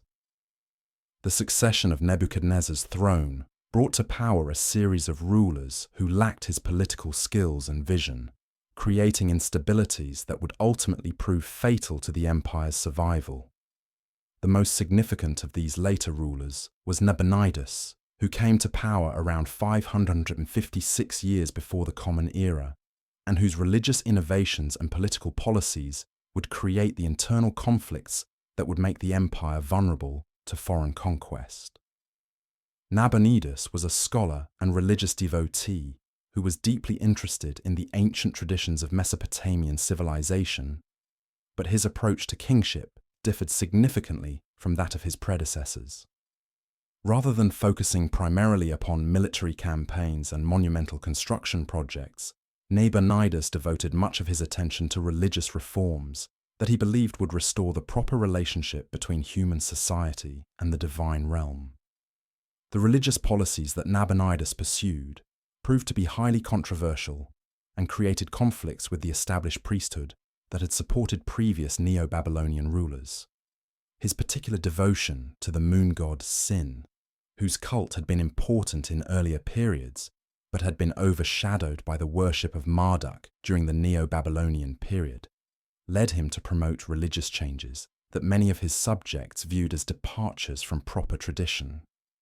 The most controversial of Nabonidus's religious policies was his decision to spend several years in the Arabian oasis of Tamar, apparently pursuing archaeological and religious studies while leaving the governance of the empire to his son Belshazzar. This absence from Babylon was viewed by many as an abandonment of royal responsibilities and created opportunities for internal opposition to develop and organize against his rule.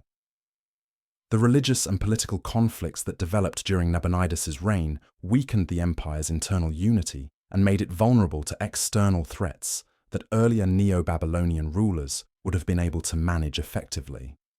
The most serious of these threats came from the rising Persian Empire, which under Cyrus the Great was expanding rapidly throughout the ancient Near East and posed a direct challenge to Babylonian independence.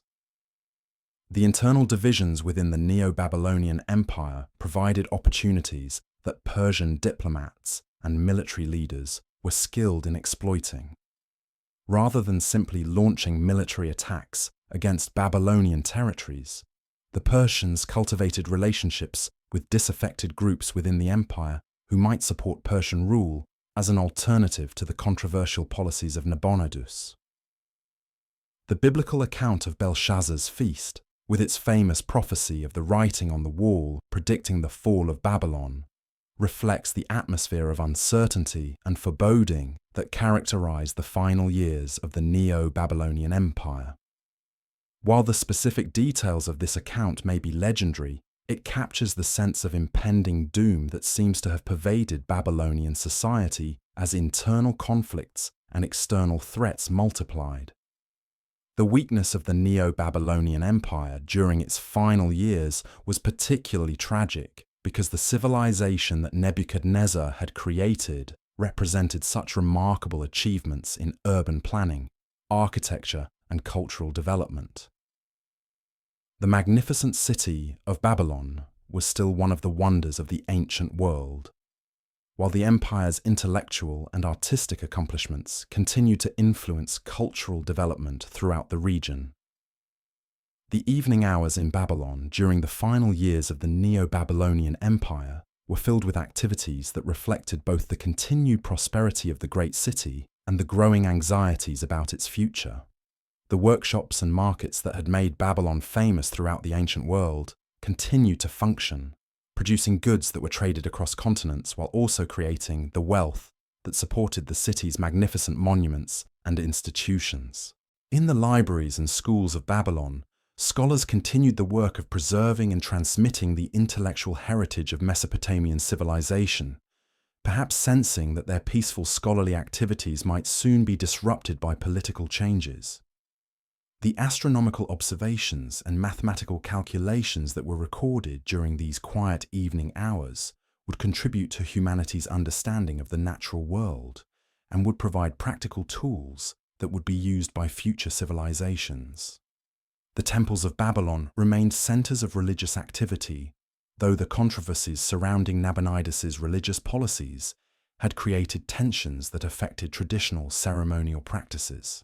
The elaborate rituals that connected the city to its divine protectors continued to be performed, but with an underlying uncertainty about the future that reflected the broader political and social anxieties of the period. The royal palace, despite the magnificence of its architecture and decoration, had become a center of political intrigue and religious controversy, rather than the confident seat of imperial authority that it had been during Nebuchadnezzar's reign. The administrative activities that continued to be conducted there reflected the ongoing challenges of governing a vast empire while also managing the internal conflicts that were weakening imperial unity. As families gathered for their evening meals in homes throughout Babylon, parents shared with their children the stories and traditions that connected them to their cultural heritage while also preparing them for an uncertain future. These domestic moments of teaching and sharing represented the fundamental human activities that would continue regardless of whatever political changes might occur. The night sky above Babylon continued to be studied by astronomers who maintained the ancient Mesopotamian tradition of observing celestial phenomena, creating knowledge that would outlast the empire that supported their work. Their patient observations and careful calculations contributed to increasingly sophisticated understanding of astronomical cycles, while also providing both practical and spiritual guidance for the communities they served.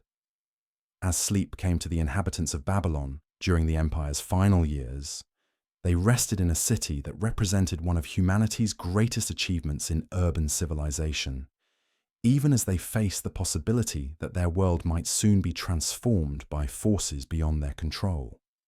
The magnificent buildings that surrounded them testified to the capabilities of human creativity and organization, while the cultural traditions that had sustained their civilization for thousands of years provided both comfort and continuity during times of uncertainty.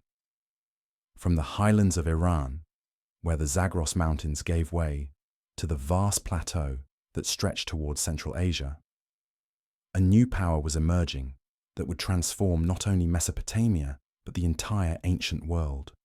The Persian Empire, under the leadership of Cyrus the Great, represented a different approach to imperial rule, one that would prove more durable and more humane than the military despotisms that had previously dominated the region. The conquest of Babylon by Cyrus in 539 years before the Common Era would mark not only the end of native Mesopotamian rule, but also the beginning of a new chapter in human civilization.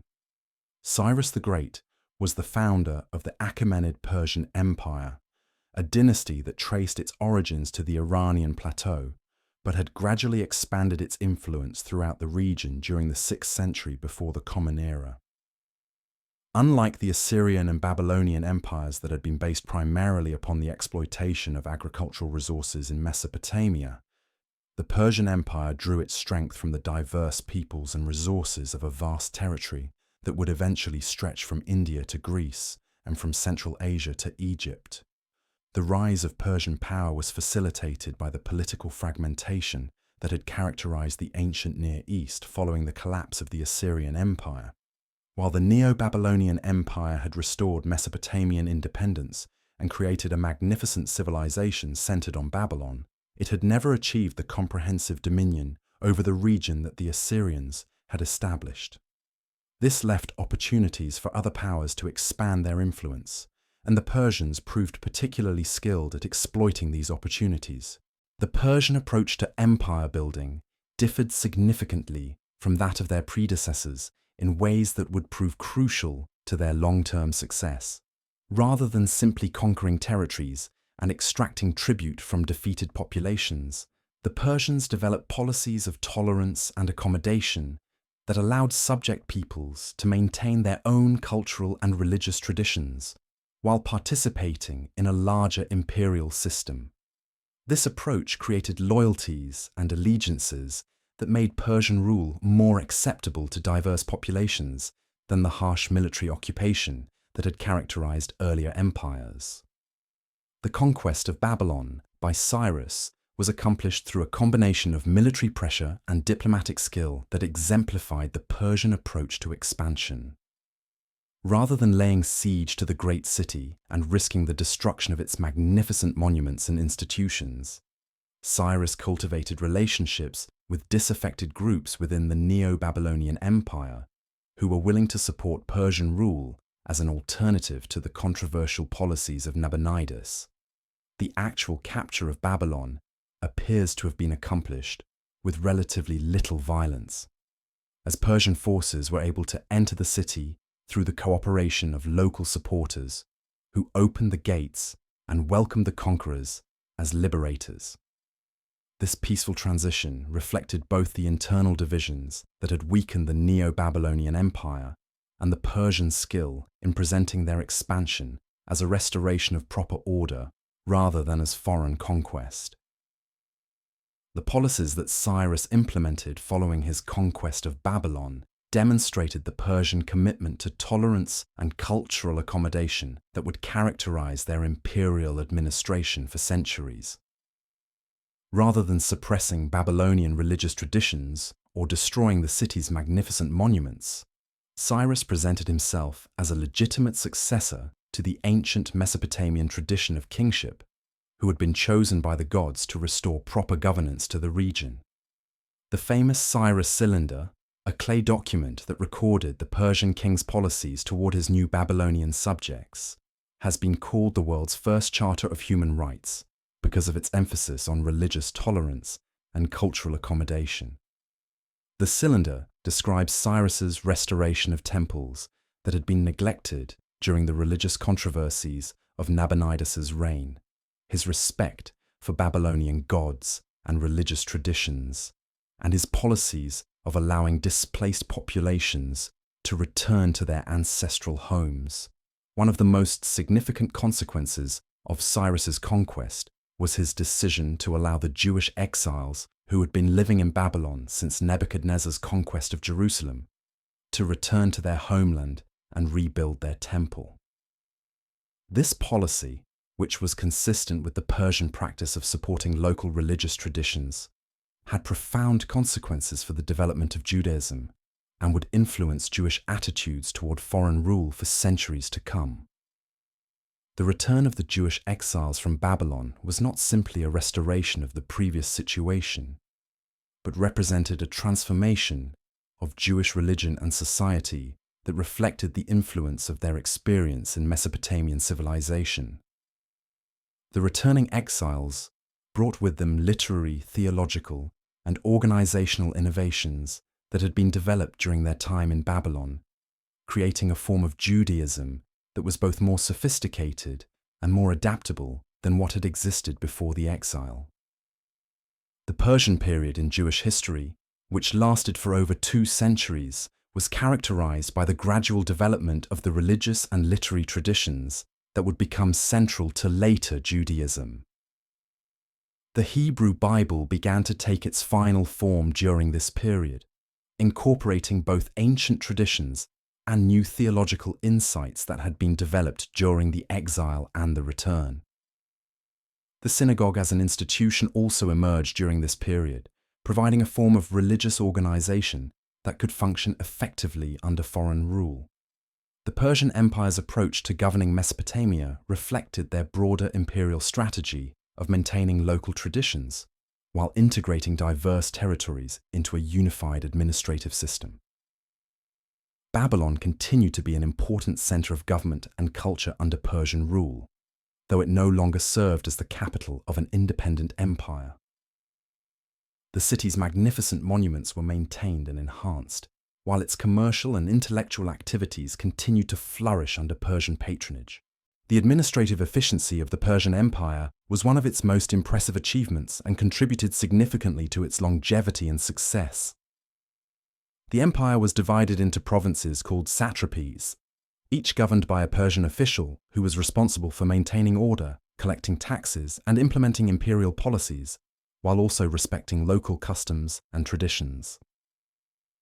This system provided effective central control while also allowing for considerable local autonomy. The Persian period in Mesopotamian history was characterized by continued cultural and intellectual development that built upon earlier traditions while also incorporating new influences from throughout the vast Persian Empire. The astronomical and mathematical traditions that had been central to Mesopotamian civilization for thousands of years continued to develop, with Persian patronage enabling scholars to pursue increasingly sophisticated research and to create more accurate calendars and astronomical tables.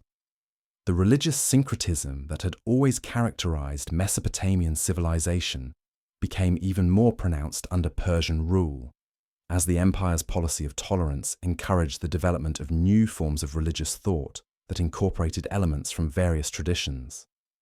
The Persian religion of Zoroastrianism, with its emphasis on ethical dualism and divine judgment, influenced Mesopotamian religious thinking, while traditional Mesopotamian gods and religious practices continued to be maintained and respected.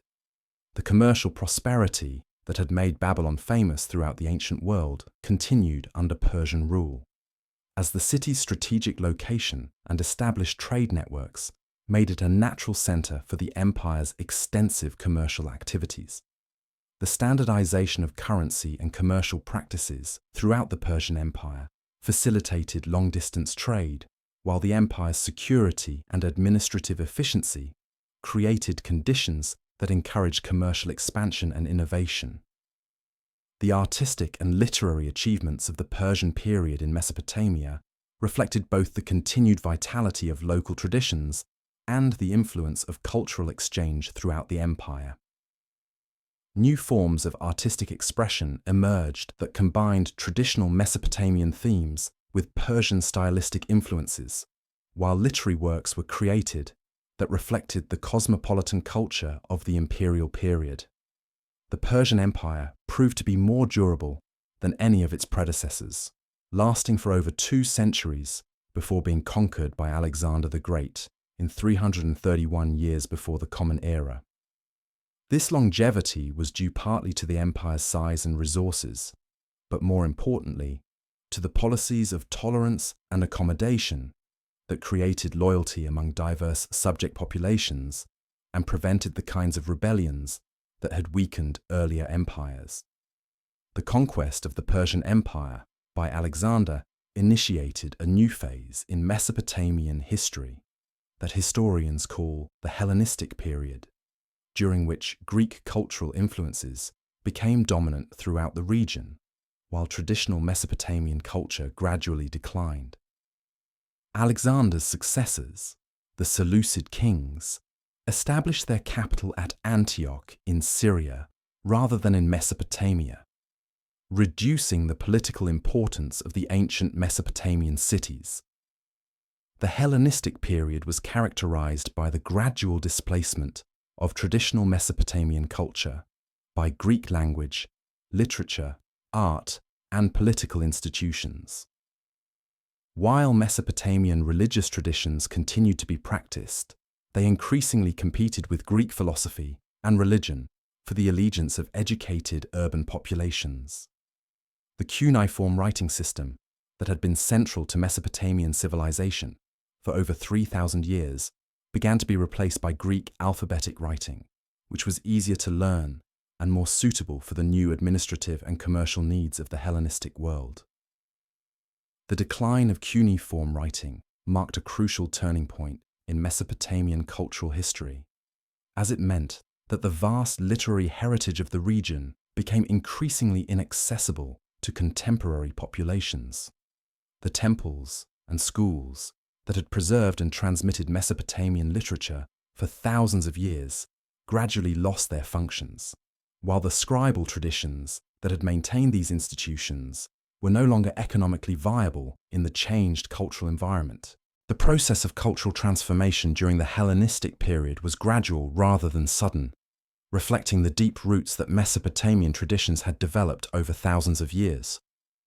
Traditional religious practices continued in many locations, while astronomical and mathematical knowledge developed in Mesopotamian schools continued to influence Greek science and philosophy.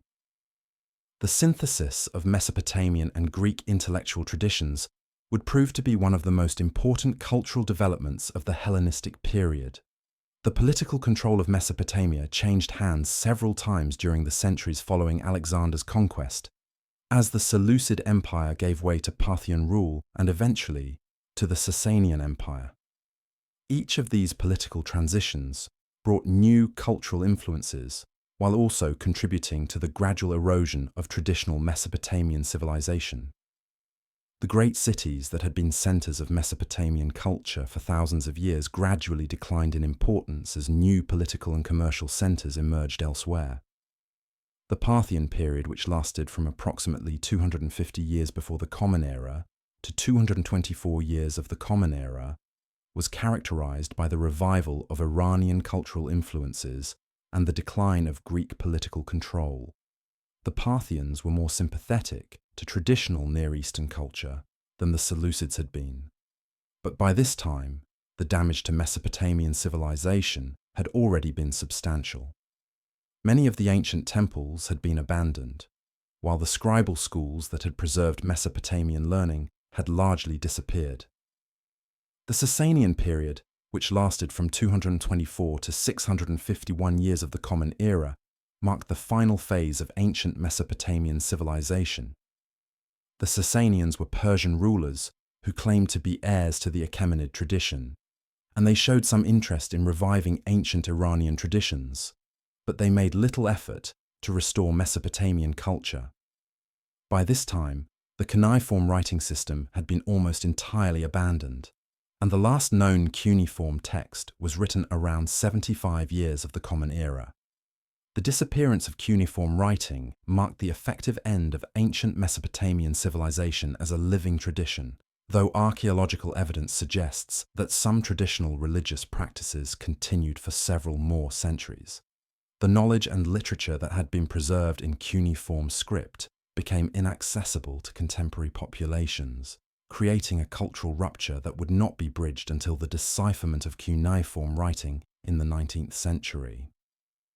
The Islamic conquest of Mesopotamia in the 7th century of the Common Era brought new cultural influences to the region, while also contributing to the final disappearance of ancient traditions. The Arabs who conquered the region were more interested in establishing their own Islamic civilization than in preserving the remnants of ancient Mesopotamian culture. The great cities of ancient Mesopotamia were either abandoned or transformed into Islamic centers that bore little resemblance to their ancient predecessors. Despite the disappearance of Mesopotamian civilization as a living tradition, its influence on subsequent human development was profound and lasting. The innovations that had been pioneered in ancient Mesopotamia, writing, urban planning, legal codes, literature, mathematics, and astronomy, provided foundations upon which later civilizations would build. The cultural synthesis that had characterized Mesopotamian civilization throughout its history had created intellectual and artistic traditions that would influence human development for thousands of years. The influence of Mesopotamian civilization on the development of Judaism, Christianity, and Islam was particularly significant and lasting. The monotheistic traditions that emerged from the ancient Near East incorporated many elements that had been developed in Mesopotamian religious thought, while the legal and ethical traditions of these religions reflected influences from Mesopotamian law codes and moral teachings. The flood narrative, creation stories, and wisdom literature that became central to these traditions all showed clear influences from earlier Mesopotamian sources. The rediscovery of ancient Mesopotamian civilization in the 19th century marked the beginning of a new phase in human understanding of the ancient world and of human civilization itself. The archaeological excavations that began in the mid-19th century revealed the existence of civilizations that were far older and more sophisticated than had previously been imagined, fundamentally changing human understanding of the past and of the development of civilization. The decipherment of cuneiform writing by scholars such as Henry Rawlinson and Georg Grotefend made it possible to read the vast literature that ancient Mesopotamian scribes had preserved, revealing the thoughts, beliefs, and experiences of people who had lived thousands of years in the past. The Epic of Gilgamesh, the Code of Hammurabi, and countless other works suddenly became accessible to modern readers, providing unprecedented insights into the world of ancient civilization. The archaeological discoveries in Mesopotamia also revealed the material achievements of ancient civilization, including the magnificent palaces, temples, and cities that had been buried under millennia of dust and debris. The excavation of sites such as Babylon, Nineveh, and countless others provided tangible evidence of the creativity, skill, and organizational capabilities of ancient peoples, demonstrating that human civilization was far older and more sophisticated than had previously been believed. The modern nation of Iraq, which encompasses much of ancient Mesopotamia, has inherited both the legacy and the responsibility of preserving this ancient heritage for future generations. The archaeological sites that dot the Iraqi landscape represent invaluable sources of information about human civilization and its development, while also serving as symbols of human achievement and creativity that inspire people throughout the world. The preservation of Mesopotamian heritage has faced significant challenges in recent decades, as political instability, war, and economic difficulties have threatened archaeological sites and museum collections. The looting of the Iraq Museum in 2003 and the destruction of archaeological sites by extremist groups have highlighted the vulnerability of cultural heritage in times of conflict, while also demonstrating the importance of international cooperation in preserving humanity's shared cultural legacy. Despite these challenges, the legacy of Mesopotamian civilization continues to inspire and inform human understanding of the possibilities and limitations of human achievement.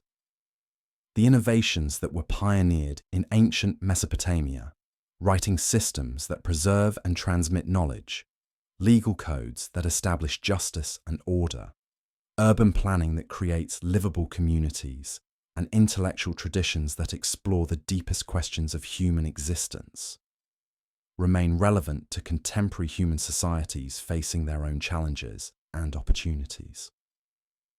The relevance of Mesopotamian civilization to the modern world extends beyond its historical significance to encompass the fundamental questions about human society and human nature that ancient Mesopotamian thinkers explored. The tension between order and chaos, the relationship between individual freedom and social responsibility, the search for meaning and purpose in human existence, and the quest for justice and equity in human relationships were all themes that concerned ancient Mesopotamian writers and thinkers, and they remain central to human experience today. The environmental challenges that ancient Mesopotamian civilization faced and eventually succumbed to also provide important lessons for contemporary societies dealing with their own environmental pressures. The salinization of agricultural soils, the management of water resources, the consequences of deforestation and urban growth, and the relationship between human activity and environmental sustainability were all issues that affected ancient Mesopotamian societies and that continue to challenge human communities today. The political innovations that were developed in ancient Mesopotamia, representative assemblies, legal codes, administrative bureaucracies, and diplomatic relationships, establish precedents that continue to influence political development throughout the world. The concept of the rule of law, the idea of governmental accountability, and the principle of international cooperation all have roots in political experiments that were first attempted in ancient Mesopotamian city-states and empires. The intellectual achievements of Mesopotamian civilization in mathematics, astronomy, literature, and philosophy provided foundations upon which later intellectual traditions would build. The mathematical concepts developed by Mesopotamian scholars continue to be used in modern science and engineering, while the astronomical observations made by ancient Mesopotamian astronomers contributed to humanity's understanding of the cosmos.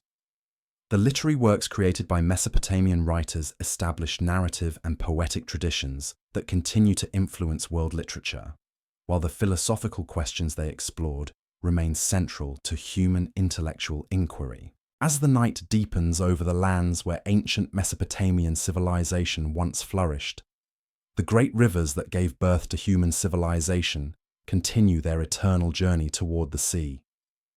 The Tigris and Euphrates flow through landscapes that have witnessed the rise and fall of empires, the creation and destruction of magnificent cities, and the endless cycle of human hope and achievement, struggle and loss. The palm groves that line the riverbanks whisper in the gentle evening breeze, their fronds rustling with secrets from ages past. The irrigation channels that once carried life-giving water to vast agricultural estates have long since silted up. But the principle they embodied, that human ingenuity and cooperation can transform the natural world to serve human needs, continues to inspire and guide human societies throughout the world. In the quiet darkness, where once the great cities of Ur and Babylon, Nineveh and Ashur rose toward the stars, only scattered mounds remain to mark the locations where human civilization first learned to dream of permanence and grandeur. Yet these ancient dreams, recorded in thousands of cuneiform tablets buried beneath the earth, continue to speak across the millennia to anyone willing to listen to their whispered wisdom. The ancient Mesopotamian understanding of time as a river that flows continuously from past to future, carrying with it all human achievements and all human sorrows, provides a framework for understanding the meaning of historical change and the relationship between individual human lives and the larger patterns of civilization. Like the great rivers themselves, human civilization flows continuously forward, sometimes meandering peacefully through fertile valleys, sometimes rushing turbulently through narrow gorges, but always moving toward destinations that can only be dimly glimpsed from any single vantage point. The scribes who worked by lamplight in the temple schools of ancient Babylon, carefully copying and preserving the literature of their ancestors, while also creating new works for future generations, understood that their individual contributions were part of a larger enterprise that transcended any single lifetime or generation. Their patient work ensured that the wisdom and knowledge accumulated over thousands of years would not be lost, even when the political and social systems that had created them disappeared.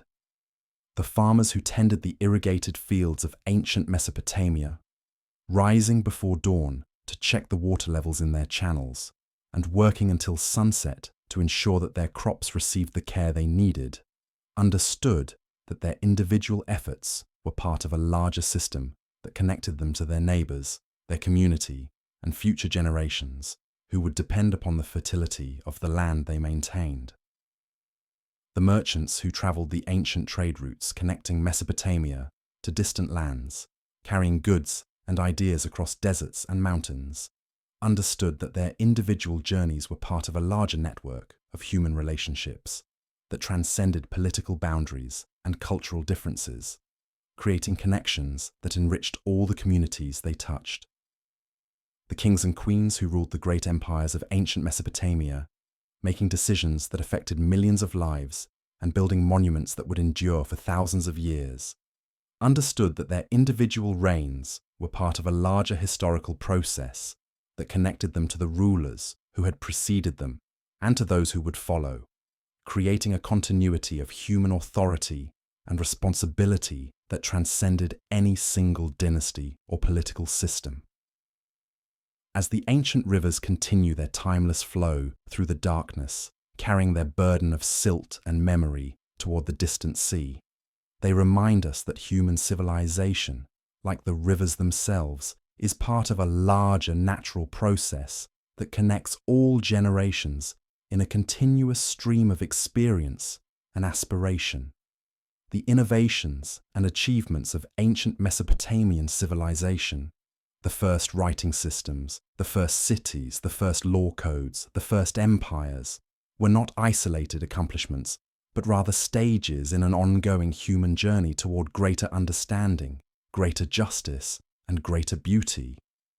The gentle lapping of water against ancient embankments, the soft whisper of wind through abandoned ruins, and the quiet rustling of reeds in forgotten marshlands create a natural symphony that has accompanied human dreams and human sorrows for thousands of years. In this peaceful darkness, where the urgent concerns of daily life fade into the larger rhythms of natural and historical time, the human soul can find the rest and perspective necessary for understanding both the grandeur and the fragility of human achievement.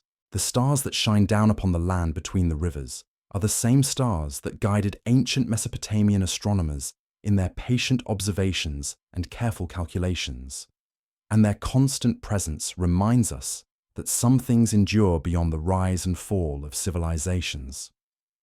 The mathematical relationships they discovered, the patterns of movement they mapped, and the calendars they created to coordinate human activities with natural cycles continue to serve human needs thousands of years after the last cuneiform tablet was written. In the profound quiet of this ancient land, where the accumulated dreams and sorrows of thousands of generations rest beneath the earth, the human heart can find both humility and inspiration. The recognition that even the greatest human achievements are temporary and fragile is balanced by the understanding that the creative spirit that produced them is continuous and renewable, capable of creating new forms of beauty and meaning in every generation. The flowing waters carry away the dust of centuries while also nourishing new growth along their banks, embodying the eternal cycle of destruction and creation that characterizes both natural and human processes. The civilizations that rose and fell along these riverbanks were not failures, but rather experiments in human possibility, each contributing something valuable to the larger human enterprise, while also preparing the ground for future achievements. As sleep approaches and consciousness gradually releases its hold on the concerns and anxieties of waking life, the gentle rhythm of flowing water provides a natural lullaby that connects the individual soul to the larger rhythms of earth and time. In this peaceful surrender to the eternal flow of rivers and centuries, the human spirit can find the rest it needs and the perspective necessary for understanding both the meaning of the past and the possibilities of the future. The ancient Mesopotamian rivers continue their patient journey toward the sea, carrying their sacred burden of memory and hope through the darkness, while the stars wheel slowly overhead in their eternal patterns, and the earth itself turns gently through space in the cosmic dance that encompasses all human dreams and all human achievements. In this vast and peaceful context, individual sorrows and fears dissolve into the larger harmony of existence, and the soul finds the deep rest that comes from understanding its place in the eternal flow of life and time.